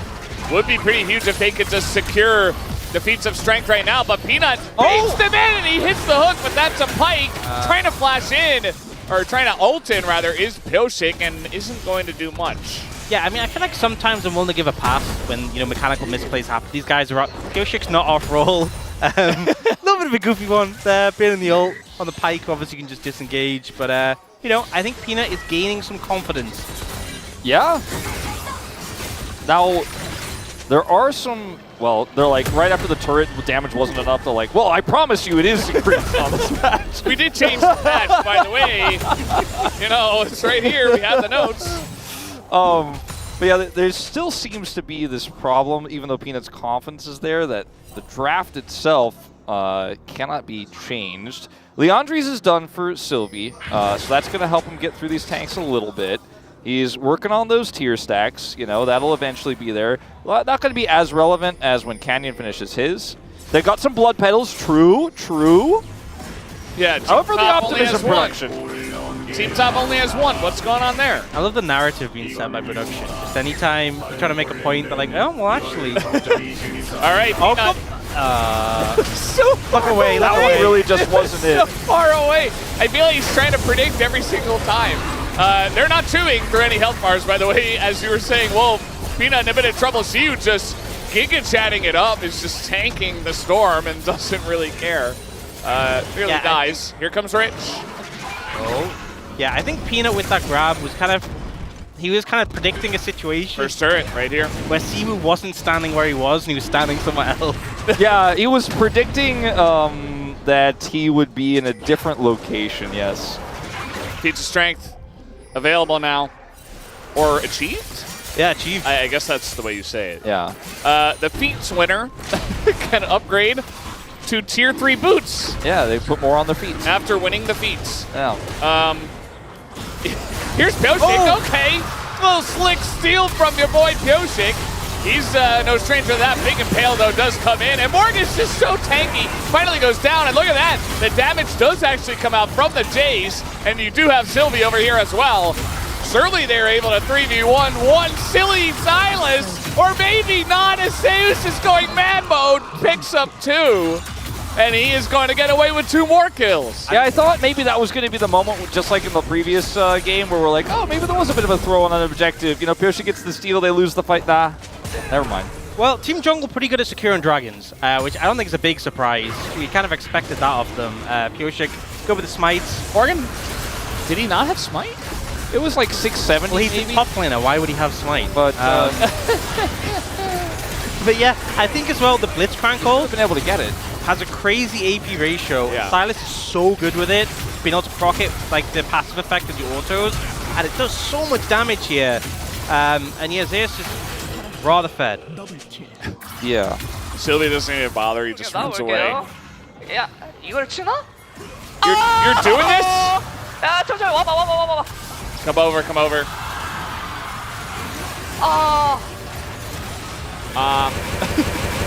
탑 너무 재미없어요. 어떻게 해요 지금? Top is so boring. How can he say that? He opted. He picked Kazante. Yeah, I mean, like a top laner deciding to play top. I don't know about that. Like, that's probably. Oh my god, Sylvie's the one who eats it too! Oh no, Peanut! It's okay, it's okay. They got 1 kill. It's 3v4, there's still a chance here for Team Jungle. No, they're just falling one by one. The dominoes and the junglers do not exist. If errors, you know errors in baseball where, you know, if you like, I don't know, you caught the ball but you kind of dropped it, you know, mistakes like that. Or you were supposed to. And yeah, exactly, something like that. If we had that in League of Legends, how many would Peanut have? Like, he has a ward. I think it's like 6. He has a ward in that bush. Like, that's a buffed ward from the rune. That's not a control ward. He just flash missed the hook. Yeah. He'd have quite a few errors, let's say. And you know what? It feels like the last fight that we saw in the replay, and this one, it's like, yes, Team Top are ahead, yes, they're winning, but it wouldn't take that much for Team Jungle to actually win them. There's like a missing element, like something, like maybe a member on their team underperforming. It's like maybe something missing, like a Blitzcrank Q?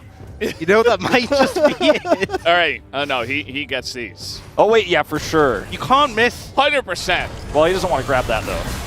Did he? Okay, wait, he's saving it. Morgan is so tanky and trying to make it happen right now, but Morgan is going to go down. The stack in the brush. Jungler's pretty good at that, at least, as here comes the pike. Sylvie is so out of position, and he's going to go down. Owner, not much hope for him. At least gets the 1 body slam, hoping for some resets for Pyoshik, as he wants 1, does get 1, but this does not release Viego, and he will be taken down. Guys, Peanut just up and left. He just disengaged from the situation. Oh, that was gonna hit if he didn't dash. Okay. Yeah, also very close to hitting the Krugs as well. But didn't hit anything. So like, it starts off here, you know, they start on Morgan. Watch Peanut. Peanut knocks up, and then he just goes, you know what, guys? He got the hook. And then he's like, my people need me, and he just leaves. He's just gone. And meanwhile, like, wait, he want to die to see you. Pyoshik's fighting for his life. Peanut's just he's securing the red, maybe. He's just doing his thing. He's roaming the rift. He's having a good time. Oh man! Isn't there the Blitzcrank line? Roaming Golem forms no rust. Yeah. Yeah, that's what he's doing. I will, for those who weren't watching, I will state for the record, I did kind of warn people, I don't know about this Blitzcrank pick in the draft. Ridge is just dead. So... Wait, hold on, it's a bait? No, I'm kidding, I'm messing. Is that just... Atakan given over for free. It's Ruinous, right? I don't. It is. It is. Yeah. Okay, a little bit of a play here on a Canyon. He's 2 and 6. He might be able to pick up a 7th as in goes a huge impale. Okay, but the cast goes really hard from Owner, but the damage might just be too much. Zeus is just putting on a show right now, and the wallets are carrying so hard for Team Top, even down a member. The biggest impact Peanuts made this game is give Zeus a huge ult in these team fights. Yeah, I mean, Zeus popping off. And they were so low, and there's so many resets on the jungle comp that it wouldn't have taken much, but the goal difference is too big. I mean, it was a good setup. It was a good setup, you know? Yeah, you can't complain. I mean, maybe not Canyon. Canyon's rolling the setup. It wasn't Ruinous. Oh, was that Voracious? Yeah. Really? With this much damage? With this much action? Come on, We're never seeing It was Voracious. 16-9 We're when never it's seeing fun. Ruinous. Well, you have the notepad. You're supposed to know this. You've got the detailed diagram. We are never seeing up Ruinous. We are never seeing it. Never. All right, watch Zeus. Zeus steals the Blitzcrank ult. Bam. Yeah. Zonia's to survive while the team cleans up. Everyone's so low, and like the Victor ult resets and the Viego resets, it could have been. All right. Now it's time to dive. You do have the GA effects, the rebirth effects, so they're just going straight for the dive. They don't even care. They want some kills. They will give over some gold by doing this. 100 extra gold given over to their side. Zeus doesn't have TP, so he can't just TP back in after the res. Yeah, they didn't really achieve that much with that. Yeah. But they showcased the objective power. Yeah, death mitigation effect, and it grants 1 petal and 100 golds if the enemy kills you while you have that. Production, give me that petal count. Well, they still have a few left. top lane is 21, moments. you know. Yeah. Wait. 21 petals. They for, both have 21? Yeah, well, it's for the team. No, but it showed top lane, they had 21, and then it showed jungle, and they had 21. Oh. Yeah. Oh, wow. That cast was pretty cool. Anything to counter blast cones, I'm a fan of. Yeah, I mean, I didn't know, he had it in him, but... Yeah, look, it is actually 21 to the 21, yeah, because it is... So what you're telling me is there's a chance for Team Jungle. Wait, and top also has 21 kills. What does it mean? What does it mean? I don't know if we know what it means. And actually, if you add up... I don't know if it means anything. On the scoreboard, if you add up all the numbers from the kills, it also adds up to 21. That is true. Thank you, Ox. And right when you said that, he had 210 CS, Keen did, so there was a 21. Still there. Look at that. Yeah. 212, which was reverses to 21 as well. All right, I don't know. This game is dead to me. Rich is ready for action. I mean, Owner's pretty fed. He is going to get another huge cast. Oh, the flash away. Very nice. Surely, Peanut. Wait, what was that even for? It's a zoning ult. Don't bully my teammates. I mean, I think Pike is deceptively fast, okay? You know, I think this Blitzcrank is malfunctioning. He wanted to get the kill. Oh, Siu! Just make this guy play AD carry. What was that? That was so nice. Some really nice, actually, AD carry play here from Siu. Just really crazy stuff, and that's going to be a couple of kills for him. Canyon going to go down as well, and Peanut's like, well, I exist. Wait, he's got it. He's got it. Watch those voidlings. Come on, Peanut. It's his time. I'm so ready for him. All right, now they're going to showcase that Nexus turrets can respawn. Here it is. Who's he going to hit it on, though? The Cassante? Yes! Yeah! The cask! Oh, Cassante. Oh. Cassante is pretty tanky. Yeah, maybe, you know, we were talking about earlier, he wanted the Ashe as a priority target. That wasn't the Ashe. Oh, but now? Oh? Oh? That hit? Oh, yeah, he can do that. It's just Cassante's OP, that's the thing. Okay, backing on a ward.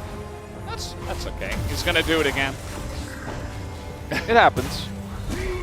Happens to the best of us. So, I feel like this is the sort of game, if you look at the KDA, I mean, we'll talk about this play first. Siwo gets, I mean, it's a pretty good ult. Pipes out of the Gravity Storm. Not the Gravity Storm, the Gravity Well, and then, yeah.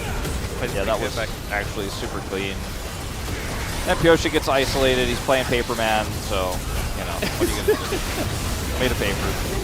Gio goes a little bit too ham, but it doesn't necessarily matter, does it? Peanut with a good flash. Got away, yeah. I feel like if you look though at the KDAs inside of Team Jungle, like 1, 3, and 6 isn't that bad. Like this is the sort of you get in solo queue, and Blitzcran's like my team. Like my mid lane is 3 and 8. Yeah, Deflect the blame, yeah. Let's deflect the blame. It's definitely Canyon's fault. I think you give some blame to Sylvie as well. Uh-oh. Set up here. Zeus, he went pretty deep for that, but he's got the Zonias, and the Impale comes in. This is just a done deal from here. The Ash is still alive. They don't have the resets. They don't have the damage. This is over. I have to say, Peanut did actually grab Cebu there. Threaded the needle, got out on the Ash. He did his job. Team let him down. Well, Heart Steel stacked. Hey, +1. Well, Team Top, I think that they just win here. I mean, like, there's not much that Team Jungle can do. Oh, nice setup from Owner, but it's just not enough. That's going to be the end of this one. Team Top will be moving on to the finals of our season opening event. And we'll be hearing from them in a moment on how they feel after their win. We'll try hard. We'll try hard, you know. Really, the Keen Sante was a little try hard. Yeah, a little try hard, but you know what? That's what this whole event is all about. It's about showcasing Nox. It's about showing the new rip. It's about getting hyped for some of these new teams and new players. No, it's about winning this tournament. Yeah, but they're not going to because they have to face mid. It's a bit unfortunate because people after all, not everyone's going to perform as well. And I feel like Team Jungle, really strong support performance. The rest of the team kind of let Peter down, I feel. You know, he was making the plays. The rest of the team maybe got diffed a little bit, so absolutely. A bit unfortunate. The Blitz pick, very smart. I love how we're just memeing Peanut the entire time. Like, it's not even his fault. It's just like the, I just don't... like the Shyvana Loop again. Yeah. I feel like, you know, I don't know what we could have expected anything to be different, but I was hoping for something different than what we saw. It turns out it was the jungler's fault after all. I guess so. Yeah. And that's the reigning champs taken down. Yeah. Let's just say the captain went down with his ship in this one.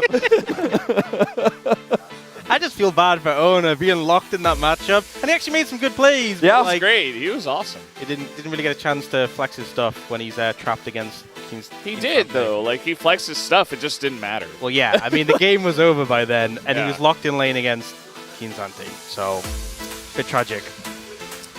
Well, it's good to know he can play Gragas. Might come in handy in the future. And yeah, maybe. Could yeah. be Gragas jungle? Is that a... Wow. Yeah, maybe. Yeah.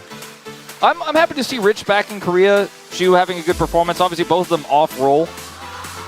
But that's the Ronaldo, right? Yeah. The Ronaldo. Oh, is that what that is? Yeah. He's unconfirmed. He says like Shu. Yeah. I thought it was like I don't know, man. I don't watch that. I thought he sport. was doing like a melee champions animation like Gasante or something, but you pay the Ash. It's I okay. don't know. Brendan's a dad. He's allowed to be out of touch with these. I don't watch soccer, football. It's okay. But All right, let's knew see the about Otacon. it. I knew about it, though. Oh, I see it. I see what you're talking about, Valdez. Yeah, look, see? What is the A? So last time it was like gray-blue. But like on this graph, what is the A? Yeah, I'm still trying to figure it out. No, that's the letter A. I don't know. Yeah, I guess we'll just never know. So Top is in the finals, and they're going to be going up against the winner of mid versus bottom lane, which is AD carry. And I know where it did fell Wolf's off. My sticker sticker's go? gone. I don't know What where is it went. going It on keeps with falling Wolf? off. Yeah, you guys know you guys know where I stand. You don't need to see a sticker. Traction from team mid. Sort it out. Just hold your tie like sideways. I don't know where it went, but look, like, you know team where I mid, stand. You know, it's gone, but Well, it's actually, okay. Wolf, you're sitting down, so I don't know where you stand. Well, you know where I will stand when we go off camera, like right here, and then walk away and go get some more hot water. Oh man, he does do that. That is Wolf's routine. We get off camera, he gets his hot water. Yeah, that's then what he I comes do. back. Yeah, a little look behind the curtain for everyone who's wondering. Well, guys, we do have our interview ready in just a moment here, so I'm going to hand it over to Deer for the translation. Let's hear from the players after this game. in just a moment. There it is. 네, 인터뷰로 돌아왔습니다. Thank you very 방금 much, 전 guys. 경기에서 승리를 차지한 팀 탑의 리치 선수 그리고 팀 talk to 정글의 Rich. 피넛 선수와 인터뷰 나눠보겠습니다. 안녕하세요. Who just won their match against Team 리치 선수 Jungle. 일단 승리 축하드립니다. 작년 우승팀인 And 디펜딩 we'll also 챔피언이죠. talk to 정글을 Peanut. 꺾고 승리를 거두셨는데 소감이 어떠신가요? You defeated the defending champion, Team Jungle. How does it feel to advance to the finals? 네, 뱀픽 때문에 I 쉽게 think 이겼다. we were able to win easily due to the draft. 선수의 블리츠 크랭크 And now Peanut. We enjoyed watching you play Blitz. Thank you for that. What do you think led to your loss? 일단 서포트 There are 차이는 many, 확실히 났던 것 같고요. numerous reasons. 근데 이게 저희도 But 뱀픽을 조금 support gap was definitely one of them. 네, 한마디 하자면 뱀픽을 하는데 쿠산테도 하고 to sum it up.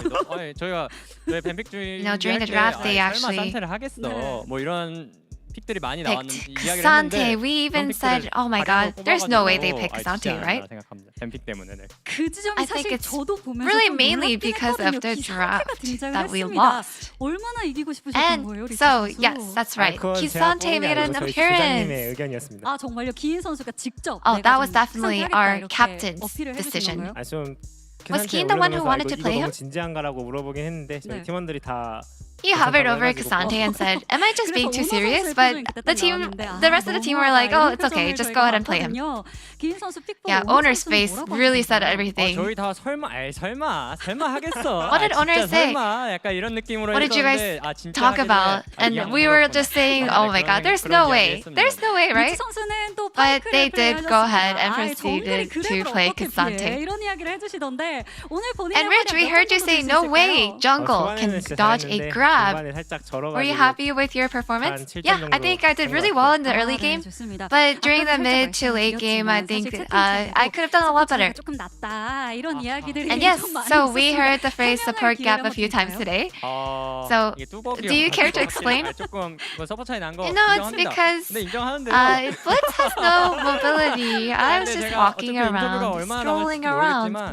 저희 정글을 간 효식 선수가 좀 더 캐리해줬어야 되는데. Honestly, I feel like Pyoshik, our jungler, should have carried a little harder today. 미드와 바텀 승자 대결에서 만나게 됩니다. 원하는 상대가 있으실까요? And so, Rich, you'll face the winner of Team Mid versus Bot. So, who do you want to play? 좀 더 쉽지 않나 그렇게 생각합니다. 알겠습니다. I would say maybe Team Bot might be a little bit of an easier opponent. So, what's your resolution? 온라인은 지겠지만 No, 탑 미드가 캐리해줄 거라고 믿고 열심히 If 해보겠습니다. Team Bot comes up, I believe that even though our bot lane might be a little hard to win, the rest of our teams will be able to carry us. And that's the end of their interview from Rich and Peanut, and we'll be back for Game 3. Stay tuned.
볼만한 것 같아. 천천히 가볼게.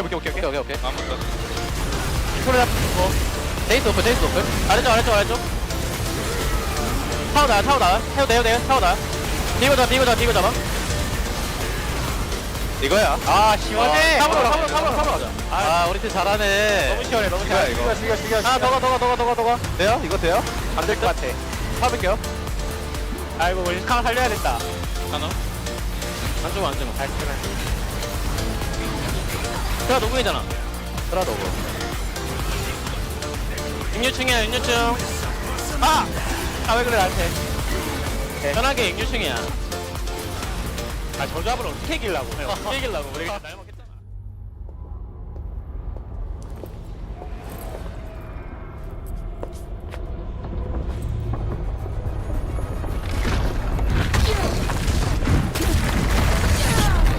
Welcome to war.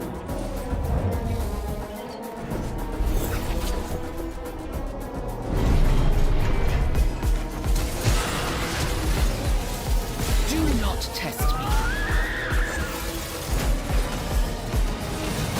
You are for me now. I yield to no one.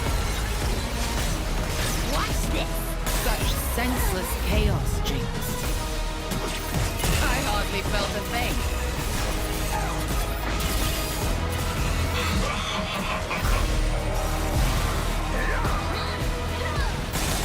Nothing I couldn't handle.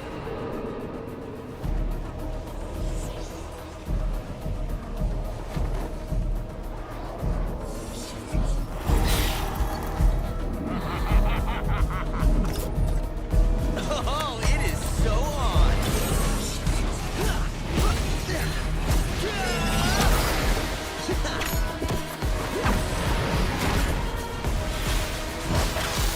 It's about to get messy.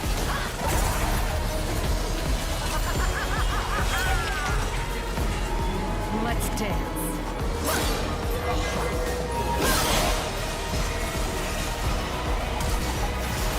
Blood for Noxus.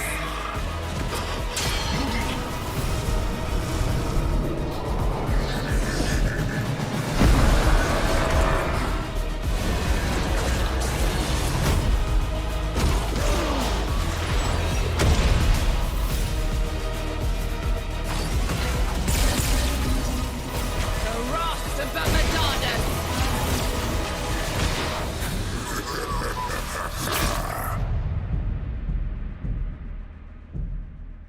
Proving yourself in Noxus is no easy feat, and Mel will use every tool she can to do it, including her enemies' powers. In-game, Mel aims to catch out enemies, poke them down, and deal huge bursts of damage at exactly the right time. Mage players and Arcane fans, it's your time to shine.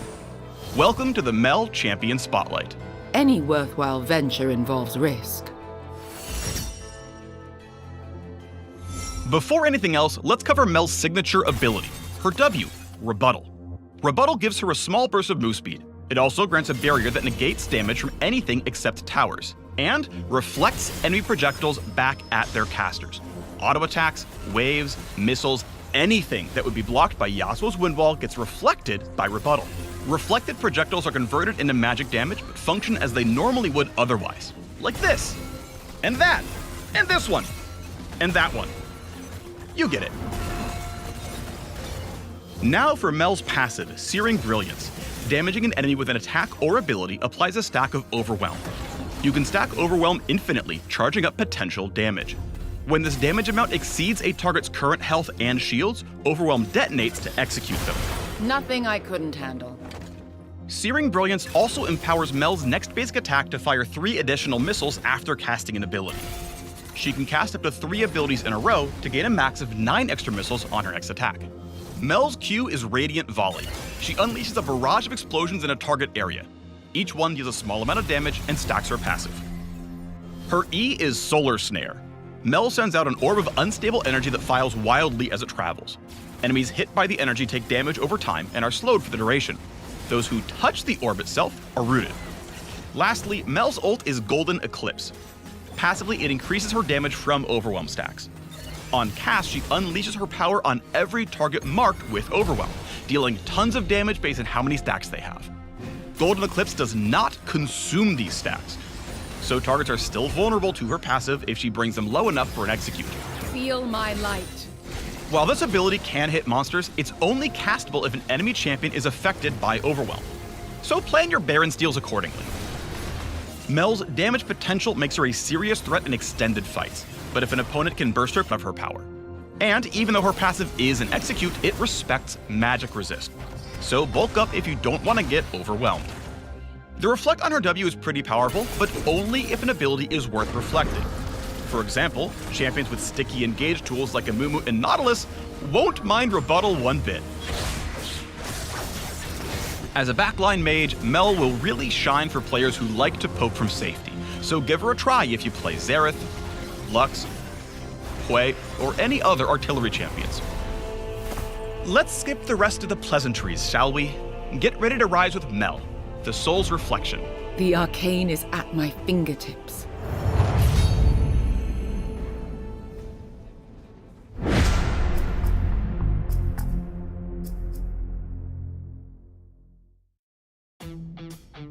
Hello, everyone, and welcome back to the League of Legends Season 2025. Welcome to Noxus Season Opening Event.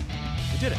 Tegan alongside Chronicler, Wadid, and Atlas after our second match of the day. And yeah, that was... Don't hide it. Another one. Let's see it, Max. Come on. I thought maybe it'd be a return to the form that we saw last year, and we saw very early that it was not going to be that.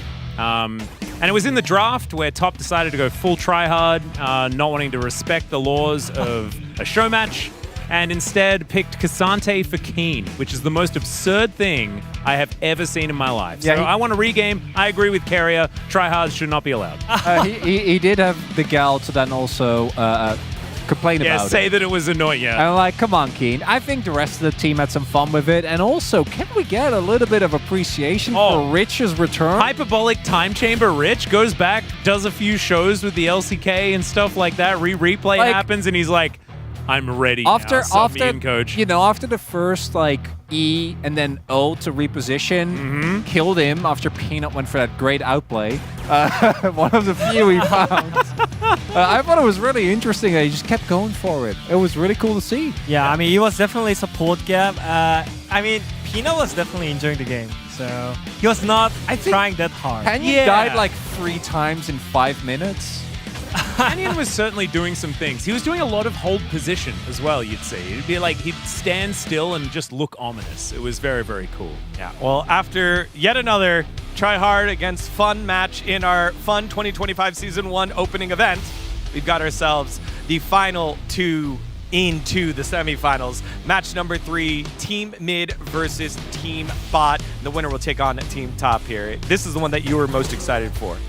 Yeah, this is going to be really interesting because I think that we are down to our 3 more try-to-win teams that we have. I think Mid has got the message, right, that we're playing to win here, guys. There's no fun allowed. And so I think that they are going to draft accordingly. Yeah, I'm not sure if you've been hearing those. That's Peanut missing a couple. Oh, no. Again, yeah. But just like throwing out different old animation hook animation sounds. He's been doing it since the whole time. We've been ignoring it, just kind of like what Team Top did. I feel like it's like echoing in my soul. I didn't know whether it was happening in my my spirit or whether it was happening live. That's just every time. Yeah, I kind of feel like he didn't know if that was happening in his spirit. Live. Ono was good. Ono was good. That was a clean grab. That was the only good thing. We got nothing. Yoshi got that steal that one time, if you remember. I mean, to be honest, like if you want to play good Blitzcrank, you need a good teammate. You know, Blitzcrank is kind of like the champion that you can play good if your teammate can actually set up well. Maybe we should not go hard on Peanut that much. It's all about junglers. What did? We don't need empathy. If you've ever had a bad Blitzcrank game, that's okay, but that's not. We did? Bad Blitzcrank game? Never has happened. I see Wadid is part of the Ox thinking line. It's the team's fault. Yeah, I mean, like always when I have to play Blitzcrank, I always talk to my teammates that play Syndra or like play some kind of CC chain, you know, so I can land my hook 100%. You know, I don't want to try random hooks. Man, Viego. All right, so we've got a couple of team pickers that have been eliminated. We'll take this one off. Yeah, you guys want to re-pick? Wait, maybe this is now just representing chest hair. So we'll just, it's not even... Nice. It's not even a part of the thing. I have more. I have top and bot. Do we get to choose from the rest? How many? We got 3 left? No, we have a lot. Of top and bot. All right. But it's gonna be mid. It's gonna be the solo lanes. It's gonna be mid versus top. I mean, yeah, I think it's mid versus top. It has to be, right? I mean, it's gonna be try hard mode for now, right? Yeah. It's not gonna be for fun match anymore. So I feel like mid is gonna just like crash on them. The vote is up right now in Twitch chat, so make sure to go and make your vote. We're looking at it now. There's our. Oh my God, he's talking about it. Yeah. Oh no, he's defending already himself. Oh God, sorry. He's gonna talk Peanut. the same thing as mine, you know. Yeah. To be fair, if there's one, It was Sylvie's fault. if there is a player that not bothered by this, it would be Peanut. Oh, Him and 100%. Zay He is does not saying, get- yeah. I think that's why we were all like, even the cast, like knew that it was all fair game because we know that Peanut would just not care at all. All right, let's send it on over to the casters to close out our second semifinal match. Thank you, Spacers, for that wonderful breakdown. Love the chest hair there, Atlas. Great stuff. Getting into our next match, we do have, of course, mid versus the match 1 winner, which was the bot lane, 80 carries. So we have the tournament winners against Team Bot. And I like how Degon said he had bot stickers and he had top stickers, but no mid stickers, because you're either team mid or you're not, right? And we were team mid. I made a little like temporary sticker where I took a POG paper and crossed out POG and put winner, and then selected mid across. That looks great, Wolf. Yeah, I love it.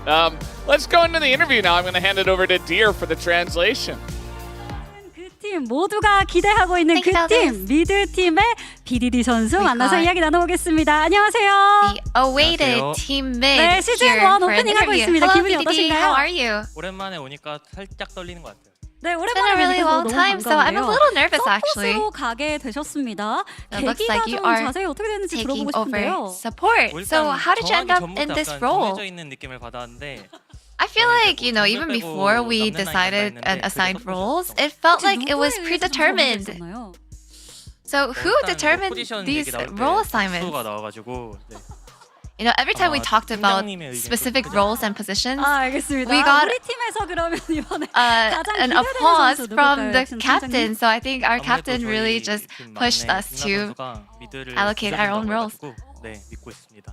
좋습니다. 앞선 두 번의 I 매치를 believe 치르시면서 이제 that 바뀐 Nicholas said that 경기 he would 이제 stop 마인드 컨트롤을 the 하고 enemy. 나오셨을 So 것 I 같습니다. am 어떻게 very 보셨나요? looking forward to his 아무래도 performance. 교전이 많이 일어나서 네, 교전을 좀 많이 신경 쓸 것 같아요. 좋습니다. I 그럼 think 마지막으로 the 각오 most 들어보겠습니다. something that I would focus on the most would be the team fight. And my resolution is 자, 우리 we 팀 will 미드를 win. 부셔주겠다 얘기했던 막내 만나보도록 It 하겠습니다. looks 빅나 선수 like 안녕하세요. the youngest 안녕하세요. player, Big Love. 오랜만에 정말 You said 반갑습니다. you will 롤파크 stomp 오랜만에 on 오셨습니다. 기분이 mid. 어떠세요? 오랜만에 오니까 It's been a while since we saw you in 바뀐 Lil 것도 좀 Park. How are 있고 you? 새로운 것 같네요. 네. It's been a 오늘 while. 미드를 I 부셔주겠다 feel like 이런 I'm seeing 각오를 a lot of 보여주셨다고 changes. 했습니다. 어떤 전략이 있을까요? 뭐 전략 따위 So 없고 what are your 저희 strategies 전력이 너무 to 세기 stomp on 때문에 mid? 그냥 부시겠습니다. 네. Honestly, 전략보다는 전력으로 no 부시겠다. strategy. 네, I 이런 think 말씀해 주셨습니다. our 정말 potential, our 쟁쟁한 power 미드 is so 선수들 strong. 사이에서 So 미드를 we'll 맡게 just go ahead 되셨습니다. and push them to 각오가 the 정말 edge. 남다르실 것 같은데 부셔주겠다 오늘 이런 각오 갖고 계시고요. 근데 상대 미드가 바이퍼 선수거든요. 앞선 경기에서도 And 대응을 your opponent is 해주셨습니다. 어떻게 보셨나요? Viper. 봤는데 And Viper did really well in the previous match. So 그 라인전에서 그래서 제가 쉽게 이길 것 같아요. 좋습니다. 그럼 상대 you know, I 바이퍼 watched 선수 his skill 보고 선전 shots, 해주시죠. him missing all of his skill shots in mid as Aurora. So I'm not too worried. 와, 좋습니다. And I will 패기 넘치는 definitely 빅나 선수 stomp on 만나봤습니다. you, 이번에는 a Viper. 원딜 쪽으로 한번 가보도록 하겠습니다. And let's go over to Team Bot.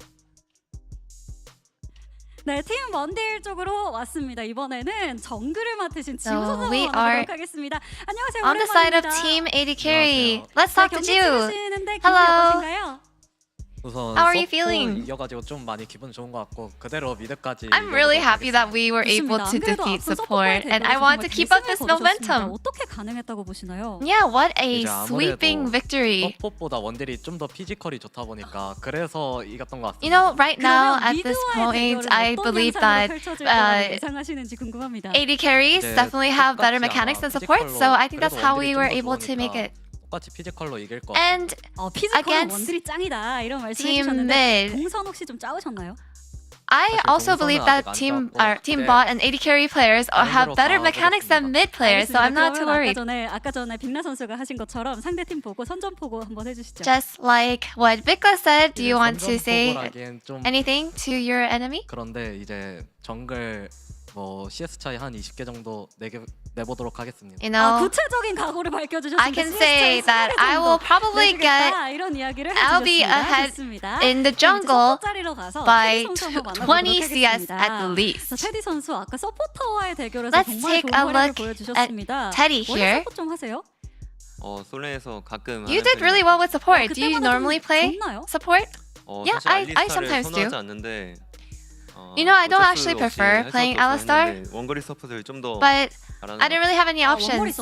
I think I do excel on range supports. 알겠습니다. 그리고 지금 옆에 앉아 Is that something that we can look forward to? Yes, I think you can definitely look forward to me playing range support. 이런 이야기 해주셨거든요. 어떻게 생각하세요? And actually, we heard that maybe you guys would find Team Mid an easier opponent. So what are your thoughts on that? Honestly, it just made sense because I feel like we could definitely gap them in the bottom lane. Anything you'd like to say to your opponent? BDD, I saw him play in solo queue. A little bit of AD carry plays, and I believe that he's going to be a tough opponent. And back to the casters. Thank you, dear, as always, for that wonderful translation. Mid, no surprise here, has selected the blue side, as every team who has had selection has selected blue. So Faker's playing jungle. Not a big surprise. I predicted it all apart from Viklam BDD swap. Yeah, that's exactly what I thought. I mean, you and I were super linked on this. The Chovy top, that was like 100%. Yeah. The Showmaker AD carry, I feel like, was the second most obvious thing. Yep. After that, you know, if Faker went mid for the fans, I wouldn't have been surprised. But I've seen, but he didn't. He went jungle. I've also seen a lot of clips of Faker playing jungle. Yeah, he plays a lot of jungle. So especially Lee Sin. I could see him going for Lee Sin just because, you know, he likes to pop off. So we have some changes on Team Bot as well in terms of positions, with Berserker playing mid this time around. Wait. Viper playing AD carry. That's what they're not sitting in those seats, but that's what it said on the graphic.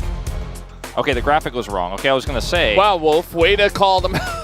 No, I don't know. I saw it. It's yeah. All right, so we're keeping everything the same, and let's see if we see some different bans this time around, because I think Team Bot definitely left themselves a little bit vulnerable to some very strong meta picks last time around. Or, sorry, not Team Bot, but Team Top. Imagine Keen picked Cassante in his game. Imagine if Chovy did the same thing and just locked. Because remember, we had Chovy Cassante quite a lot. He could just do that. He could be that guy. Maybe it's just the Gen G thing to lock in the OPs in the fun match. Could be. G was not going to get to play the Lee Sin. I was asking for a ban of that after he played the previous game, and they will deliver. And no Ambessa for B1, no Aurora, and no Vi. So Vi's been banned pretty consistently. Poppy available. I only say that because it was banned in our first couple of matches. He locked it so fast, whatever he locked, that it broke the UI. Skarner, okay. Okay. Man, they really are just going for the try-hard picks. We're deep in the tournament now. No messing about. Well, once again, if you have Skarner Cassante, these poke lethality champions are going to struggle. They still lock in the Varus. And they'll get the Sejuani here as well. So there's some synergy between these champions, obviously, but Cassante feels so obvious here at this point. If you're playing to win, yeah, Yone is available. I know that it's not just me that would love to see Chovy playing Yone top. I don't know if he's going to do it. That would be fun. Hey. Speak it into existence. Maybe you're onto something. I mean, it's a good flex pick, too, assuming that Vikla can play it, right? I think Yone is still very strong. Deny it from the permafrost synergy with the Sejuani. Yeah. Yep. Makes a lot of sense. Feels like we're casting a real draft here. Maybe like an 80 carry here would be like a pretty easy one to pick up and keep that flex alive as a Yone, especially if you want to answer into the Varus. Like, the Ziggs is open as well. They'll actually look to show their hand a bit and go for the Jax. I guess wanting to secure it because obviously into the Sejuani. Really good at just denying that permafrost stacking with the Counter-Strike. Yeah, they deny both, you know, the Yone and the Jax here. So, pretty strong lineup thus far. Bold to play the Sylas into the Yone. It was banned against him last time. He opted for the Aurora that was left open, but this time he is going to have this. Now, I think this can be a good matchup for the Sylas if played correctly, and it does work very well with the Sejuani as well. So, smart here. And now they're going to ban the Ziggs away, so it can be quite strong into the Varus lane and can get that push going. You know, and actually, like, having a damage profile that's very much like one style, you know, it's always been something people try and avoid, but particularly with the new boots, the extra shield you get, it is really bad if, like, a team can pick up the upgraded Ninja Tabi, so makes sense. We see Team Bot banning away Ziggs from the bot lane, as right now Team Mid lacking a lot of that AP. Yeah, that's really the biggest question. You know, what is Showmaker going to play down on the bottom side? We did have Victor in the last game. He was there. He didn't do a lot, obviously. He won't be there this time. He's not going to be there this time. Oh man, we're not going to see the Victor Blitzcrank pairing. Oh no! Shambles. I'm so disappointed. I wonder what, I mean, Nautilus kind of comes to mind here as a strong pick, but pretty tough into this lineup. You know, in terms of what he does for the Varus, but gonna ban the Poppy away instead. The Gnar into Jax. I mean, this really does feel like just a straight up real draft. Yeah. Like, we're just playing real stuff. Sion considered. Renekton, you know, you've got Cassante. Some thoughts being thrown back and forth. Olaf. I like the Gnar the best here. The only alternative I would have liked would have been Gragas, but you already have the Sylas in mid, so this fits the damage profile. Ashe here, quite risky. Cassiopeia. Showmaker loves his Ezreal. That's what he played a ton of when he was playing AD carry for D+, or at then Damwon. Xerath. Some interesting hobbits, you know. Xerath Lux bot lane. Looks like Ezreal. Not a big surprise considering it is Showmaker. Yeah. He loves even playing Ezreal mid, you know, so like you said, it's no surprise. The Braum a little bit more surprising in this scenario. Yeah, not a huge fan of the blind Braum. There's a lot of value in terms of the stacking. A lot of people stack it, but you're kind of given the opportunity for free lane to Team Bot here. Like, playing Ezreal Braum into, like, Varus, and if it is this Nico, you're going to get harassed so heavily. And Teddy said with everyone's headsets off to the whole arena and all of the internet, they was going to play range support. Come on. I heard that, yeah. Yeah, he's going to go for the Karma. Looks like here, well, maybe not. And honestly, with obviously there's a lot of magic damage that comes from, like, Jax and Ezreal and Yone. There's, like, a little bit of extra, but generally it's an 80 heavy composition. You're now playing into a bot lane who's going to have Prior, going to be able to really threaten you. If they get the feats of strength, it's going to be really hard to come back into this game. Yeah, it certainly will be. Are we doubting our boys? We're just setting up the counterpoint, you know. Oh, okay. So well, it looks even better when Team Mid wins. We can't be too biased. Like, we can be very biased, but don't make it too obvious. Yeah. Well, I think it's pretty obvious, but, you know, we got to be real here. And I think there's a small tinge of fear that we're all feeling here, especially with how much Viper got done in that previous match against support. And now he's got the Sejuani with him. Definitely a winnable matchup into the Yone here when you have that jungle support. So a little bit scary here for Team Mid. I think the composition doesn't have any major flaws, and we do have a very strong side lane in the Jax that it can definitely kind of stall the game out. And it also may be an opportunity to get that first brick, depending on how the game state does evolve. I'm looking forward to this one, though. I feel like of the drafts, this one feels the most interesting to me so far. Like you said, Valdez, it kind of feels like it could almost be a pro game. Yeah, I mean... Yeah. Standard's pretty high. Obviously, we saw the Victor Blitzcrank in the previous one. So. We set the bar low! Yeah. Ezreal Braum. Why didn't they put BDD mid like you said, Ox? It just made too much sense. Yeah. I feel like, you know, when you said put Palu on support, it's like put Vikla on mid, you know? Yeah. Kind of like let him, you know, he's maybe the guy, well, definitely the guy with the least amount of experience in that lineup. So just let him play mid. We'll see how it goes as we do hop on the Rift here. Mid versus bot. Bot being, of course, 80 carries. You didn't do the fan chant for mid. That's our team, Valdez. Yeah, because when I tried, you guys ignored me. Because that wasn't mid. That's not our team. Man, Valdez is not going to be the cheerleader for any. Team Mid is really falling apart right now in terms of the fan club. What about this? Easy chance for First Blood. All they need to do is just hit a Braum Q and then everyone flash for the stun. Yeah, Faker does have a global taunt built into his player kit. So was trying to utilize that there, but Jew seems to be a little bit immune. Viper? Okay, he's fine because he is Silas. Just dash over. Yep. Teddy, I've seen this before. Okay, well he's gonna flash away, but he's still dead. Like you're not getting away from this. And there's so much damage that's coming out the heel. 1Q can do it. They get another stun on Aguma, and they might not be able to get a kill here. But man, this lane is kind of over. Yeah. You would think that Teddy would know the power of Braum level 1 because he's an 80 carry who encounters it quite a bit. No. Yeah, I think no. All right, well, I'll see you guys in the finals. There's a lot of high five, team. Yeah, team mid, let's go. Oh God. You know, there's this interesting thing with Braum Ezreal where so both of them have skill shots that can actually be blocked by minions. So if you're fighting against them and there's minions in the way, really hard for them to do anything. I don't know if you noticed, but there wasn't actually very many minions around. Yeah. Teddy opted a face check.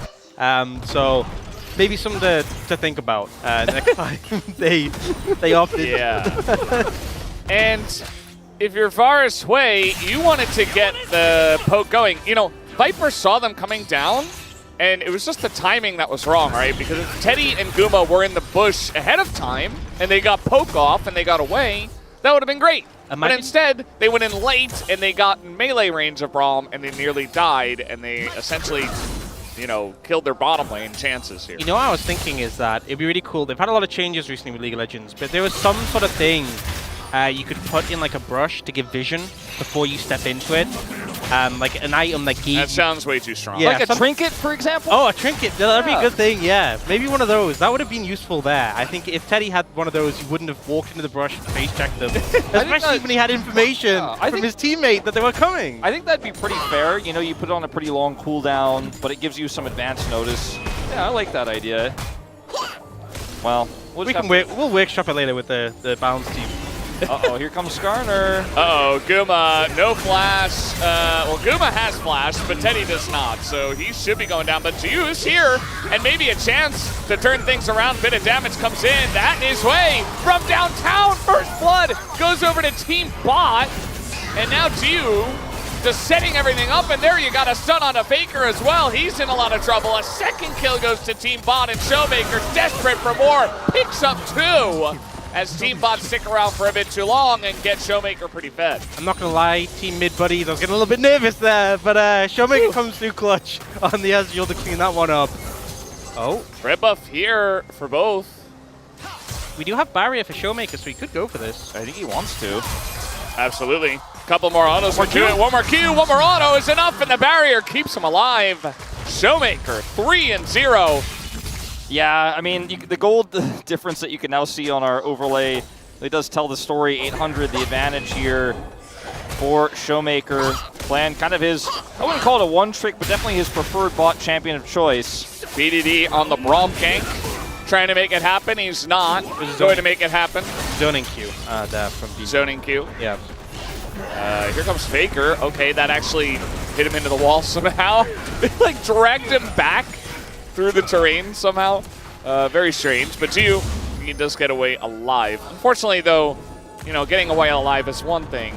Giving away a lot of your jungle is not going to feel very good. Now, cup half empty versus cup half full, you know, we're team mid here on the desk, but I will say, at least you got the first feat of strength, you know, with that first blood in the bottom lane, so that's something. What is going on here? We got a ganking Hui. It's 3v3. Teddy's dead. Vikla fed a kill, and even Showmaker came over and just like grabbed a cheeky assist, and now he's going back bot.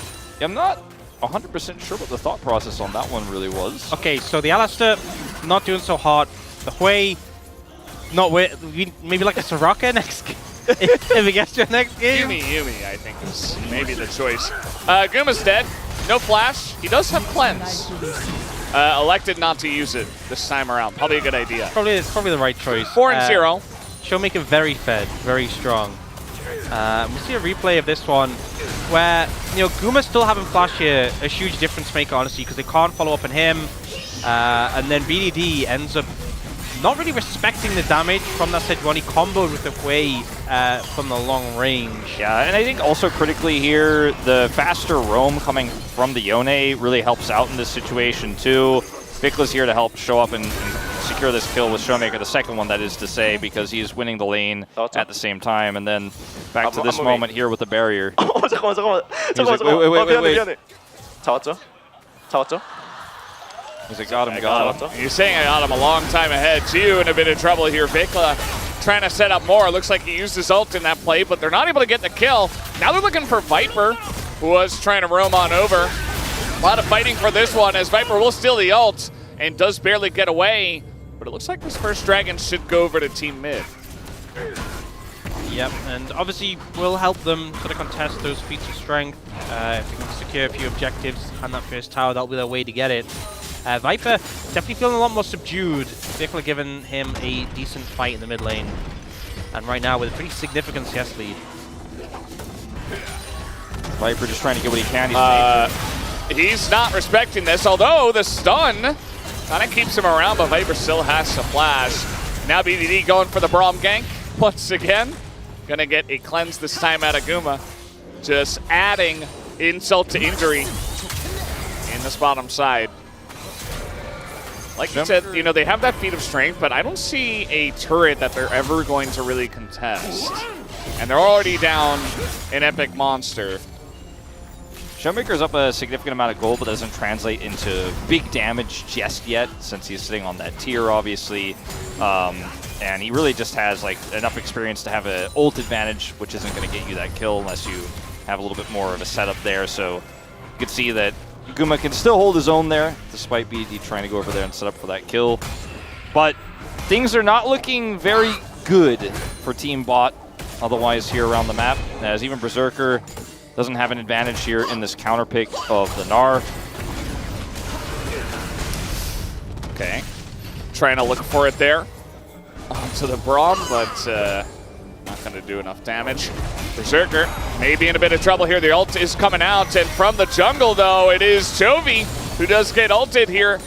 Ju on the chase, looking for a bit more, but there's a control ward there as well, and Chovy just bounce away. Yeah, Berserker, I feel like if he had the Mega a little bit faster, could have gone for that play, slammed him in the wall, but doesn't find the window, doesn't want to overstep. Faker is in the area, and obviously he's a Skarner, can get there very quickly, so they don't want to overstep. But now, Showmaker gets some damage on the tower, and I feel like bot lane definitely where I'd expect them to pick up that first tower. Yeah, and they're only one objective away from getting that feat of strength as well. So despite the first blood, Team Mid here kind of coasting through this early game. That's unfortunate. I mean, Vickla's playing pretty well. Like he's going in, he's predicting chains, he's getting favorable trades. He got that first assist, and then he was kind of gifted the kill. I think it was on the Teddy. Yeah, Teddy mid. And yep. And now he's really like, yeah, no, this is my mid lane. I'm the mid laner. he actually is. Yeah. The mid laner. There you go. He's got to be feeling pretty good about his lead right now, and that Triforce is coming up early in this game. And once he has that, I mean, he is just going to be rocking these team fights. Doesn't need a 2-item spike with the Muramana in a game state like this necessarily to have a big impact. And he will eventually hit that and make that said impact, but was going to make it a little bit earlier this time around. Is Chovy, man, he's really pushing the envelope. Some great trades here into Berserker. Trying to fight over Banana Brush. And at the moment, that is going to go the way of Team Bot, but then Faker comes over. Showmaker exists, so they will take over that part of the map. And I feel like it's such an easy recipe. If you want to put pressure on bot tower, Dragon spawning at about 1:45, you secure both of those, feature strength done, and you have a composition where a lot of your champions will spike hard in those 2 items, sync it up with the tier 3 boots, and you're golden. Oh, that's a really good point. Vikla going for it. He wants the kill. Does he have enough damage? Just barely not enough. Viper surviving. Here comes the ult from Showmaker. Will Viper expect it? Yes, he will. And he will dodge it. Just barely. Even gets the farm under the turret. Misses the one, but that's just fine. Chovy picks up his second plate in the top lane. You know, he's a solo laner. It's a very even lane at this point in time. So yeah, I think Berserker's been doing fine, but yeah, you know, generally want to be doing a little bit more than fine in this matchup, but I mean, I think it's not the end of the world or anything like that. That's not really where things are on fire. It's in the mid and bottom lanes where things are feeling kind of cooked at the moment. Showmaker. Definitely hunting for it. Vickle once more. And we're getting to the state now where you've got Heartsteel done as Faker. Vicla's getting close to that first item. Showmaker's got to be fairly close to his first item as well. I mean, even this early in the game, with the 1,000 gold advantage he has, where as team bot, you're like, man, we really just can't give anything up here anymore. Dragon in 20. Faker looking for a good gank here. Oh, the flash here from Vikla. Very nice. Dodges the whip from the Sejuani, but you can't dodge everything as he had to go back. Very nice there from Jiu to set it up with his own flash. And Vikla felt a little bit unhappy with the way that one did play out, but not much you can do in that situation. Yeah, now Jiu's going to be able to move over towards the Krugs. If he can get those three, that's... Oh. BDD just kind of runs into it, and he's just going to go down, and all of a sudden, Team Bot has taken the lead in golds, and they're picking up objectives, and they're winning lanes that they should not be winning. Chovy trying to come in here and get the stun into the turret. Berserker just kind of looks at him and laughs, throws him into the wall. Jiu's going to get all these grubs. Yeah, that's one of the three objectives you need. And they are not that far away, realistically, from getting towards that speed of strength, especially now with his tower going low top. Yeah, Chovy is so high value with that ward there. He's going to be able to spot Jiu coming over and does get out.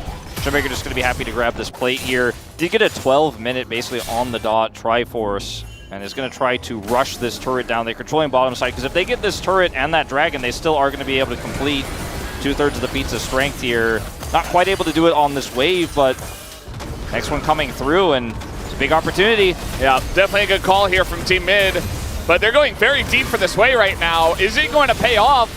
Viper, you see, he's trying to help. He's actually going to put himself in there, but now Vikla comes over, big impale. But, oh, there it is. There's the impale from the side of Faker as Silas Viper used his before. Showmaker going 1v1 versus Guma under the turret, not quite able to get that kill. As now Berserker has made his way down to the bottom lane. Big Yone ultimate. He's going to get a couple here. Vikla turning it around in a huge way. Just going mad mode right now. Finally just get taken down. But man, he made a lot out of that situation. Looking super... Oh! I was just saying, he looked super frustrated about dying. He threw his hands in the air, but I think you should be pretty happy with this scenario. Meanwhile, Chovy side laning like a madman over here. And Showmaker still got control of the bottom side of the map. Guma is potentially in trouble. Knowing he has Flash, Teddy trying to get as close as possible, walking side by side. Guma is, well, yeah. Nice try. Already used his Flash, but nowhere to go. And now that's a 5th kill for Ezreal. Just so aggressive from Showmaker, just denying him access to the tower now. This should be that secured for Team Mid. Won't quite have the feats of strength done yet. They still need another objective.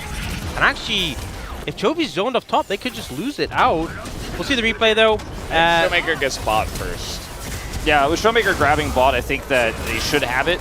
And then the dragon is still available. They didn't lose it, but they didn't take it yet. Yeah. This is just great play from Vikla here.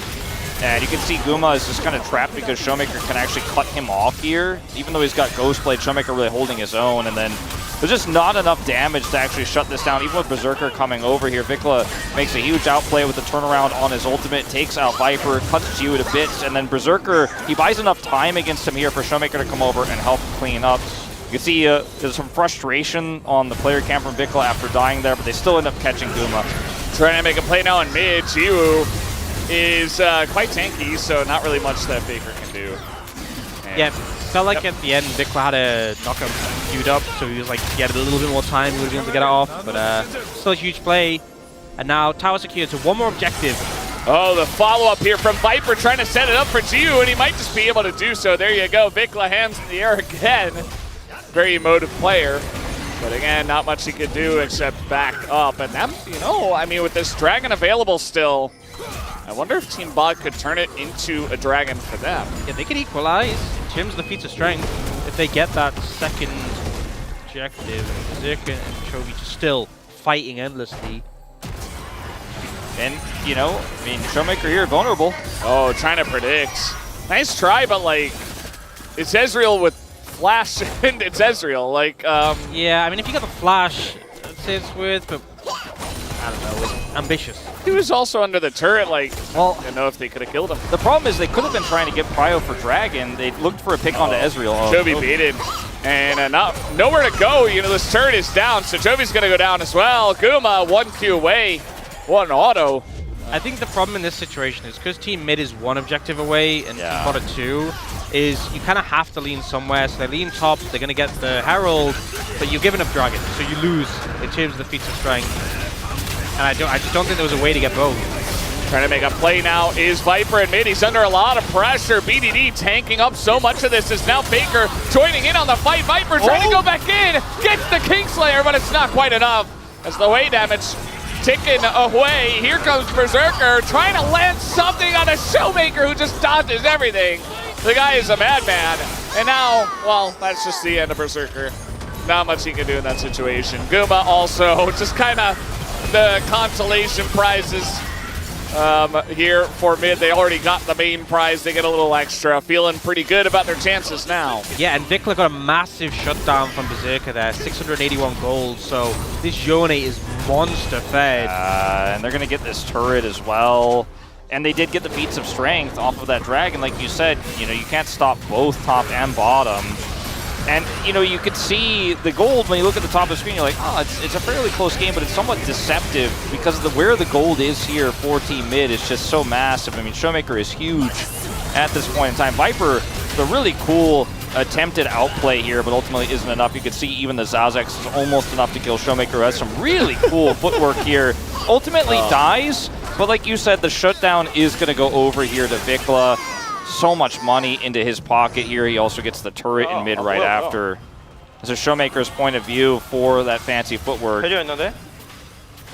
Well, we got another play down on the bottom side, and Chovy not looking good for him. All 5 players on Team Bot are in the bottom lane. Not a big surprise, but you know, you get this kill. Take a look at mid. Take a look at top. They might be able to get the turret, but they're losing a lot on the map. It feels like the play they have to go for. They have to try and do something and make use of this Herald, but you're still losing out in other lanes. So definitely a play that I think they are making the right call to go for, but oh no. Well, he's got Wei. He's got Teddy here. Baker gonna have to flash away from this one, and now in a bit of trouble. Does get the Impale though, and maybe it's Berserker who's in trouble as the rest of the team mid comes over and gets this one. All comes down from BDD and will flash away. Vikla, he wants more, man. This guy is bloodthirsty as he picks up a double. Gonna get the flash out of Guma as well.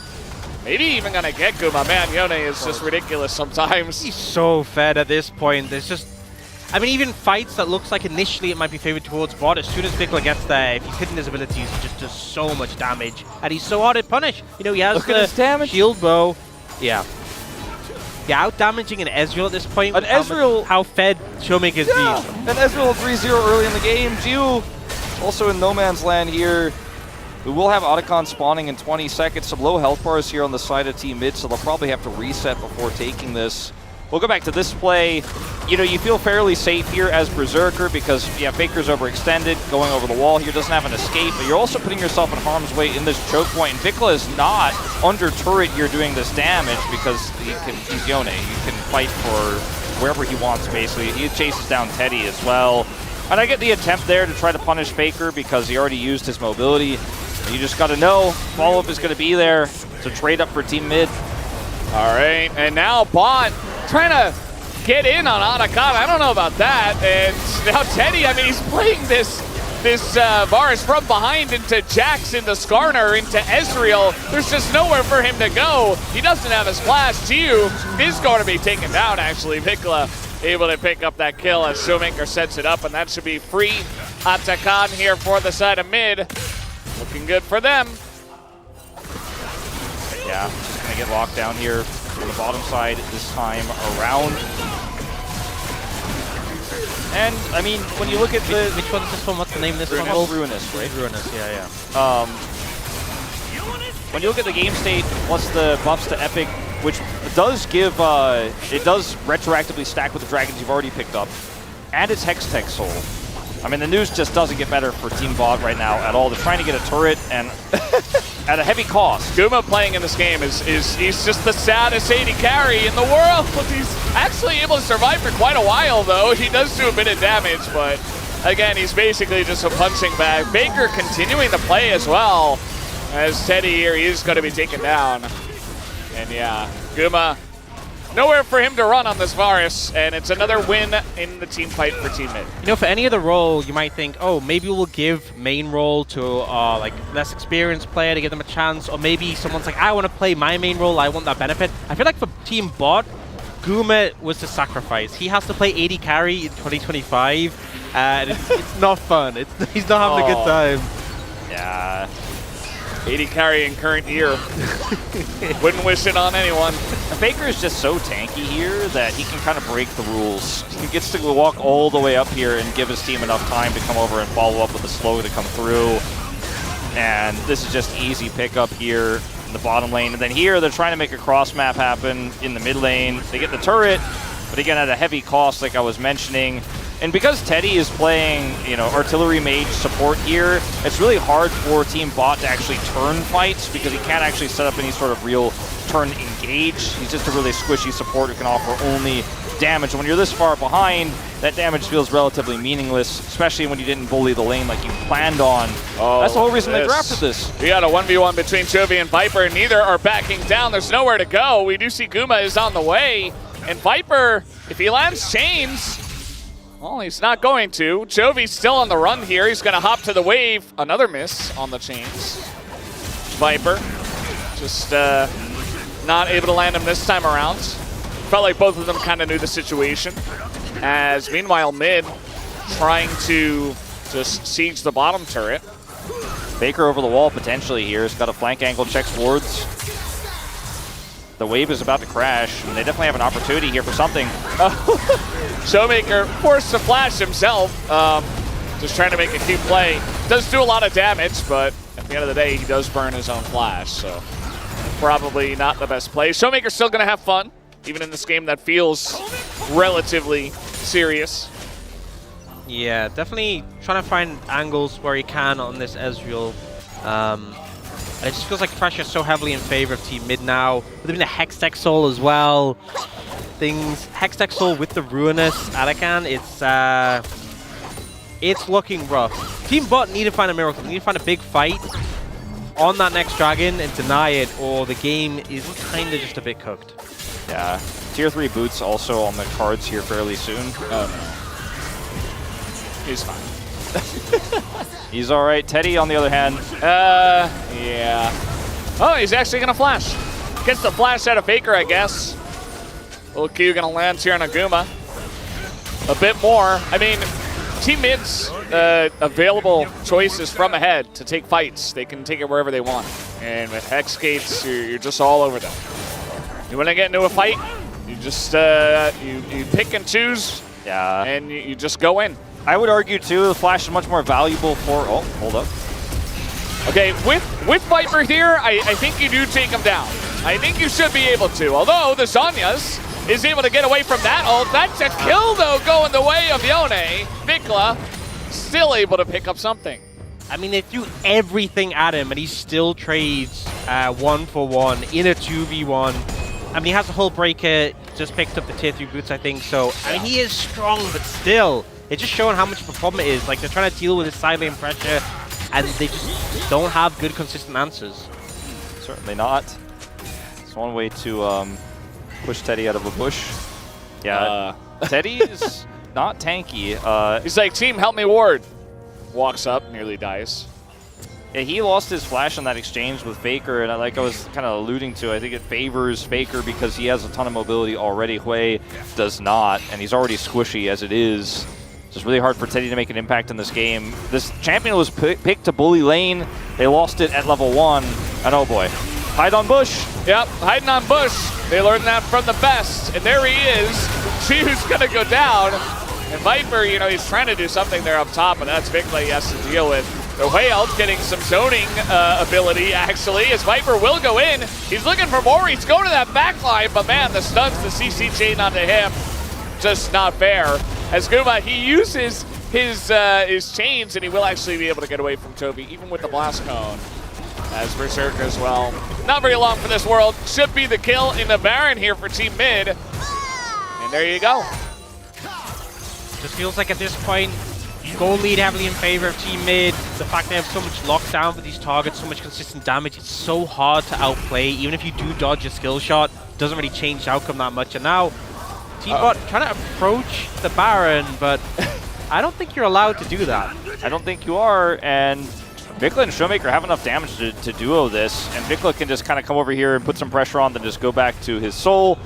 And I mean, that's just Baron. Teddy is 8 deaths on this play. 9, sorry. They didn't update on the screen yet. Yeah. Well, they did stop the Baron. Yeah, they did. TP's going to come in. Guma is going to TP away through the gate. He just says, yeah, see you later, nerd. I'm going home. Viper, though, looking pretty good. Oh, Ezreal ults. Gotta line it up. He's just gonna go in, and he does pick up the kill. Showmaker. Hands on his head, egg on his face. Yeah. I mean, it was a good play from Viper, but I don't think Showmaker minds too much in the grand scheme of things. Oh, no. Not again. Current year 80 carry. Could you imagine? I mean, he was over there because he was trying to stop the Baron. He needed to be able to put that poke damage in to prevent them, but then he was on the wrong side of the map. There's so much mobility in this entire composition outside of the Braum here for Team Mid that it's hard to get a punish play off. You know, it's hard. He can follow, you know, he hops in too. Yeah. I will say, I feel like everyone's kind of, especially bot lane. Bot lane's kind of, it's a bit rough. But out of everyone on Team Bot, Viper's still really trying to go for it, make the plays, make things happen. And, you know, doing okay, all things considered, but it just feels like insurmountable odds at the moment. Jiu is looking for maybe a bit of a sneaky flank angle to steal away the dragon. Yeah, this is like a pull bay angle. Yeah. For your challengers watchers out there, he's still flanking to this day, and so is Jiwoo. Yeah, on the Giga super flank. Berserker is Mega Gnar. Will they be able to kill him? It's looking pretty good, honestly, with the amount of CC that they have. Even the Yone getting in there with the charged up Q. It's going to be the end of the Mega Gnar as Jiwoo still waiting, still flanking, still not able to do anything. Showmaker has flash. He's Ezreal. Tough to punish. Jiwoo's trying to solo him. He's like, yeah, come on, bring it. I got this kill. No, you don't. He's dead. And BDD's going to go down. Viper trying to 1v5, and it's this is not happening.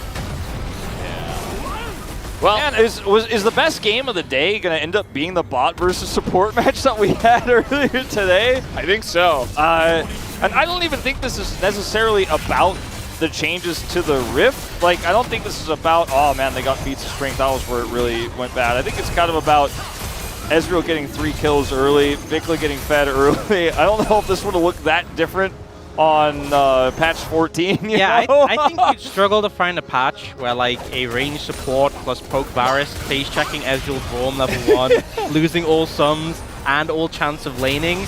I think there's a lot of patches where that would be seen as game losing. Yeah, I don't think this is, people should look at this the wrong way. The more things change, the more they stay the same. Yeah. League of Legends, that's the way it goes. I have to say, though, I've been pretty impressed with Vikla so far. You know, he talked a big game. I think he's been his biggest critic today so far. Yeah. And he's got 15 kills in this one. What do you think about the collector he's picked up? We got another skirmish here, but again, I mean, Chovy, he's been trying to take these, and he's always 1v2. There's always another guy. Oh, okay. He's got the arm guard, and now Berserker might be in a bit of trouble.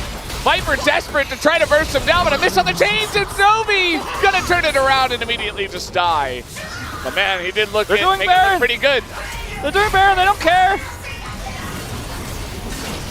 Well, they're gonna do the Baron. Jiu is, he's gonna try to stay alive. He's gonna flash. He's trying to do some damage in there. He stays alive for an incredible amount of time. Even the Varus Q coming out here, they're trying their hardest. Guma's pretty famous for stealing those, but not this time, I don't think. Not without a smite with him. Supportal combat. I think Braum wins these as yeah, with the empowered Hextech Soul, the Ruinous Attica, I mean, it's just everyone's so strong. seems to be over.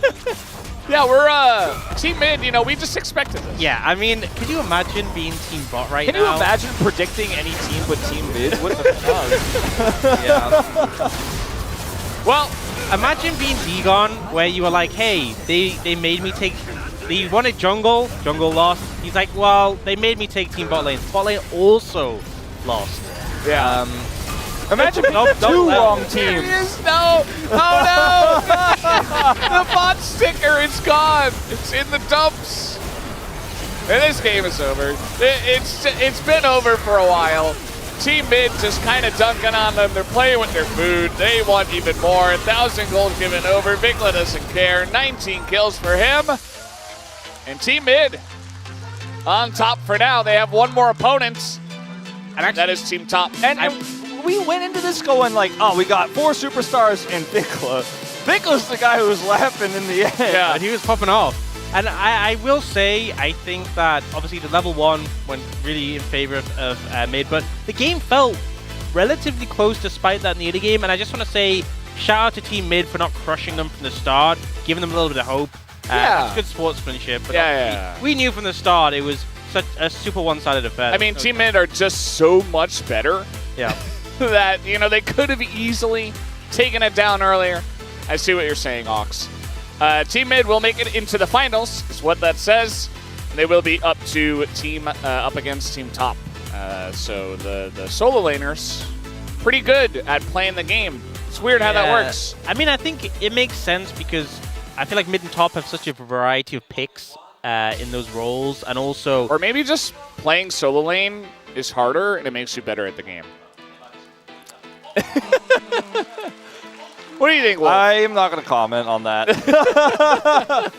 I think there's certain elements of playing a duo lane that are very challenging and out of your control. Sure. So I just think like the problem with support is you don't have experience laning farming, similar with jungle, and I feel like the champion pool thing is a bigger issue for AD carry.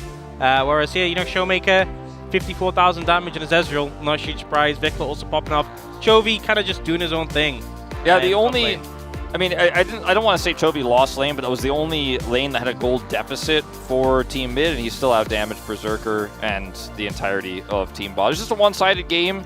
Still made it to 32 minutes here, and like you said, the early game felt somewhat playable until it didn't. And there were a huge amount of mistakes made by Teddy specifically on this way. He's trying to be a playmaker, but playing a range support. Teddy did more damage than his opponent. True. So, if going by that metric, he must be better. Yeah, Teddy was the only one to out-damage his lane opponent, so I think that's... Wolf, where's your sticker? Put it back. Yeah. They can't read it. So Wolf lost his sticker, but he's on Team Mid. Yeah, look, it says winner selection, and then it has Mid there. I pre-selected it. He's got, there you go. I was always on Team Mid. Go watch the VOD. Yeah, when we're saying Team Mid, we're including us as well. Team Mid anyone is at winning. home, they're really cool, handsome. Anyone at home also said Mid was going to win. You're included, obviously. Yeah, on Leaguepedia, at the end when this result is done, it's going to have like our 3 names as well, alongside Team Mid. And all the fans, like all of Twitch chat as well. Everyone in Twitch chat who said Mid is going to win, at the start. And, if anyone wants to jump on the Mid bandwagon, it's a little late. Especially Degon, way too late. You already had 2 teams, right? You're not going to get a third. They should have given him 5 badges, honestly. And then he just takes one off at a time. Had a chance. Now, shout out to Chronicler. He's the only one who's still alive on that desk. So for one more game. For one more. We do have an interview now, though. I'm going to hand it over to Deer for the translation. 팀 미드의 쇼메이커 선수, 팀 바텀의 바이퍼 선수. We are here with Showmaker of Team Mid and Viper of Team Bot for an interview. Hello. 팀 바텀을 잡아내고 결승에 오르셨습니다. Showmaker, you've defeated Team Bot and advanced to the finals. How do you feel? 라인으로서 예정된 수순이었다고 생각하고 As royalty, I had predicted this from the start, so it's really no big deal. And Viper, it was such an intense game, almost as if watching a regular season match. So, how was it playing against Team Mid? They always say royalty, and I just really wanted to gauge how good they are, and it turns out they're pretty good. 새로 바뀐 협곡은 어떻게 보셨나요? How did you feel about the new Rift? Honestly, I had no time or leisure to even pay attention to that. 좋습니다. 이렇게 지금 제 옆에 And 서 있는 I'm 쇼메이커 just 선수와 left 바이퍼 선수가 regretful. 00년생 동갑내기 친구입니다. 아까 살짝 And Showmaker and 들어봤는데 Viper, you guys 친분이 both happen to be born in 하더라고요. 2000. 근데 You guys are the same age buddies, so 플레이를 하셨습니다. 서로의 today you 경기를 guys played 어떻게 with each 보셨는지 other's 궁금하거든요. 바이퍼 선수 roles, 일단 사일러스 어떻게 with 보셨나요? Showmaker playing bot and Viper playing mid. So how would you rate Viper's Silas today? 했었는데 그 중에 되게 사일러스로 고군분투 잘 해주셔서. I feel like despite his team being behind, he did really well with Silas, to be honest. 쇼메이커 선수의 이즈리얼 어떻게 보셨나요? Viper, how would you rate Showmaker's Ezreal? You know, I already knew that he was going to play Ezreal, and my bot told me that they're gonna win. And Showmaker, he's actually played Ezreal quite a lot from a long time ago. So honestly, it's sad that my teammates couldn't keep our promise. Any words to your teammates? You know, we're team bot, so I'm a little disappointed, but just based on the bracket, you know, we actually told ourselves that it would be worth it even if we just won one game, so I'm pretty happy. 결승만 남겨두고 있습니다. 우승하실 것 같나요? And Showmaker, now all there's left is the finals against Team Top. 바이퍼 선수가 보시기에 You know, 궁금합니다. my team is quite reliable, so I'm pretty confident. What about you? What do you think, Viper?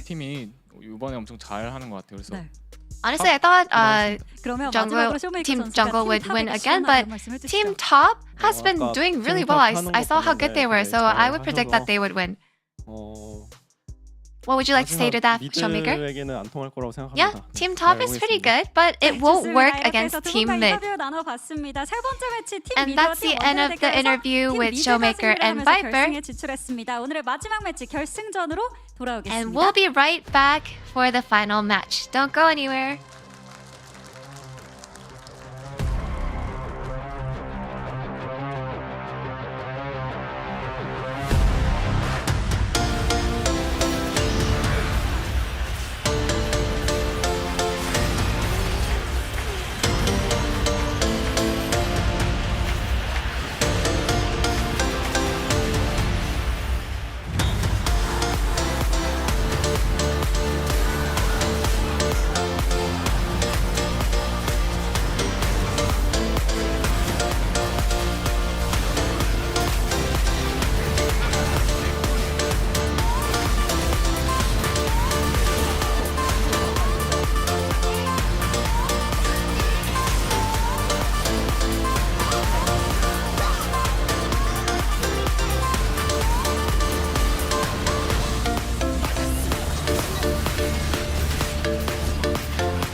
지금 소요해. 히트인데? 링스 히트죠?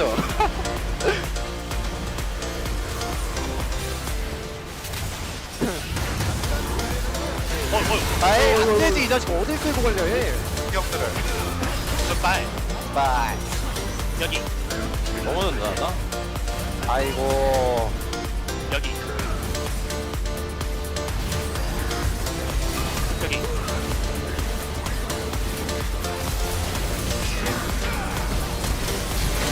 많이 봤네?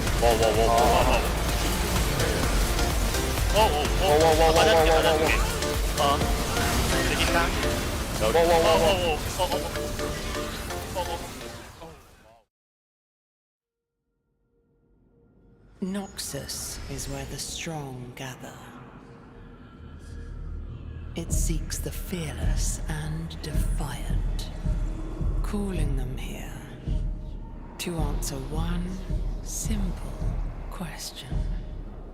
Are you strong enough?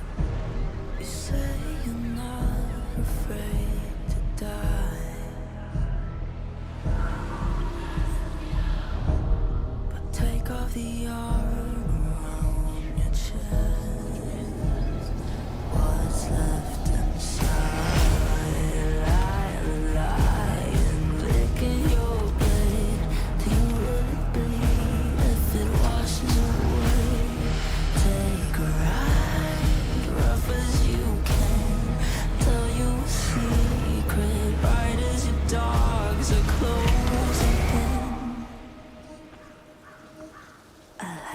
when the bite marks cut through the skin.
Every new path seems to lead us closer to chaos. Perhaps we should focus on the opportunity that's washed up on our shores. Unforeseen turns are simply part of any path. Yes, but that, darling, is a step too far. Even for us. Piltover was a lesson, Vladimir. Calamity is always approaching. In some moments, its arrival is more imminent than others. Our next move must be bolder, not safer.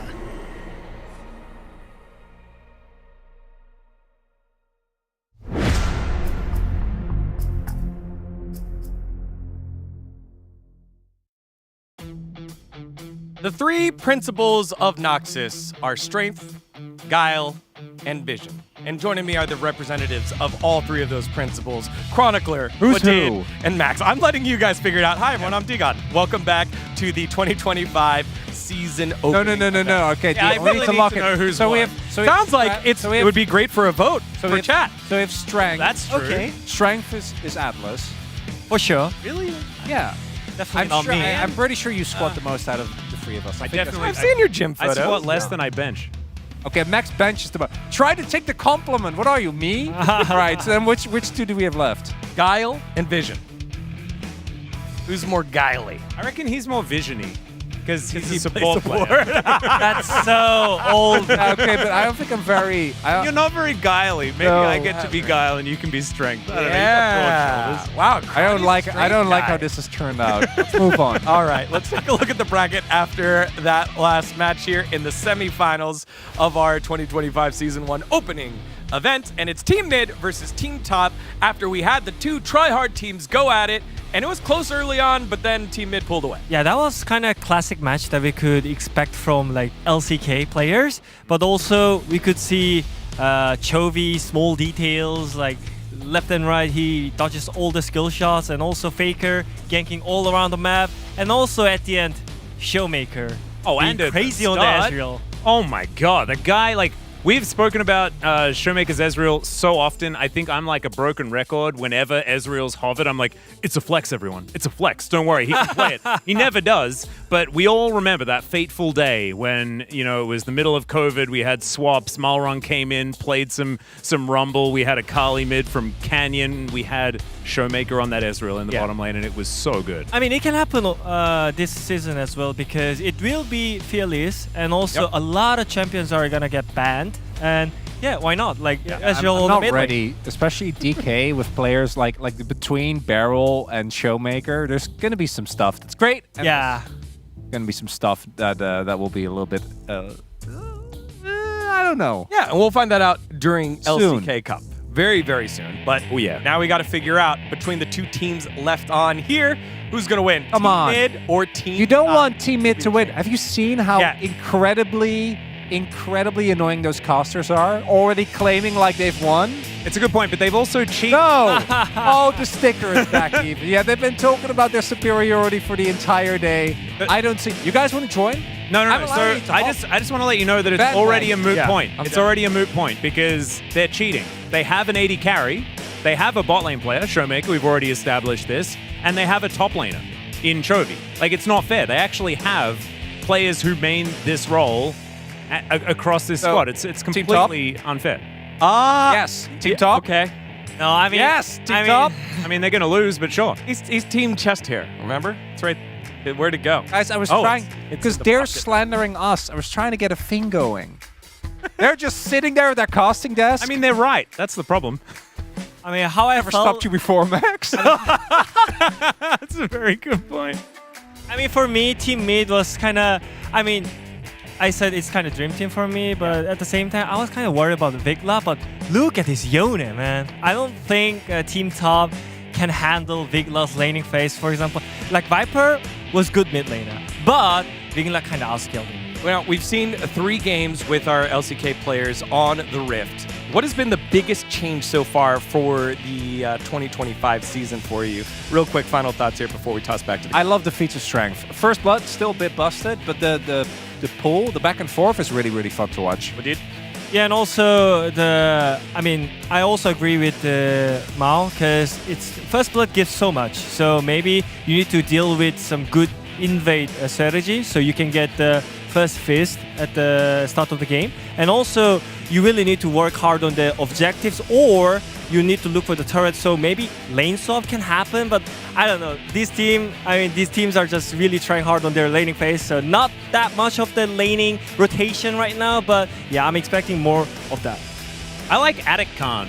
He's my favorite. Attic Khan. Yeah, no, Khan coming from the attic, having a really good time. Steel chair.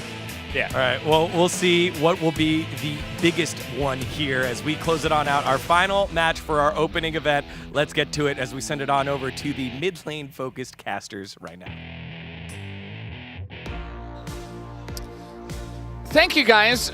Pretty biased over there for top, I have to say. Chronicler trying to get everyone on board. Yeah. Looking behind Puma's us. on the desk. Yeah, top. What is that? That was Chronicler's doing, obviously. I mean, yeah, he was known. I think they're very biased. He's very guily, so Not sure. Yeah, At least very the guile. side monitors are halfway right, you know? They got the score wrong, though. My official prediction for the finals is mid 1-0. That's including the score prediction. I like that. Yeah. I like. You know what? I think he's I right. agree. Yeah. You're talking sense. You know, I was actually gonna ask. I had a thought. If Team Mid was to play in the LCK, where do you think they would place? First. And then you think they'd go on and win Worlds? Decent chance. No. They don't have the depth. But they can win LCK. Another top. Bigla gets Yone banned against him. He's like, oh, well, Another top believer in the audience. Like, paid by Chronicler. Yeah. Probably. I'm a top believer, as in I'm the number one believer of mid. I think Atlas made a good point in that every player has like some really cool strengths in other roles. Like Showmaker's played bottom before, Chovy's played top, right? Faker's like a cerebral player who would be really good at jungle. Nick was played middle up. But he said we were cheating, but that information was known to everyone. They could have picked it. They just made the wrong choice. That guy was supporting since 2013.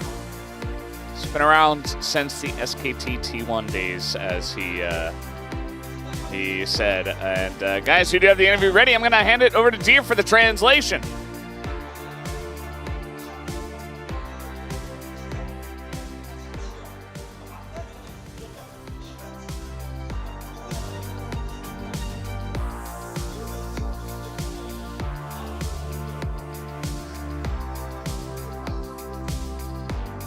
We are waiting on the interview for Team Mid and Team Top.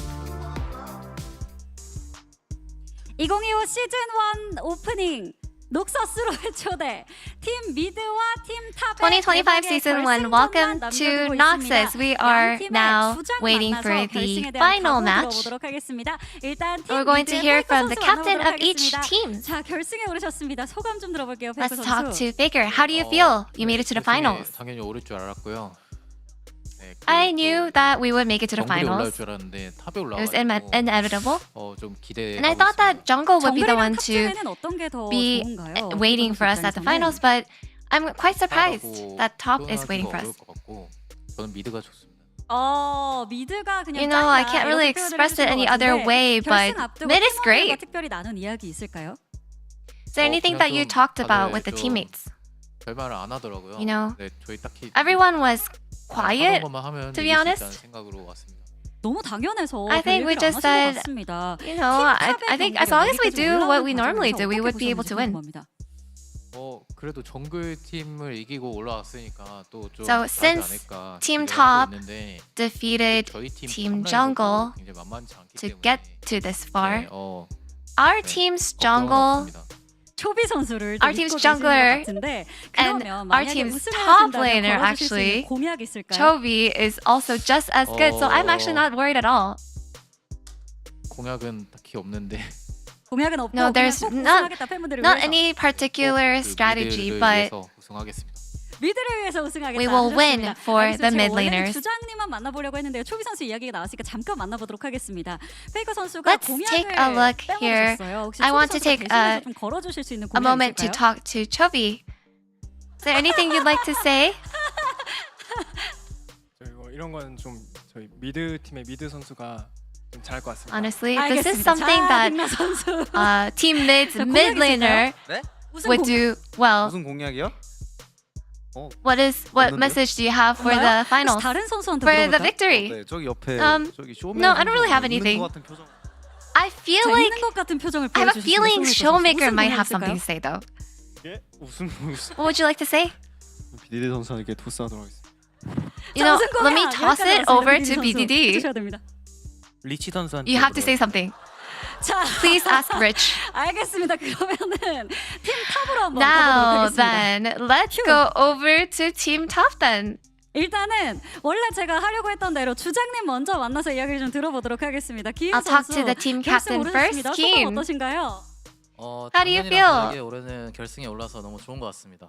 팀 미드가 지금 대단한 Apart 자신감을 from 보이고 last year, 있습니다. we're 자신 able 있으세요? to get to the finals this year, 아까 so I'm 지훈이 happy. 표정을 봤는데, Are you confident? 좀 I saw 오묘한 Chovy's face. 표정이어서 제가 한번 만나봐야 될 것 같아요. And he was giving me such a weird look, so I couldn't really read him. 특별히 준비한 전략도 없고 그냥 하던 대로 하면 우승할 것 같다. 이렇게 So it looks like your 기인 선수 opponent 혹시 doesn't 전략 have 있을까요? any strategy. They're just gonna play as it is.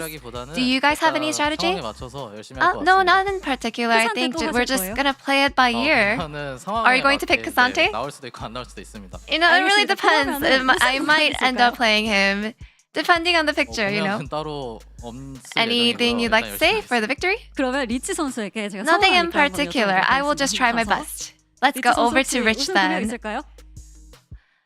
Do you have any message or resolution for the victory? 인터뷰 나눠봤습니다. Not really. 신계성 나와주시죠. Thank you so much for the interview, and back to the casters. Thank you, dear, for the translation of what was many attempted interviews with a lot of players who were like, yeah, we're just playing the game. I don't know. I might play Cassante, I might not. Depends on how I'm feeling. I do like how they were like, no, just pass it to Vikla. Vikla's like, no, pass it to Showmaker. Showmaker's like, nah, pass it to BDD. BDD's like, ask Rich. And they didn't even ask him, man. Yeah.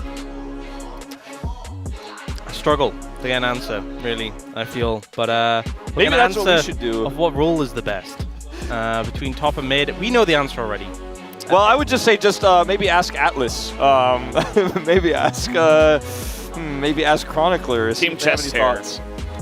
Yeah, Atlas on Team Chest Hair. He says, I don't know.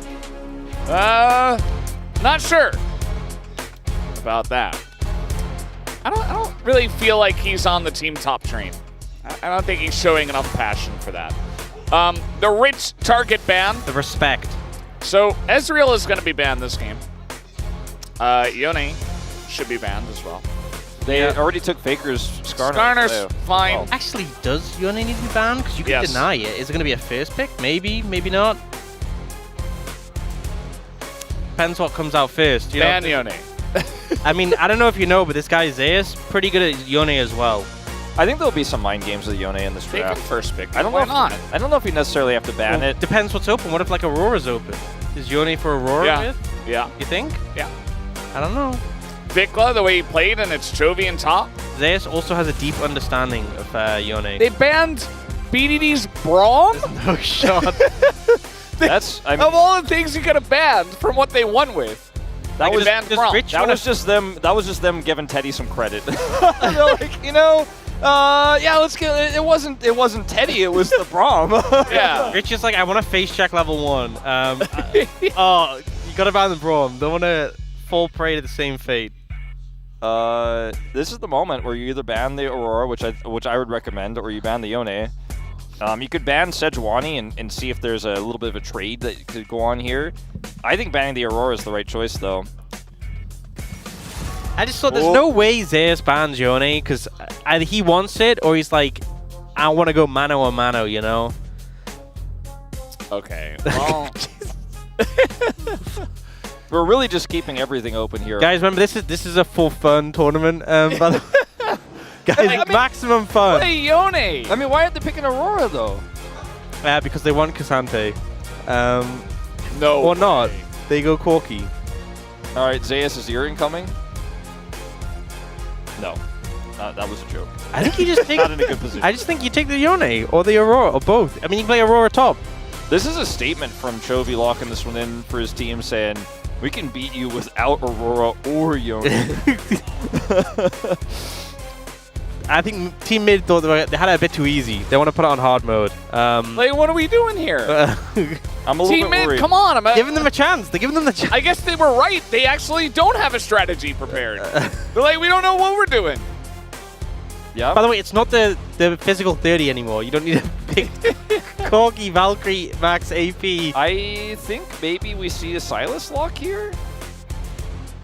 Volibear is quite popular at the moment. Yeah. And the buy was left open, to be fair. Yeah. Maybe Silas here. I mean, Ahri also could work. Vikla's known for his Ahri play. That would be really fun to watch. It's, you know, this is of course speculation, but I think it's wise speculation that the Corki will be going into Showmaker's hands and not Vikla's in this particular case. So yeah. Interesting. Really, they must have something wonky they're going to play with this lock-in. Really keeping things quite mysterious. Yeah, looks like going for the jungle pick now for Morgan. Fortunately, can't slam Renekton. I mean, you were saying before, you know, maybe he's figured it out. Maybe he's unlocked the Renekton jungle tech. Is Wukong close enough to Renekton? You know, they both kind of spin, right? Yeah, I don't think it's quite there. They have like circles, right? Yeah, not enough. Mecton Salt is a circle around him. Morgan will be okay with it, a but little bit it's not quite there. similar. I feel like Silas and Ari are the two bands that come to mind for the mid lane, but they're really thinking this is going to be Quirky mid. Or, I mean, I don't think it is, but could it? Quirky top. Could be Quirky top. It just seems so weird that they early prior the first pick Quirky if they were just gonna like put it in a very standard flex position. pick. Yeah, I feel like having it as a flex, and especially the fact that they went jungle support, blinded the Leona, does make me think they're And gonna do you something. gave over Aurora and Yone. They've got to be doing something more. This can't just be, oh yeah, we just picked Quirky. Yeah, this is the depressed mid-caster team over here, kind of starting to get a little bit concerned about what's going on here. We're getting a little worried. Kaisaban kind of alluding towards it might be Showmaker playing Ezreal again, potentially. I mean, Ezreal Quirky was very common. Both of them had the 2-item power spike, etc., etc. We talked about this a lot in summer season last year. I mean, with the Callista ban too. You know what? Just take it away. It's not even just the fact that like mid losing, obviously we all support mid, but Chronicle being right, I don't think I could handle that. Yeah, that's the worst part. I don't think I could take that. He would be so smug as well. Gloat all night. And the thing is, he's so nice that like he's not smugging in like a horrible way, which makes it worse. Yeah. Oh, if we actually end up seeing Zaya get locked in here, then I might have to take my mid sticker off. Well, I mean, it could also be Showmaker playing a mage. You know, like that could happen. Yeah, Showmaker Akali bot. Yeah. It's not gonna be that. So it is confirmed Showmaker playing. Okay, so Quirky. it's just Cassante here, and Cassante into we just went full circle. Aurora feels very grim. Just play What? No. No. What? No. Oh, there we go. You taunt Morgan at the same time. Here's the truth, guys. And I don't care what. Okay, never mind. Okay. Hold my tongue on that one. Well, what's the truth, Wolf? I wanted to hear. Oh wait, hold on. If Shu ends up playing Zaya, we just auto win. Yeah, it's over. Actually. Hey, hold on. Lock it in. Shu, come on. Don't play Ezreal. Don't play the super strong, very relevant, very safe champion. No. Okay, well, at least the game's going to be more interesting now. Now we have a game again. Yeah. So, man, they're tryharding so much, right? Team top. Unbelievable. I mean, the Akali into the Yone is going to be very tricky to pilot, but Vikla's got a pretty good Akali. He's pretty good at it. He's pretty proficient at it. Works well with the Vi. And, you know, the Rumble in the top lane here is going to be pretty interesting into the Aurora. You know, would have potentially fared better into a melee like the Yone, but it's Zeus, so it's no surprise that's going mid in this case. We've seen a lot of top Aurora. Keen was, I believe, the debut player for top Aurora when Aurora was released, so he's got a lot of experience on this. I'm not feeling like this is doomed by any means, but I feel like this has been one of the tougher drafts for us to kind of break down and feel confident about here for our squad. We've had a meta that's been, I mean, from what we know, from like one day of solo queue, very snowbally with the feats of strength, and there were a lot of picks here as well that are very snowbally. Today's games have been pretty snowbally. I just feel like this one, you know, you have Akali, you have Yone, you have Rumble, you have Aurora, you have Wukong in the jungle. Like, there's a lot of squishy champs, a lot of snowbally champs. I think this game's going to be volatile. Whoever gets the early edge can just take over. Certainly a lot of setup here for the Rumble, for the Akali to kind of just run around, and then you got Corki shelling damage. But a couple of OPs here on the side of Team Top could have something brewing for them as well. But we'll have to wait and see, guys. Let's hop on the rift here for Team Mid versus Team Mop. Team Mop. That's a good nickname. They're not Team Top, they're Team Mop. Yep. Yeah. Go back to cleaning. Well, we'll see how they do in this one up against Team Mid.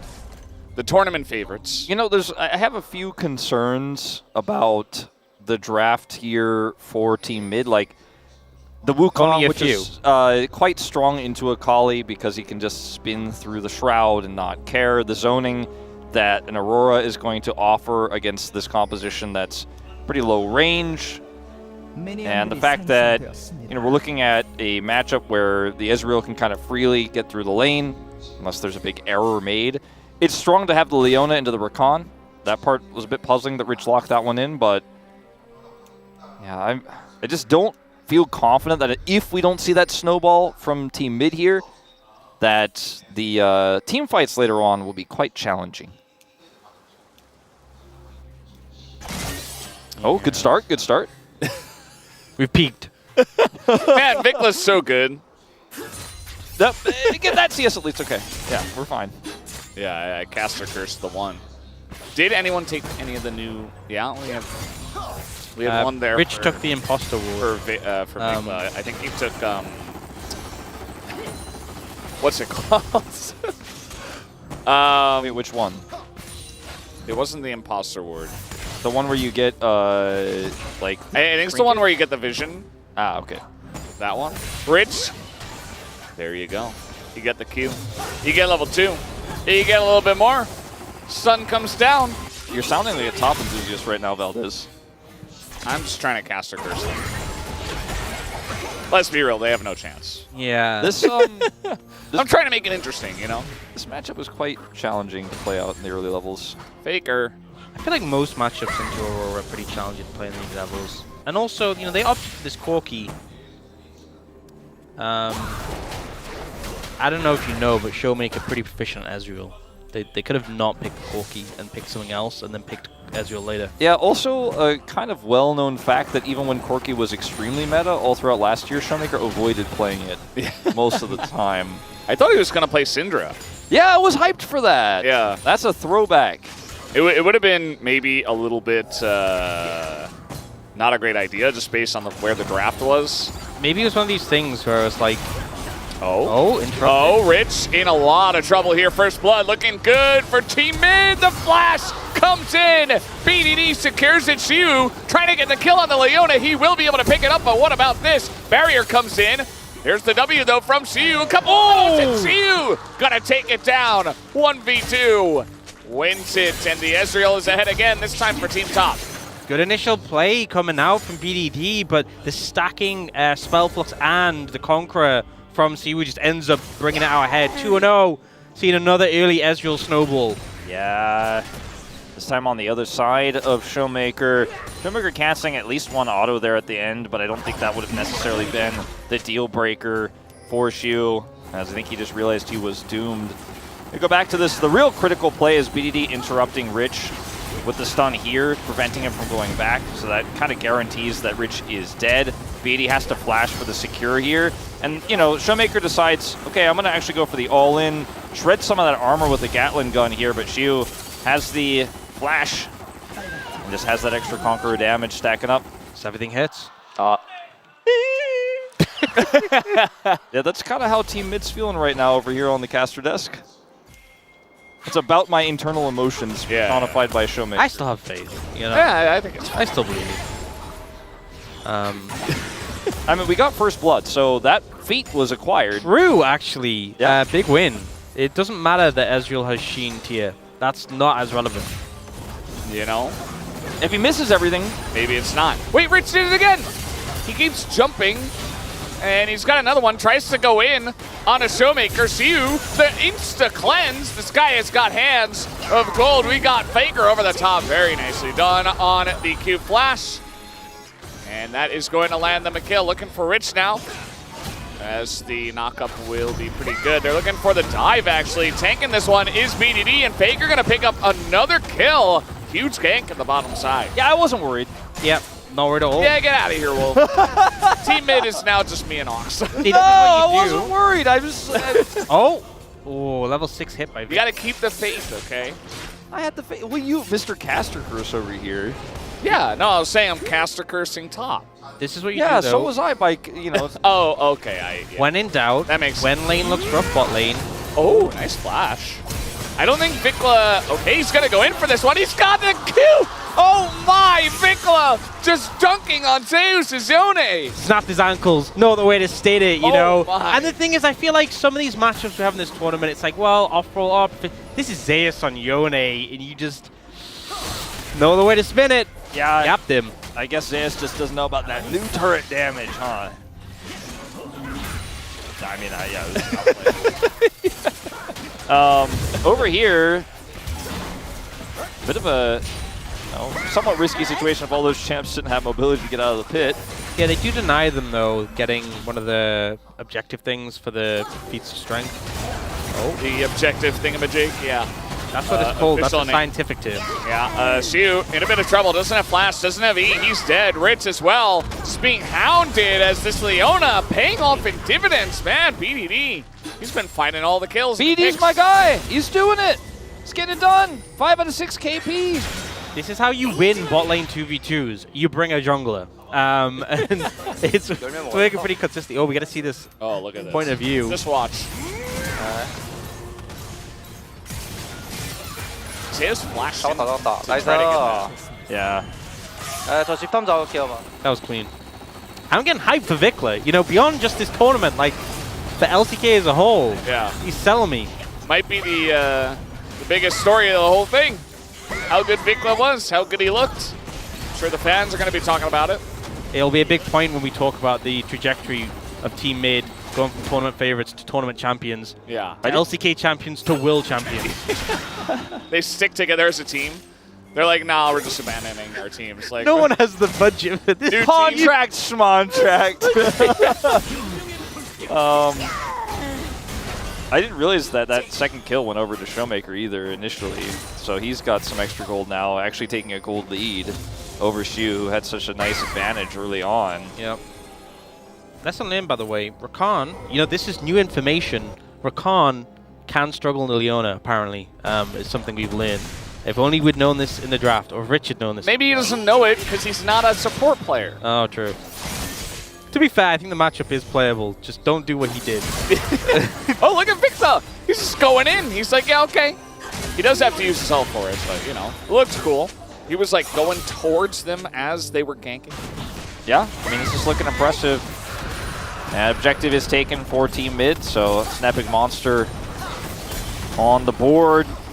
And now they're looking potentially for not a dive, but a trap here on any rotating members. Morgan will not fall prey to it. It was a really cool setup, though, around Dragon. And top lane didn't really, I mean, yeah, Chovy fell behind, but yeah, it's Aurora, so she's probably going to win lane, especially, you know, in this circumstance. I think Chovy's doing fine, though, and he hasn't died. It's also Chovy. He'll probably like use his equalize on a jungle camp. He'll end up with 10 CS per minute anyway. Yeah. He's going to catch up somehow. Yeah, I just don't know how. The number just goes up. It's hard to explain. Baker also has a ton of gold. You know, he's the biggest lead across any role here for Team Mid, so see how well he can utilize that. We have to keep it in mind and contextualize it, though, that it is he who has so much of that money. See how much time he's spent in the enemy jungle. How aggressive they've had control over the map. Fancy footwork there from Chovy, dodging away from Keen's damage, but not really able to do that much to him. I feel like Grub's up in 40 seconds. You can see Morgan already making his way up there. If Keen ults Chovy, I mean, he does have flash. I mean, Faker, he's got his spear, and okay, hold up. Yeah, they're going for this. They know the back's coming in. He's got his ult. It's not going to hit anything. Got the cleanse, so still something. Yeah, Faker turns up, and Morgan just has to leave. Understandably. I mean, the Sundered Sky, such a big spike this early on in the game. If he can interact with anybody, it's going to be a winning trade. No ults here for Rich, but the trades are getting pretty good for the side of the Team Mid's bot lane. Ult's going to sail on through as Xiu looking to put on some pressure. Still got a little wave back there that they should probably clear, and they will do that now. Here comes Morgan, but there is a control ward. Too late, unfortunately, for Morgan to make an impact here, even though he has his ultimate available. I'll get the back off. Chovy's going to come over here to catch the wave. And maybe more. I mean, Flash is available. Siu does not want to use it. He is being burned down, though, as the flash on him from Chovy does not secure the kill. Here comes a TP flying across the map as Keen. And Chovy's like, yep, okay, I'm just going to run up the river. But Aurora's a bit too fast, and now Chovy doesn't have its flash. And there's the slow. And is he going to get out, actually? He's just running. And that's the flash there from Morgan. So they have to use a lot, but they do take down Chovy. Yeah, you can see that Showmaker's going to get some alone time here up in the top side. It's not going to be enough to really get significant damage done to this turret necessarily, but it was a good tempo move. If Chovy escapes there or gets that kill, you feel even better about it here. For Team Top, at least you got something back. Team mid lane is not having a fun time. Obviously with the Vamp Scepter now, can't just sustain up, but definitely Vikla with the pressure. And 2 out of 3 of the objectives secured for Team Mid. So if they get this Herald, if they get this Dragon, gonna have those feats of strength. Oh, Engage comes in. Yeah, we got plays everywhere. Zeus in a lot of trouble, gets killed mid-ultimate. Meanwhile, BDD's keeping them around on the top side, keeping them baited in. He's gonna land another one as BDD is making Leona look like a mid-champion with his performance on this one. And especially with the lead, just able to press those buttons. We talked about this. If mid can get the snowball rolling, which they definitely have, they can just begin to run at you. Yeah, I mean, now they can get out pretty safely. BDD doesn't even die. He goes extremely low. And mid really starting to pull ahead in that gold. And here's the pivotal thing, especially when you have champions like Chovy has Sorks, Vikla has Sorks as well. If you get a piece of strength, such a huge snowball for these champions. We now have Herald in a minute 20 and Dragon in 40 seconds. Team Top need to somehow try and deny both, which is such a massive ask from the already this deficit. When there's this 3-0 Akali, I think they need to be a Herald and they need to start a fight immediately and try and just go pound for pound, win it out, because if they give over the piece of strength, I think the game might just be doomed. Zeus a little bit out in no man's land here with no vision. I mean, frankly, he should have had a good idea, actually, that Faker was coming that way. Morgan, incredibly low, gets taken out here. Vikla actually gets that kill. Uh-oh. Aurora, Keen, bit of trouble, but Aurora is Aurora. And not safe yet. Faker instead deciding to go for Rich. That's Rakan. So not going to continue on the chase. And yeah, I mean, any hopes of contesting an objective kind of go out the window. Might even lose a turret soon, as that's looking pretty low down on the bottom side here. Looking pretty dire. See Faker want to take the blue one, doesn't want to overstep. I mean, the acceleration of Vikla once again in this game is incredible. And he just wants to fight again. He's got the Storm Surge, 4 stacks of Dark Seal. And, I mean, this Dragon is theirs for the taking whenever they want it, basically. We'll have to regroup again, though. Okay, going really deep is Rich, and he's gonna hop back. Does have to use his flash for that one. Siu is just continuing to go in, does get the kill. Very nice Q follow-up there, but in a bit of trouble, and just gets flashed on. No hope for him. Here comes Vikla over the top. He's got his Q onto the kill. Does pick him up, and he's looking for a bit more. Gets over the wall. Rich, he's like, oh, I'm safe, right? Nope, that's Akali. And the mobility a bit too much, lands the Shuriken, and Rich just no hope for him. Even throws out the exhaust, and Vikla's going to live. Unless those minions have something to say about it. No, he'll get away just fine. Meanwhile, in the top lane, Chovy has to get out of here, actually, as Keen trying to close the distance. No ult from Keen, so just trying to land the slow. Chovy has ult. I mean, he almost could have just tried to launch it. Hail Mary, grab a kill. Good footwork there to get out. I mean, the whole map is fully under control of Team Mid. I do end up getting that Dragon, as well as a turret here. So, the feats are done. Those Talk shoes you can see both upgraded. And 2-item spike plus the tier 3 if they build it. Because we've seen a lot of players today not build it. Zeus tries to flash out of that one. Instead, he just goes down. Not his best Yone performance in this one. Killed so fast his ult got canceled. Yep. Meanwhile, we're taking a look at the replay. This is how Vikla died. Just backing, gets clipped by the Ezreal ults. A lot of gold for Siu actually with that shutdown, so... Isn't it funny? It's like Siu, the rookie, who's like trying to carry this team right now. Doing his best. Of like Zeus on Yone, Keen on Aurora. Do you not think it's funny that Chronicler actually thought... Yeah.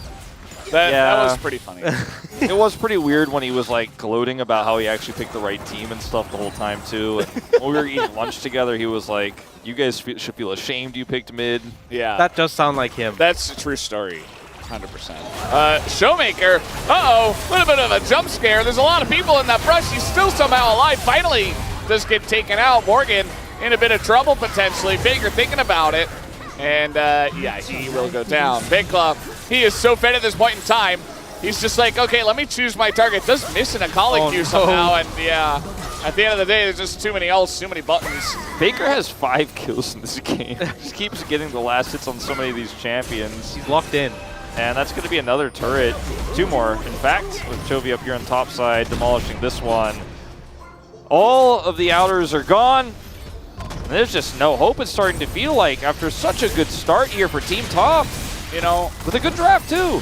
Well, if you were talking about how we filmed the POG state earlier, to give Chronicler a little bit of credit, he did talk about how snowballing this meta is. Yeah, but Team Top got ahead first.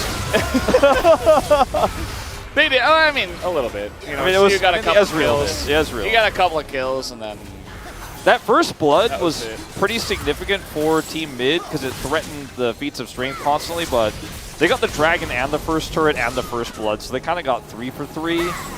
Even though it doesn't show in the UI because what is this? You only need 2. Teleport fight.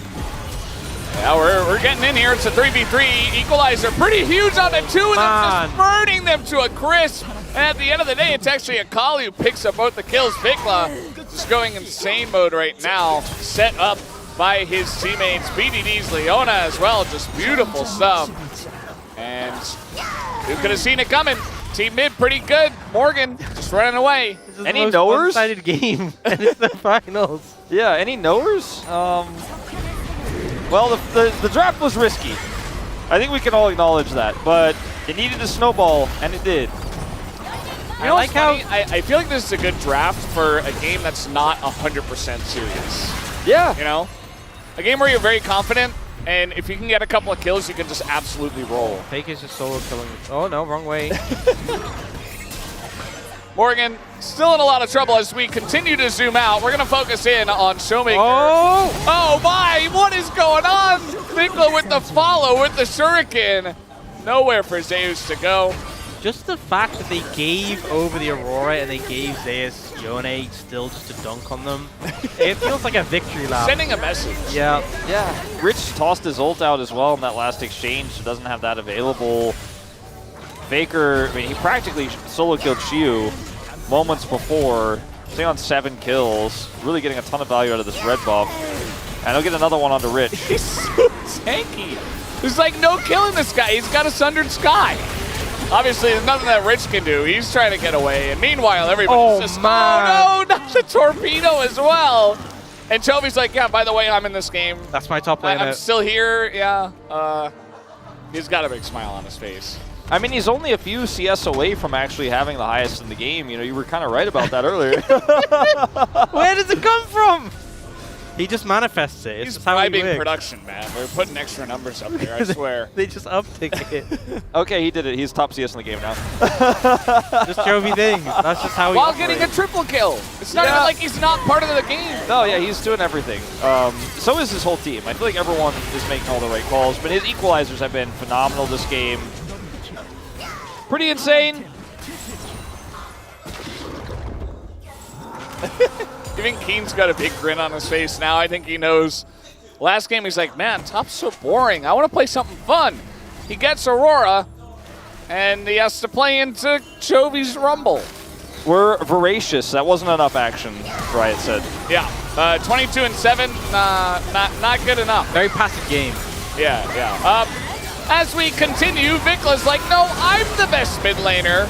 And Chovy says, no, I'm the best mid laner. And Showmaker's like, wait, don't forget about me. I'm the best mid laner, and I'm playing Corki. in the bottom lane. And Rich is like, please help. Look at the Madai stacks for Vikla. The Storm Surge proc interrupted Shu's cast of his ultimate. Wait, we had it. We had it again where they could have gone tier 3 boots. And they just Chovy was went, farming. Let's go Medjai's. Okay, we're starting to learn how They're trying to not get it nerfed so they can use it in LCK Cup, you know? They want to be abusers right now. Faker... You know, this is the closest we've seen anyone come to kill him Faker, and it's the Chemtech Dragon, so... Chemtech Dragon's pretty strong. Yeah? I'm invested in this. I think Faker wins, though.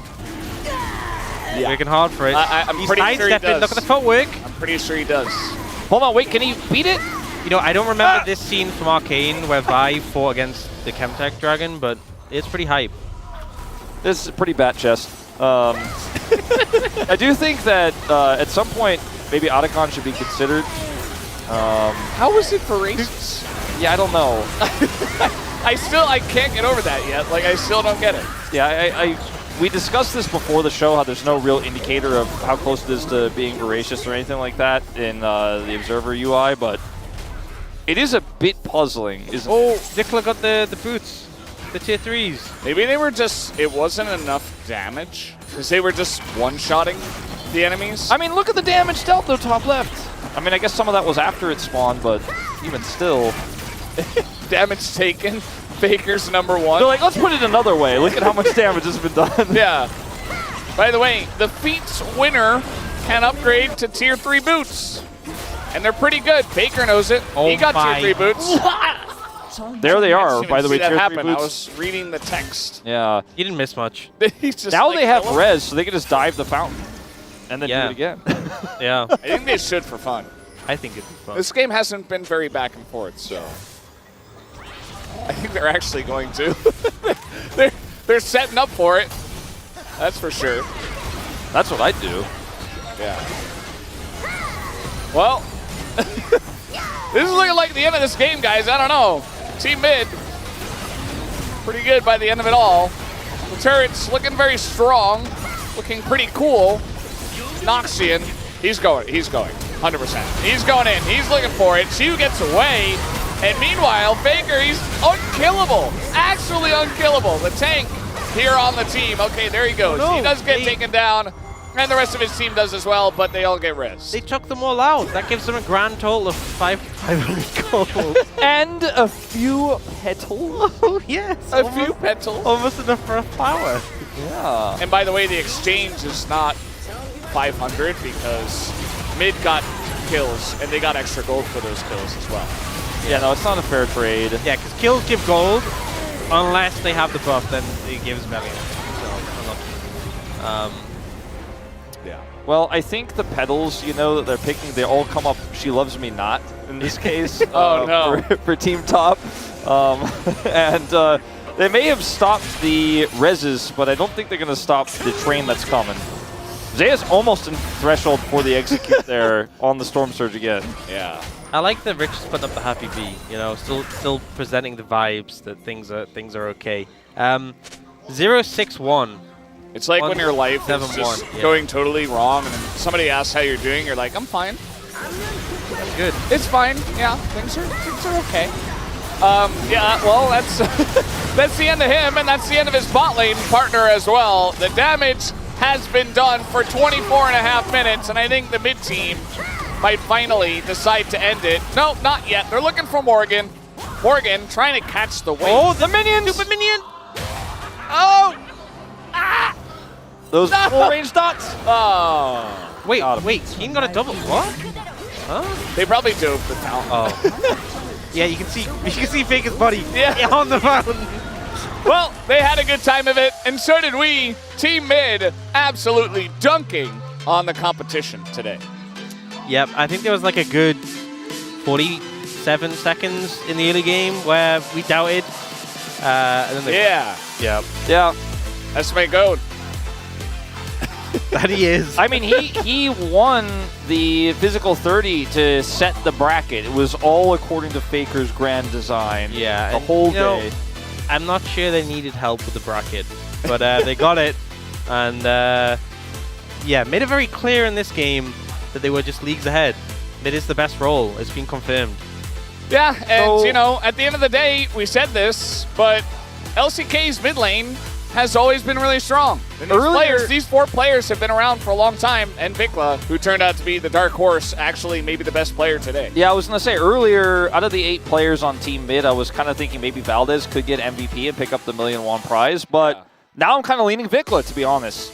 Yeah. I mean, Valdez had a good day, for I was sure. doing pretty good, yeah. Sorry. I think Vikla was I think a he little had bit you ahead. I think he's going to get it. I'm sorry, Valdez, but I think it's going to be him.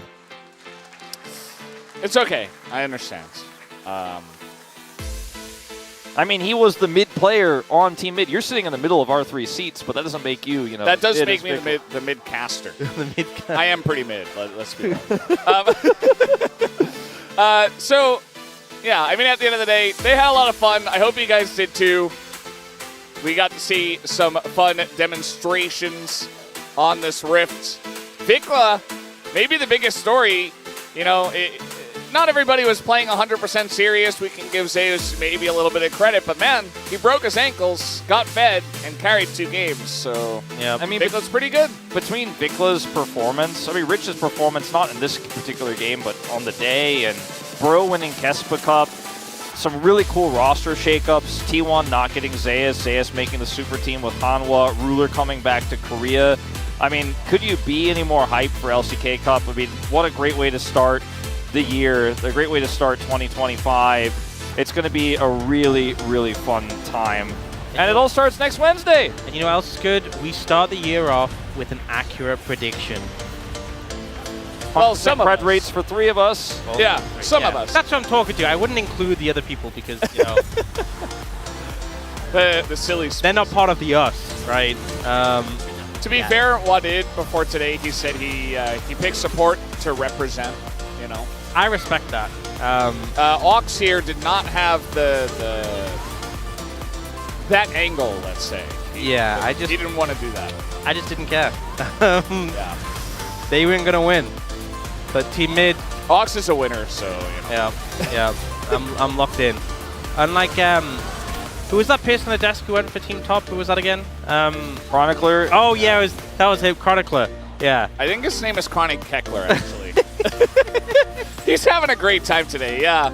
He actually posted on his private Twitter, anyone who didn't vote top is wrong. It's weird that he has a private Twitter for this, but he looks very happy, he looks very charismatic there, but he's crying on the inside. I want everyone to know. Crushing defeat today for him and Team Top. And the manner in which it happened. I appreciate he's worked on his rage issues. He only threw a pillow today after getting it wrong, but yeah, I do have him on record as saying that Siu is the best player in the tournament. Yeah, no bias for Challenger League players, obviously. We joke, but Chronicler is notorious for taking things very seriously. Yes. I saw he was eating a banana earlier. Someone told me he lobbed it towards Team Mid to hope one of them would slip before the game started. He's crazy. Oh, so that's where Mario Kart strategy. Yeah. That's why there was a banana earlier where the teams walk out. Oh. Yeah. Yeah. That does sound like makes sense.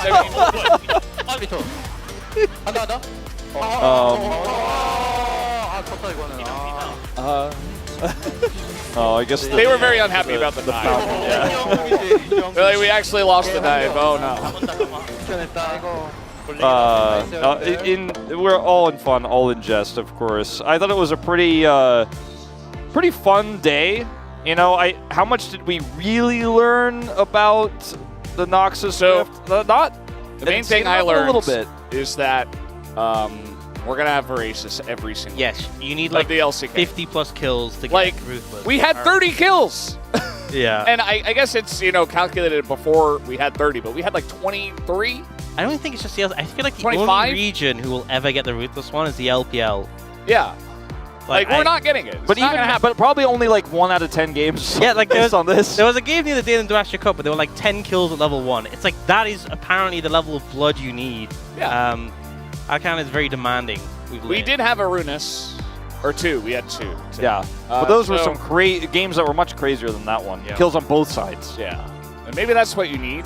Maybe if it's like really one-sided, it's like, oh, we'll just give them Voracious to like, now you guys can dive and end the game quicker, please. Like, please end the game. I don't know. Yeah. Also, it seems very strong. It seems very strong having that option just to like tower dive with no repercussions. Pretty much. Well, guys, we do have the interview ready with our winners and our losers, so let's drop it down to the stage with Tyr for the translation.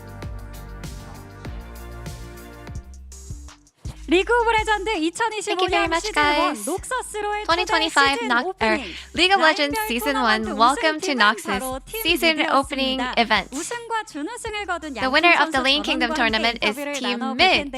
먼저 We're 좀 going 아쉽게 to 결승에서 패배한 talk 준우승 to 팀이죠. 팀 탑과 인터뷰 나눠보도록 the 하겠습니다. entire team. 안녕하세요. 고생 많으셨습니다. But we'll talk to the runner-up 네, 그럼 first. 박수 한번 부탁드립니다. Good try, you guys. 선수 먼저 이야기 Please 좀 give it up 나눠보도록 for 하겠습니다. Team 선수 Top. 2025년 Let's 시즌 talk 1 to Keen. 오프닝 아쉽게 준우승으로 마치셨습니다. 소감 들어볼게요. You finished second. How do you feel? 좀더 마지막 판 잘할 수 있었을 것 같은데.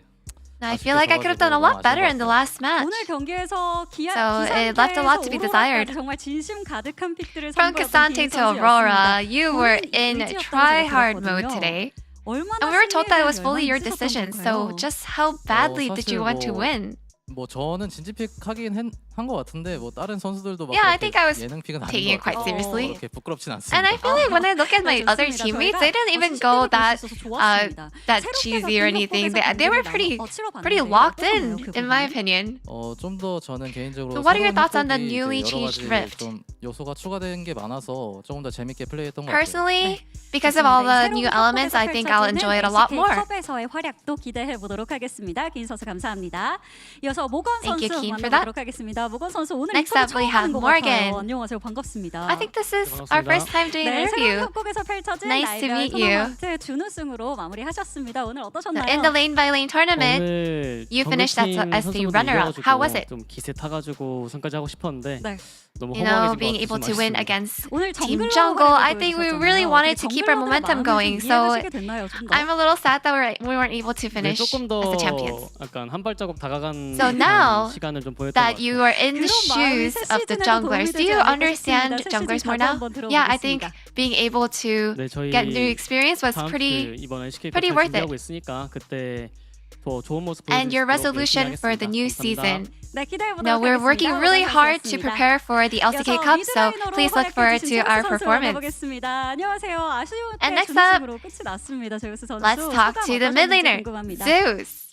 일단 오늘 It was an unfortunate second place finish, but how was it looking back? Honestly, in the finals, I feel like as long as I did better, I would have been able to carry our team to victory. 미드라이너들을 상대로 미드라이너를 하셨잖아요. 그래서 좀 더 어깨가 It was just 무거우셨을 really 것 tough 같습니다. against all the 어떠셨는지 team 경기 full of 내에서 mid 좀 들어보고 laners. 싶네요.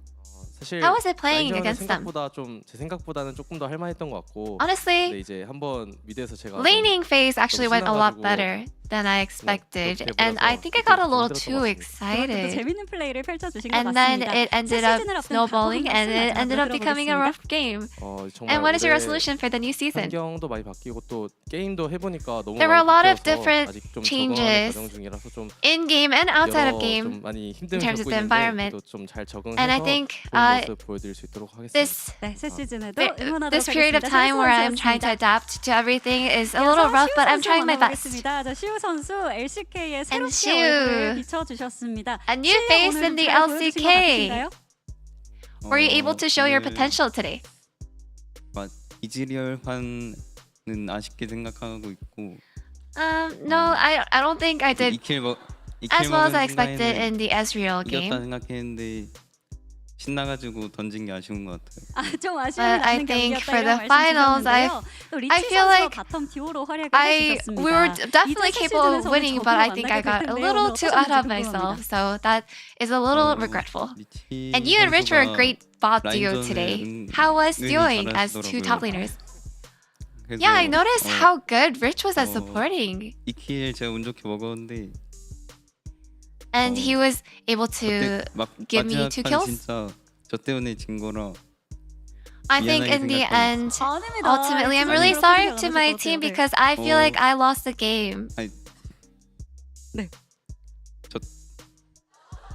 아니 제가 I 잘할 수 mean, 있었는데 못해서 아쉬웠던 거. I just could have done a lot better, so 그러면은 LCK 컵에서는 it leaves a lot to be desired. I'm sorry, guys. 저희가 이해를 하겠습니다.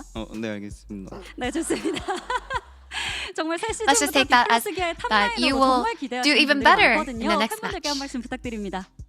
And would you have any message to your fans? 이번에 좋은 기회 주셔가지고 열심히 I have such a great opportunity given to me. 좋은 기회 주신 And it was a great experience today. 해드리고 싶어요. And I really want to repay all the fans for the opportunity that I was given. 네, 응원하도록 하겠습니다. Please keep supporting us. 선수 고생 많으셨습니다. Thank you, 앞으로의 Shu. 활약도 응원하겠습니다. 마지막으로 리치 선수 만나보도록 하겠습니다. 리치 선수 오늘 Next up, 정말 let's 활약 talk to 보여주셨습니다. Rich. 서포터 왜 이렇게 잘하시나요? You played so well. How are you so good at support? 결승전에서 파이크 원챔인 게 걸려가지고 Yeah, I 아쉽게 think 됐습니다. they really downloaded me and they understood that I was a Pike one trick. So 느끼셨는지 궁금해요.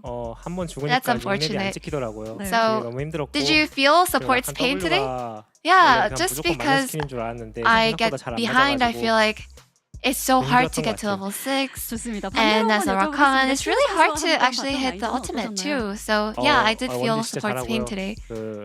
슈 선수가 Anything you'd like to say to your teammates? 혼자 죽었는데 You know, 알아서 갖고 our 와서 AD carrier was 더블 really 킬을 good. 하더라고요. 그게 너무 멋있었던 것 같아요. 알겠습니다. 그럼 And 마지막으로 due to my mistake, I died first, but Chiu was 부탁드리겠습니다. so good enough to actually get a double kill off of it. So 다들 너무 잘해가지고 재밌었던 것 같습니다. no, LCK thank you 컵에서 for 재밌는 the 경기야 fun game. 해요. 네, 감사합니다. 오늘 And 준우승을 I'm looking forward to the 선수들 LCK 만나봤습니다. Cup. 고생 Let's do our 많으셨습니다. best. LCK 컵에서의 활약 기대하겠습니다. 감사합니다. That was the runner-ups, 감사합니다. Team Top. 네, Thank you 이렇게 so 해서 much. 준우승을 거둔 팀 탑 선수들과 인터뷰 나눠봤습니다. 바로 이어서 이제 우승을 차지한 팀 And 미드 let's follow 선수들과 up 인터뷰를 and 나눠볼 move 텐데요. on to the 바로 winners, 무대로 the 모시도록 Team 하겠습니다. Mid. We will get them on stage right now. 네, 팀 미드 선수들이 오늘 정말 많은 분들이 기대를 하셨던 시즌 오프닝에서 우승을 거두셨는데요. 지금 So 입장을 what 바로 a 하시는 great 대로 인터뷰를 game you 나눠보도록 put on 하겠습니다. 정말 today, 기분이 좋으실 것 Team 같습니다. Mid. You must be so happy.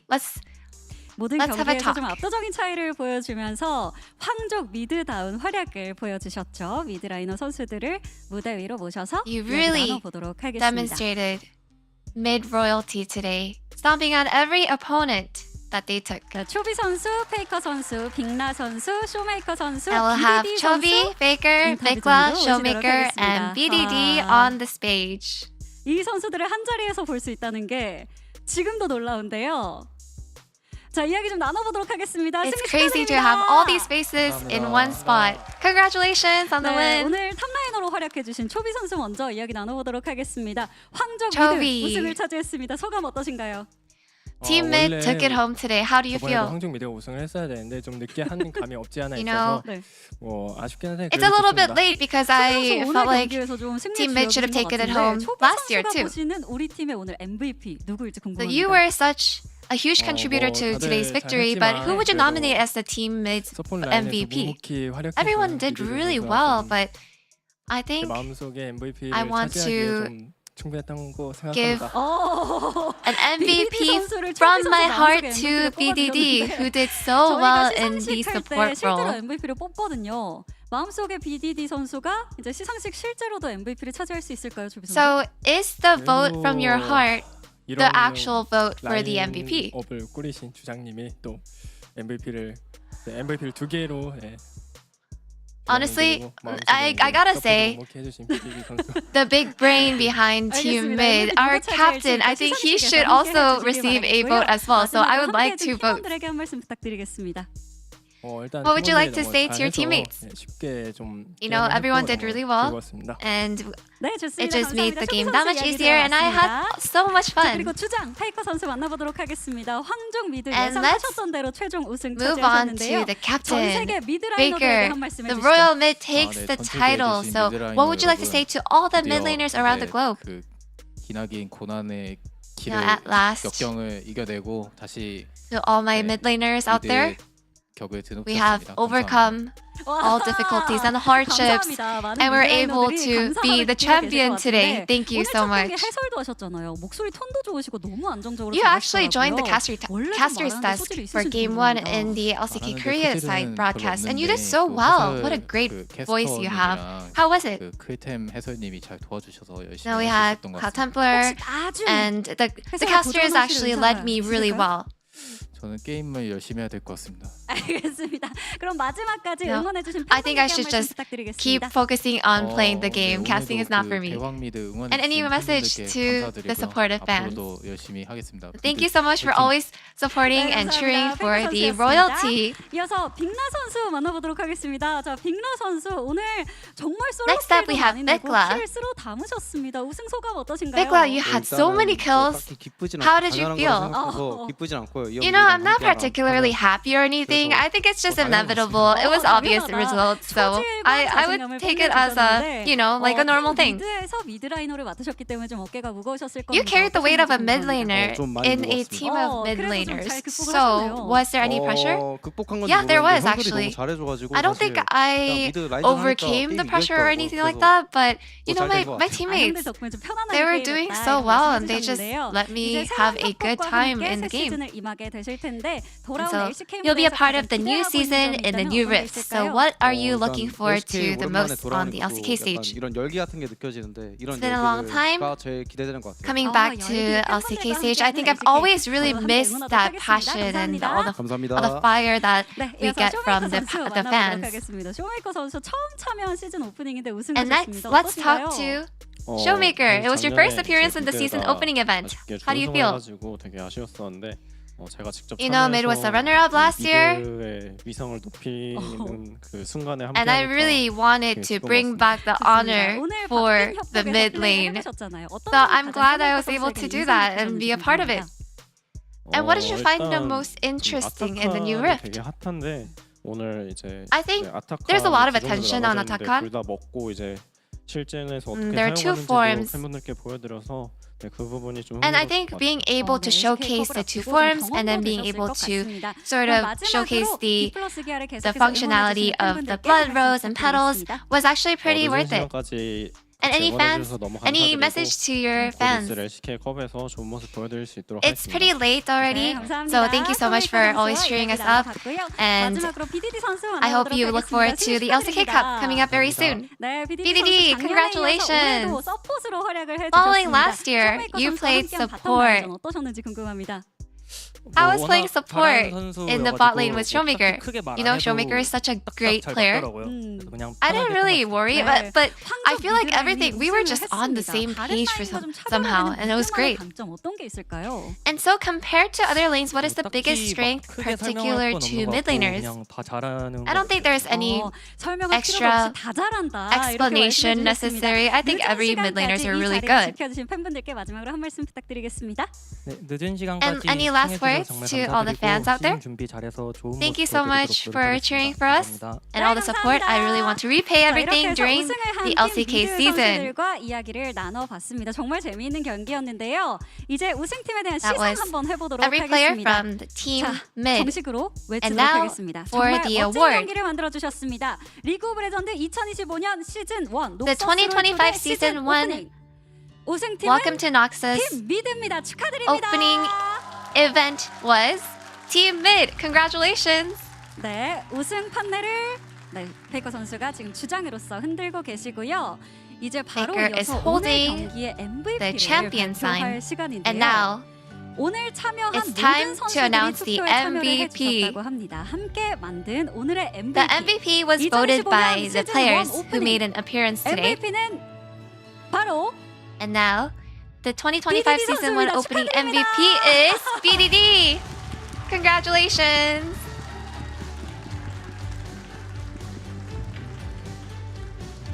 네, MVP로 선정된 BDD 선수에게는 100만 원의 상금이 The 수여됩니다. MVP, 축하드립니다, BDD BDD 선수. will receive 1 million Korean won as prize 자, money. 우승 소감 한 말씀 해주시죠. How do you feel? 받게 될 줄 몰랐는데 받아서 Honestly, I didn't think I would receive MVP. Makes me really happy too, though. I want to share this honor and 본인을 좀 많이 make sure that my teammates and I go out and eat something yummy. Do 저희 you think your teammates voted for you? 팀 미드가 아니라 No. KT It's not. It's not going out to eat with Team Mid. It's with KT Roaster. I'm just kidding. I'm gonna take our mid laners out. 했거든요. 우승팀 팀원들은 MVP 투표를 본인에게 So 할 now- 수 있었는데 유일하게 자신을 MVP로 꼽은 Everyone was 멤버가 able 이 자리에 to 있다고 합니다. vote themselves for the MVP, and it looks like there was one person 네, 또 저를 who just didn't do that. 페이커 선수가 So let's hear from 뽑아주셨는데 Faker. 감사합니다. 자, BDD 선수 어떠세요? It looks like Faker was the only one who voted for himself. 그럴 것 같기도 해.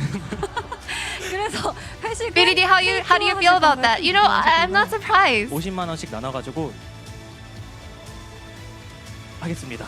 알겠습니다. 다시 한번 축하드립니다. I'll just go ahead and divide the 자, prize 그리고 money 여러분 up 정말 and 중요한 we'll 게 share 하나 it. 남아 있습니다. 우승을 한 미드팀 선수들이요. And 지정한 another 챔피언의 important 스킨을 각각 100명씩 announcement is 분에게 나눠드릴 now the 예정인데요. champions 어떤 챔피언을 from 고르실지 Team 굉장히 Mid will give 궁금합니다. away 오늘 정하는 게 확정은 a total of 아니지만 500 of 어떤 their 챔피언을 염두에 두고 favorite 계신지 champion 한번 skins 들어보도록 to 하겠습니다. fans. So 초비 선수 혹시 어떤 챔피언 what 원하시나요? champions will they be? Let's find out. 하지만 Chovy? 오늘 럼블의 플레이가 좀 마음에 I'm not certain, but I kind of like my Rumble gameplay, 럼블, so 페이커 선수는요? I'm thinking of Rumble. 저 같은 And Faker. 경우는 그 전설의 전당 아래로 You know, 진짜요? I'm thinking of 그거는 the Hall of 이제 Legends 라이엇과 좀 Ari. 협의를 Is that 해보도록 okay? 하겠습니다. 어쨌든 전설의 전당 아리. No, we might have to negotiate a little bit on that, but let's find out. 플레이했던 요네 아니면 아칼리 쪽으로 Tekla. 생각하고 있어요. 요네나 아칼리. So I'm thinking of Yone or Akali. 저는 오늘 플레이하지 And 않았던 Showmaker. 신드라 I want to pick something that I didn't play. Syndra. 한판 하고 싶었는데 각이 안 나오더라고요. No, I really wanted to play at least one game 어떤 신드라로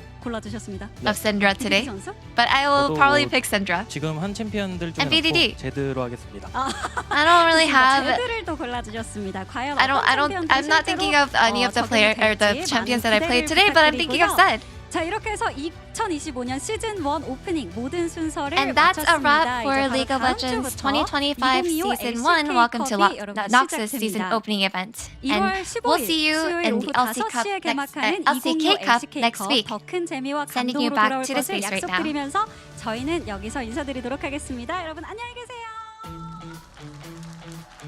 Thank you so much, dear. As that was a lot of translating and throws by Dear, showing off how good she is at all the roles, kind of like what Mid did today.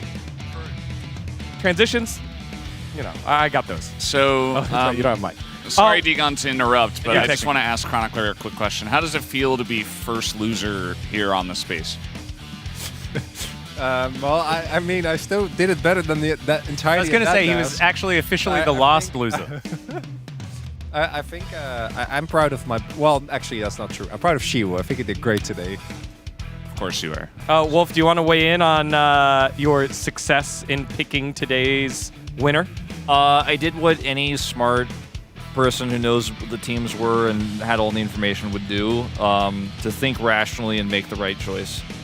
So don't give me all the credit. Don't shower me That's what with we glory. did last year, and look at how that one turned out.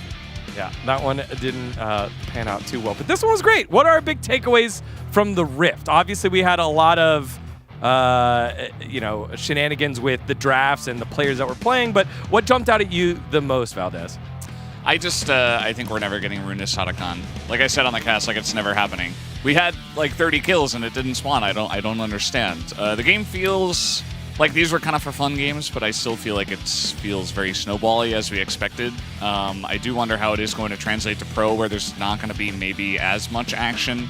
At least, Riot has been trying to force action here in this region for a long time. Many different patches, many different changes. I really think they put in a good effort. Maybe this time maybe this time. How about you, Wadid? What jumped out at you the most as we saw our final match today? I know I asked you that earlier. I mean, for me, some of new players are popping up today, so it was pretty good to watch them. Like, for example, Vigla, even though they didn't put him that much on the screen, like he was outstanding. Even though he was playing main role, like he was really good at like Akali, Yone, really like small details were really good.